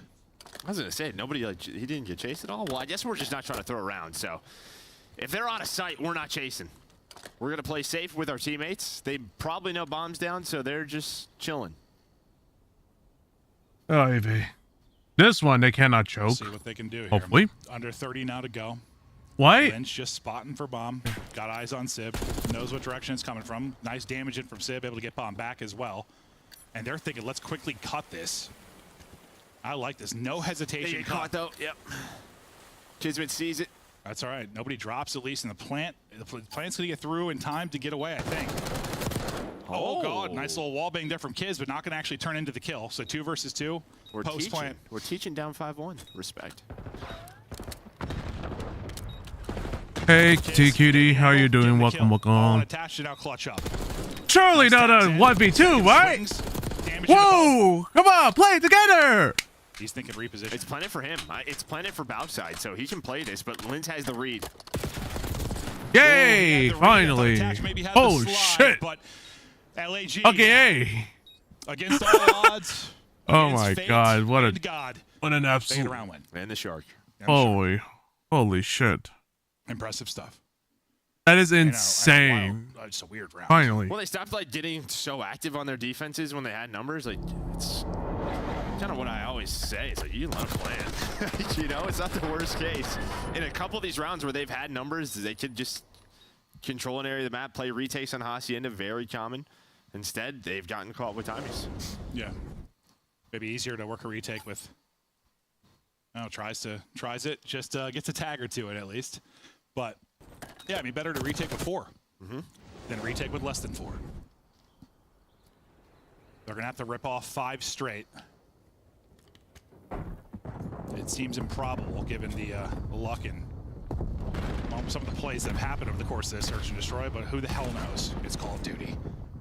LAG might start clicking. They've been working on the search and destroy, and round by round you try to improve. And I think with the stuff that's happened this round, he's gonna be like, okay, let's just play. Like, yeah, no. let's just play, no pressure. Like, Kismet making a move here. He might find the time. As you see, number 3. Oh, Ooh. Mac reads. I think if he goes all the way through, he might have 2 towards Tinside, but decides to try to cut through office. And now on the opposite side of the map is gonna be Tremp.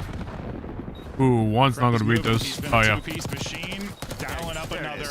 There's another double. That'll close it out. Yep. Cloud9, they win like 4 rounds, down a man. I think 2 or 2v4s, 2 or 3v4s. Oh my God! They got gifted one. Well, not really gifted. It's a nice nade, obviously, but on the kill feed it looks gifted. But Cloud9 are feeling good. I mean, that is a dominant hardpoint win. That is a even more dominant search win. When they beat people, they are 3-0ing you out of the series quickly. They're looking to continue that trend. Yeah, and on the other side, I mean, it's another one where you're just going to go back and watch some of these rounds like, what are we doing? Yeah. What are we doing? No, Joe, I literally had to vomit and have diarrhea over the course of that search and destroy. It's just like simple comms. How you doing, no T? Yeah. Just tell they're just not on the same page at all. I'm sick. They got me sick, Joe. Yeah, you need to go to this break. Yeah, no, I actually need to. That was disgusting stuff that we were watching. But on the positive side of it, Cloud9, you're a fan of them. You're feeling real good. They are looking incredible. At least just listen. I don't think it's a team that's necessarily going to be winning a tournament at this point, but they are trending in the right direction. They're looking so strong, and it's just a team and a brand that I think you wanted at Cloud9 back in COD. Like you want to have some success. You know, they lose Hydra, that whole thing falls apart, and like I don't know. I'm happy to see them improve it. No, yeah, Mac returning. It's all good vibes right now. It's all good vibes. I need a break though, so we're gonna go to the desk. Quinn is going to be chasing down his Charmin sponsor, but let's jump into the breakdown here of Search and Destroy because Attach finishes the game 3-4. They win it 6-2. Walk me through this win from Cloud9.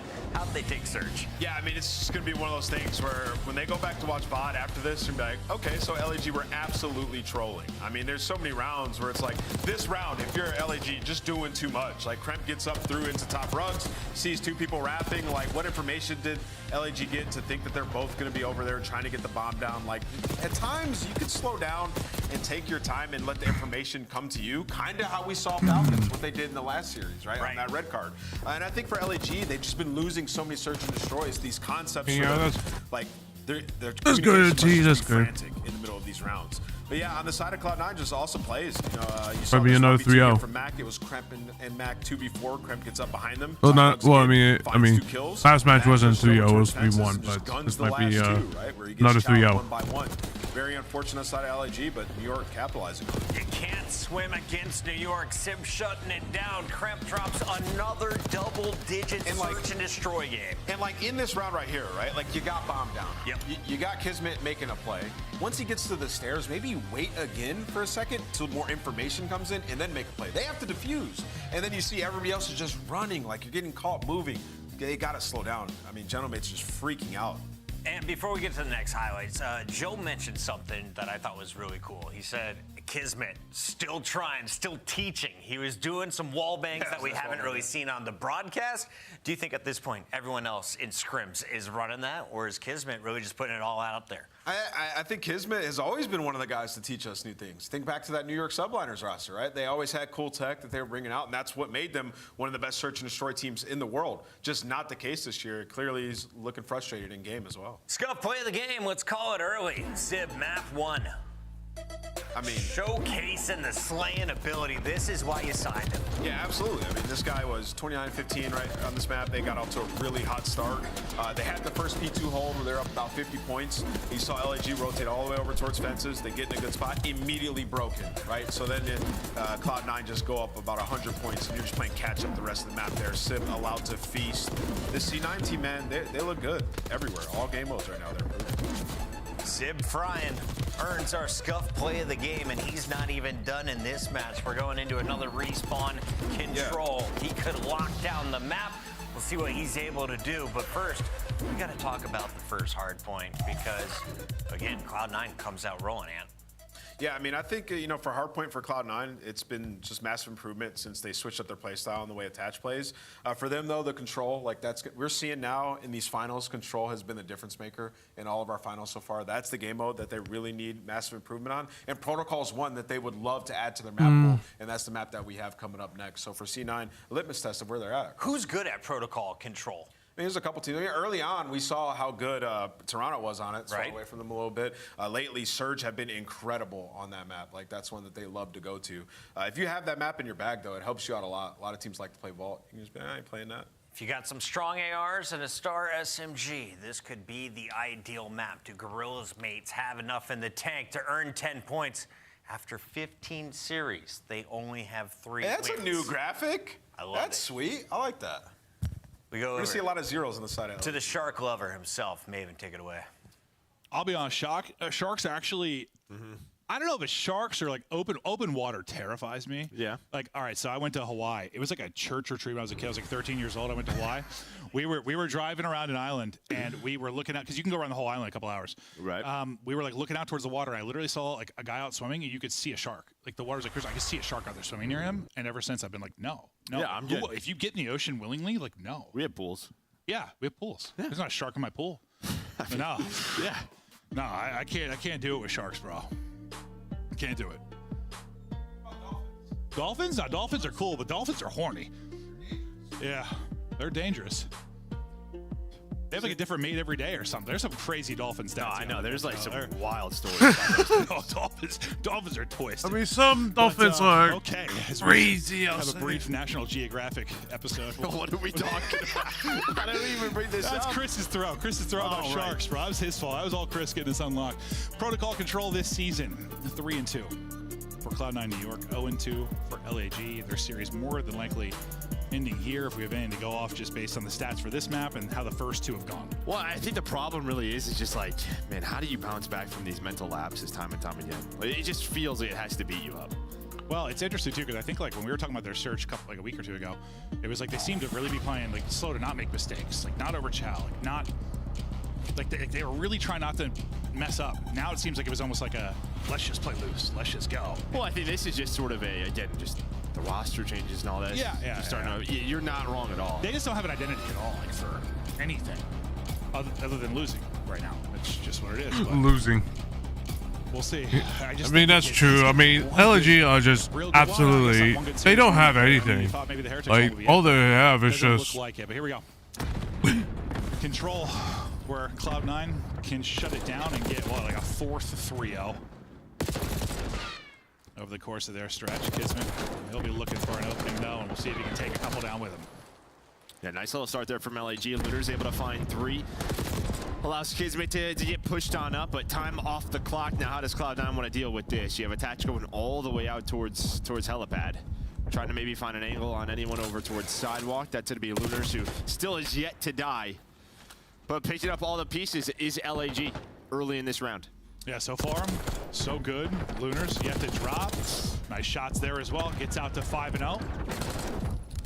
They've got them pinned in. And they turn this in to an early round victory. And this should be massive momentum, right? I mean, we've seen this before for teams like Roster. If you could just get on some sprees, get some confidence, and then kind of fires everybody else up. Yeah, nothing inspires confidence like a good old defensive spawn kill and control. Just get loose. You know where everybody's coming from. Can make some absolutely insane plays. Lins continues to do it. He's up to 4 in a row, and someone gets on the point. There's 23.7 seconds to go. They'll pause 8 for now. Reinforcements may be able to get there. Kremp makes a big double kill that allow them to get out, but still at the front door, you got to deal with multiple, and you deal with multiple. Mac able to get both. One real tagged up. Attach gets the mid-map, and he's got the cross for him, also picking up the second player that might get damaged in. And now suddenly, will look like it might be a perfect round. Defensively, Cloud9 have got a chance to make this something interesting. Yeah, and you're just starting to lose some of these gunfights, middle of the map, not going your way. Oh, sweet Jebediah. This is another one of those rounds. Like, what is happening? They're also on the B point, by the way. So LAG, this is what we talk about with the Toms. They need to be together making these decisions. Well, they go to B. A is done, though. Cloud9, they bring it back. Oh, they get fortunate on the timing there, too. Whoever it was that was pre-end there from Cloud9, he held that. They might win that little 2 versus 2 clean. But yeah, you get them in an extension. You're really close to that first tick at A. It hasn't been, or sorry, B. It hasn't been cleared yet. And they clear the player off it. So this should be nearly an instant tick. It is.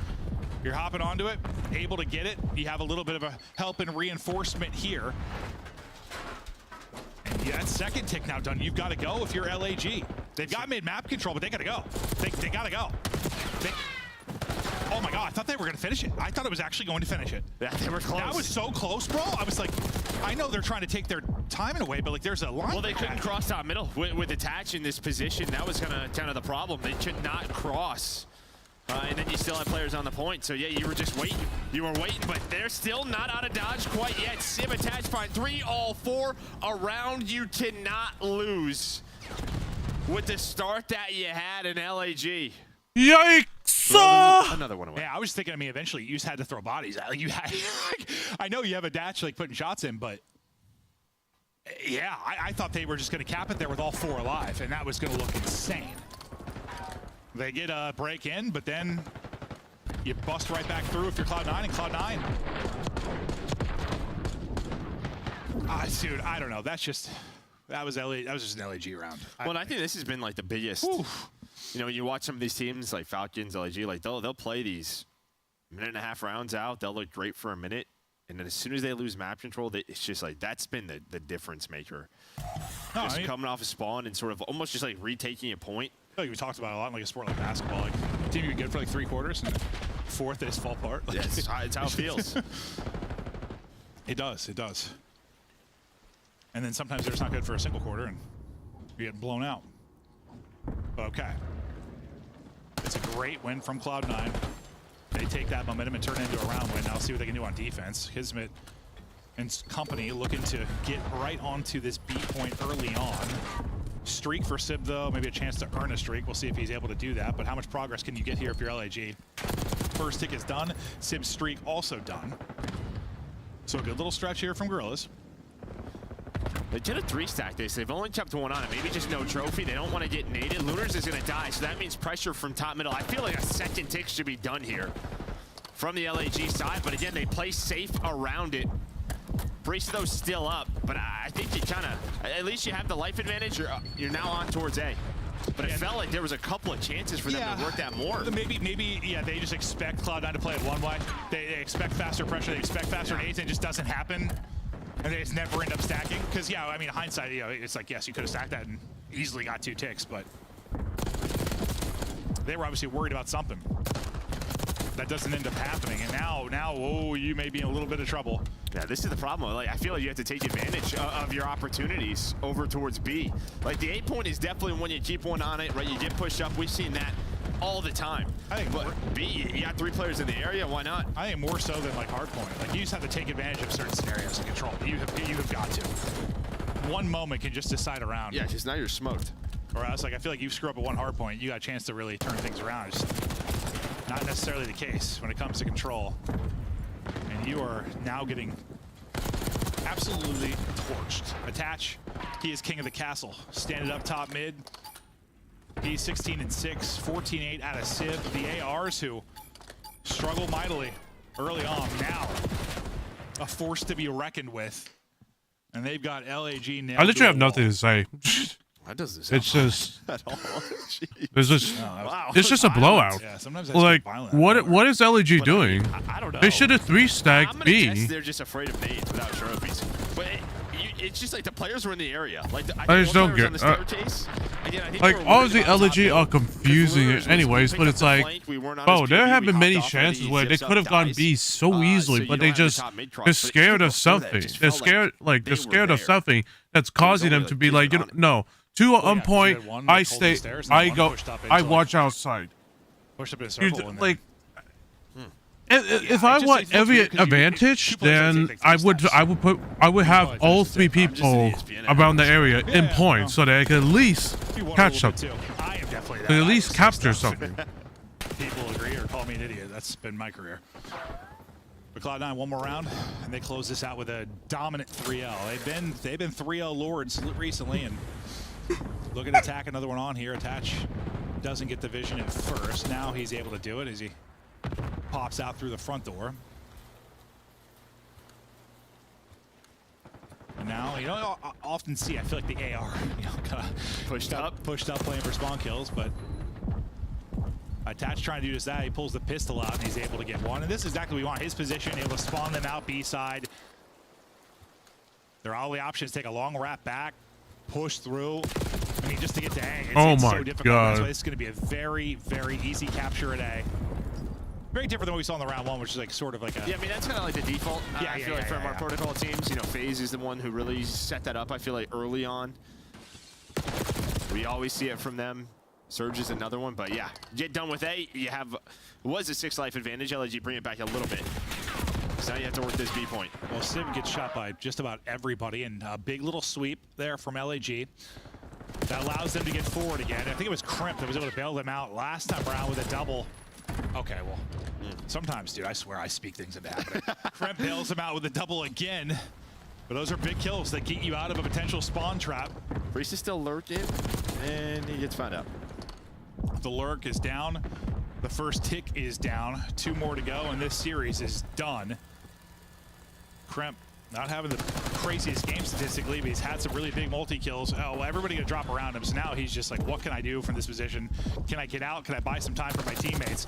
Any kills he gets here is big. If he got that second one, that would have been tremendous. That might have been the map if he gets still both. might be the map. The fact they both chased him, they're out of position. Kismet, the only one pushed on up, but he's got an SMG. Is even gonna get there. He's hoping for a couple of nades to buy some time. Lunars and Lins, though, able to get there, so we're still playing. But they have a 5 life advantage, and there is 70 seconds left. Yeah. Not a lot of lives, and there is a lot of time. Sib, see if he can find any more in this, but he's had a terrific couple of respawns. Attach right there with him. Attach once again, aggressive with the AR. Again, Nice like, movement, what clean is gunny. LG doing? I'll take that onto Oh the my point. God. Let's close it out. LAG just gets slapped around Holy in this shit. one. Cloud9 are the real deal, and that is another impressive win for them. 3-0. Like, this wasn't even competitive. This was just a. Yeah, it's the ARs and the This was respawns just again. a blowout. Yeah, very, very good. Like, Sib and Attach they leading the way, showed, looking very like comfortable. LG had nothing to offer right there. I didn't love it early because, well, they Look were at playing this. great early on, but adjustments A they made, three-piece. working with their coaching staff. This is becoming a very, very Like, do they need to fun bring team another watch. coach, or just need we've to had some swap dominant series players? this year, Or- but that's up Again, there. That is up there. It's they're just in the that is a top. They just have no idea what they're doing. A really good Like, they're allowing player out of themselves to be Cloud9 and flanked, LG. I flanked, don't and know. then being wiped out They don't know. every Yeah, time we're they in the face. blow it up territory. They go up It's against. like, I don't know. what the They answer's gonna be for they them. headbutt. Wanna see that Like, they get organization wiped have out whenever they response to headbutt. success. I just don't It's know not if working whatever for them. They got to composition fix they're throwing something. out is gonna work out, 'cause, yeah, even if Like, I don't know what it is. Chat about it. Like even if they're making some improvements, it just feels like everyone around them in that middle of the pack is also improving. And some in leaps and bounds. When you talk about Cloud9, you talk about Surge. They're just getting so much better. It's like even if LG were getting better, I don't know if I'd be able to tell. Oh my gosh. Because there's so many more improvements elsewhere. But yeah, you win a hard point by 100, 6-2, Surge, 3-0 control. Yeah, I mean, it took me a while to be a believer for this Cloud9 team, I'll be honest with you, but I think I'm there. Not like, listen, it's not that this is the most impressive victory based on LG being playing, it's just how they want it. It's how they're playing. You can just tell how they're playing. They're on the same page. Comms are great. The individuals who you wanted to see step up, they're doing so. You know, Itachi's kind of gotten this like slower. He's had this slower play style the last couple of years. It feels like he knows now when to kind of maybe speed it up. Maybe that's due to someone like Lamar, like someone he'll listen to and respect. Like, yo, Dylan, you are being a turtle here. Like, move. Yeah, right? yeah. No, probably. So maybe that's just part of it. Yeah. Well, whatever it is, it's looking great, and excited to hear what the duo on the desk have to say about it.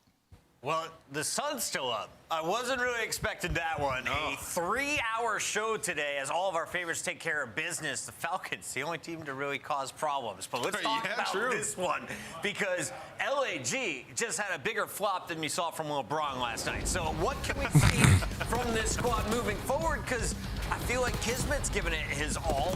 You know what you have capable from Priest to England after watching them the last 2 years? Lunars is still a question mark in my eyes. Skies is on the bench. What pieces do you move with forward, Ann? I think you start right now with like, okay, we bring Skies back in first and foremost. This is clearly not working. So you start from there, and then you start to explore like, how do we change up the dynamic with our SMG duo? Okay. Who do we switch out here, right? Because it's not working. I think Lynn's great individual player. Clearly, there's frustrations between him and Kismet in the way that they like to approach the game. Lynn's at times, he is prone to making a mistake, man. Flipping a hill out and sort of tossing the situation. That's not to say like he can't be an immensely great player on a team. I'm not blaming him. I'm just saying I don't think the dynamic that like Hydra and Kismet had is nowhere near what Lynn's and Kismet have right now. So they need to figure it out on the organizational side.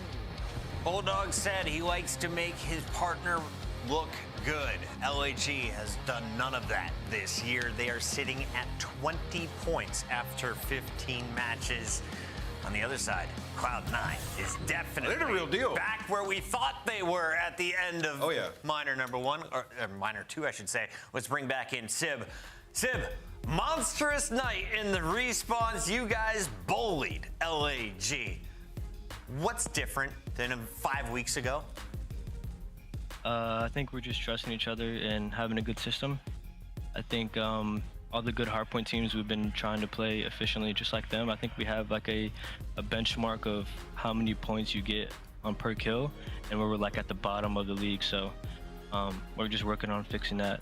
And yeah, we've been getting a lot better, and that's what matters. Stats paying off. Yeah, you know, Sib, and I'm gonna piggyback off of that. Interesting to hear you talk about that. For you guys, how deep into the like analytical side are you guys after VOD? Very deep. We actually not stole, but we've incorporated the Relax, bro, don't give out the game. the Toronto method. Shout out Toronto for it. But we do go in depth about it, and it's been working for us. So I think just analyzing our efficiency is the most important part, and that's the big reason of our improvement. And then also, you know, you guys had the big match versus Thieves, right? Everybody was getting ready for it, wondering would you guys be able to push them the distance. A couple of the vaults just kind of got away from you guys at the tail end of that. What are you guys working on for the eventual rematch when you play them again? I would say just not playing scared, to be honest. Like just not playing to not lose. I think that's the most important thing, just playing with confidence. And our game plan as well. So I think our series versus them, that first map went pretty well, and then the second map, I think we were just playing a little too scared, and then I think we just died off after that. So I think we just work on that, and I think we'll be a contender for sure. Absolutely. Sib, there was an argument, who is the third best team in the league? A lot of people have LA Thieves and Atlanta at the top. There's a little talk, whether it's Vancouver or maybe Cloud9 right now. Where do you put yourself in the power rankings? For sure, first.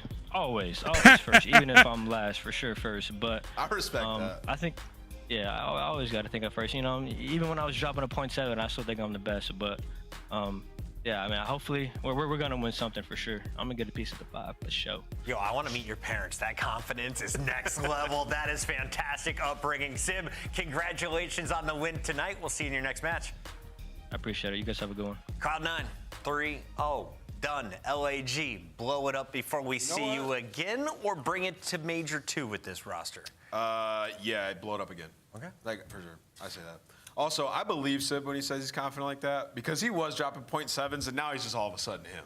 And the only way that happens is if you have some deep inner belief in yourself. Team has really figured it out, man. They're a good story so far this year. Let's go back to the start of the day as we get you with a quick recap. We started with LA Thieves versus Vancouver Surge. If you were with us on Sunday, this was a best of 7 that went the distance. Today, though, 3-0. Not like us. The brooms come out, Nameless. It was tied 115. LA Thieves outclassed them in the respawn. Okay, yeah, they did. They did. Don't get me wrong. But let's just look at this from an overview. They did say they were going to test their map pool a little bit if you're Vancouver, which they do. You play the Skyline again. It's a 6-5 where you had a massive blunder round, like a 1 in 10 times that's going to happen. And then you had a Vault, a map that you haven't been good at in Control, that you went to round 5 against a team who is the best Control team in the game, potentially like one of the better Control teams of all time. They're on a 10 streak currently. So in the games 2 and 3, it was a good performance on the side of Vancouver, in my opinion, given tested maps. We are giving credit to Sib, his level of confidence. Well, we asked Hydra, just how well are you playing? He says, I'm only at 75%, so easy, Mac. Please do me the honors. What would Hydra look like at 100% in his own eyes, Nameless? Dude, it got to be Obadiah on the map, just absolutely taking over. I mean, Hydra was unreal today, 75%. Tommy, Ernie, getting it done. Another 10K in the damage column. He's looking to climb that leaderboard. LA Thieves taking your first match win of the day, but there were 3, Nameless, in the middle. The Canadians. Best match of the day. They fumbled a little bit, but after dominant performance and hardpoint, Falcons had their turn in search and destroy, and then Toronto played like Toronto. Yeah, Toronto figured it out tail end of this one, not letting it get away from them. A couple of red cards now from Falcons that we've seen have been excellent. I would honestly like, I say, definitely figured, like, if I did watch a little bit of the Control, stop making it so complicated. I definitely figured that Vegas wasn't going to win that, because it's a new map for them, and it's going to take them a longer time for them to be able to just be able to figure out what the hell they want to do in that map. But and the only wins that Vegas have is 2 vaults. That's not good at all. Well, actually, no, 3 vaults if you count the minor. So, but 3 control map, but 3 wins, and then they've all been on vaults. That's not good. They're gonna get one soon. Before Major 2? No. At Major 2? I think by the time we get to throughout the stage, next stage, they're gonna win some HPs. Talking about 1, this guy had the #1 spot across the board in the lobby. Kleenex, Tobias is back with a vengeance. You love the pose. I know you do. Sure, it's a power pose. Yeah, dude, the stats Look were in the mirror insane. for 5 minutes with that pose, and you're going to put up those numbers. Dude, the stats are crazy. Good job, Toby. Nice. Well done. We want to give a big shout out to Toronto Ultra. They have been one of the best at serving the community. They had an awesome major out there at Major 1 in Madrid. Now they're hosting a watch party during Major 2. Dude, that's awesome, too. And the watch parties are free. You just need to be an Ultra Elite member to get your tickets. So you Ultra fans, go check that out. Yeah, Toronto Ultras are always doing really cool activations. Got a great ownership group, and their events are always awesome. March 22nd, it's going down. Get your tickets today and buy your tickets to Major 2 if you haven't already. Well, LFEs take first in the seed for our overall standings. We wanted to highlight something overall, for you. Cloud9, they were out of the mix at the start of Major 2 against FaZe. That's the first time They're now up to 65. Gorillas I've seen. still Actually, no. on 20. Toronto has done it before. You're about but to hit that the was second the before mono. Major's name was. Dude. You gotta figure it out soon. Otherwise, you're sitting LA on the versus sidelines. FaZe. I mean, it almost feels like a foregone conclusion. I mean, it's gonna be a blast to you. It's gonna be a blast. We're seeing it work out. It might happen again. It might happen again in stage 2, in Major 2, but we'll have to see. Triple digits. Everyone else in the hunt, and tomorrow you're gonna see 4 more matches coming your way with 40 more points being awarded. Let's take a look at the full schedule, because Should be a Or good day of F games. face. Yeah, we have some bangers. We Yep. got Rocker. Well, that face. This one's gonna be a win for face. Rocker just doesn't have the firepower in order to take out face. But it would be interesting if Rocker do manage to take out face. New York versus Carolina. That's a New York win. LA Fees. That's a Fees win. What was that? One. Will I put my record on the line for it? Probably not. Stay tuned to find out. And that is Optic versus Heretics. Yeah. I still think Heretics might win that one because right now Optic are just nowhere near where they should be at the moment. Well, no, let me face it. Their Optic are nowhere near where we expected them to win anything at the moment. So we'll give them a benefit of a doubt. If they can finally win against Heretics, it will be amazing, but we'll see what happens.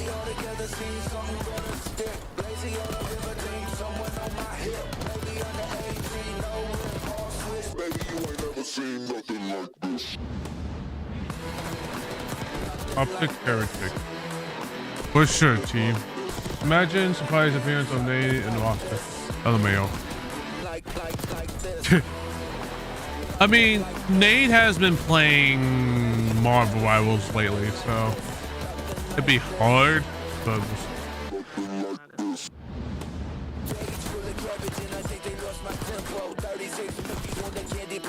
another 4-hour stream.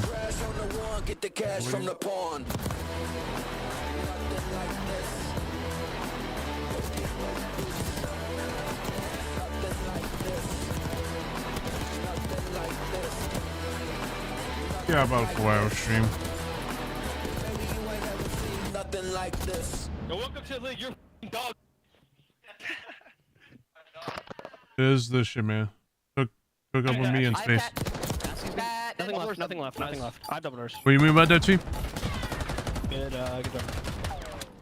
What's it like? This guy, bro, is what? 46-28. Get f***ing up.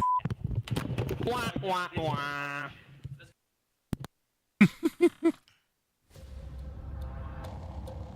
Try Marvel. Again, I'm not gonna say it here. I'm not gonna say my reasoning why I won't play Marvel Rivals. I mean, again, I'm just not a big fan of. Again, it's one of my things is the same reason why I don't like Overwatch. It's a hero shooter. I'm not a big fan of. I wasn't after like the few years of Overwatch, I just got tired of it. Even playing it last year in a tournament, I just wasn't a big fan of it. Still, big fan of Overwatch, and like it's just nothing new. But you like being competitive and all. It's about the simplicity. It's not only it's like Marvel Rivals. It's another hero shooter. Not a big fan of those. But it's another one of those things where it's just like, I don't know. I just like the simplicity of Call of Duty in terms of mechanic wise. That's why I stick with Call of Duty all the time. Even though I do like competitive stuff and all, it really depends on the game. Like Halo, that's kind of different, but at the same time, not really. Like, but you know, it is what it is. But yeah. Anyways, y'all, that's gonna be it for the watch party, y'all. I wish I can actually do. I want to do like a podcast thing with some people, like do a podcast like Breaking Point has done before. Zuma has done, and like I want to do some sort of COD podcast in terms of the CDL with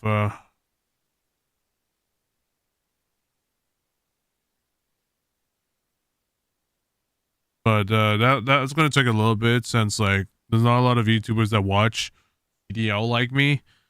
If it is, then they don't really watch CDL really. I'm like the only one that consistently watches CDO. So, but yeah.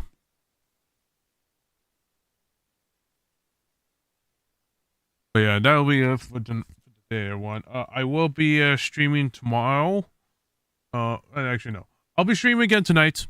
I won't know when, but I know I'll be streaming tonight. Probably a short stream just because I do want to. Probably a short stream tonight since I do want to, what's the word? Since I do want to get up. I want to get a lot of sleep. I want to get some sleep tonight because I didn't sleep until 6 and I didn't sleep until 6 and I woke up around like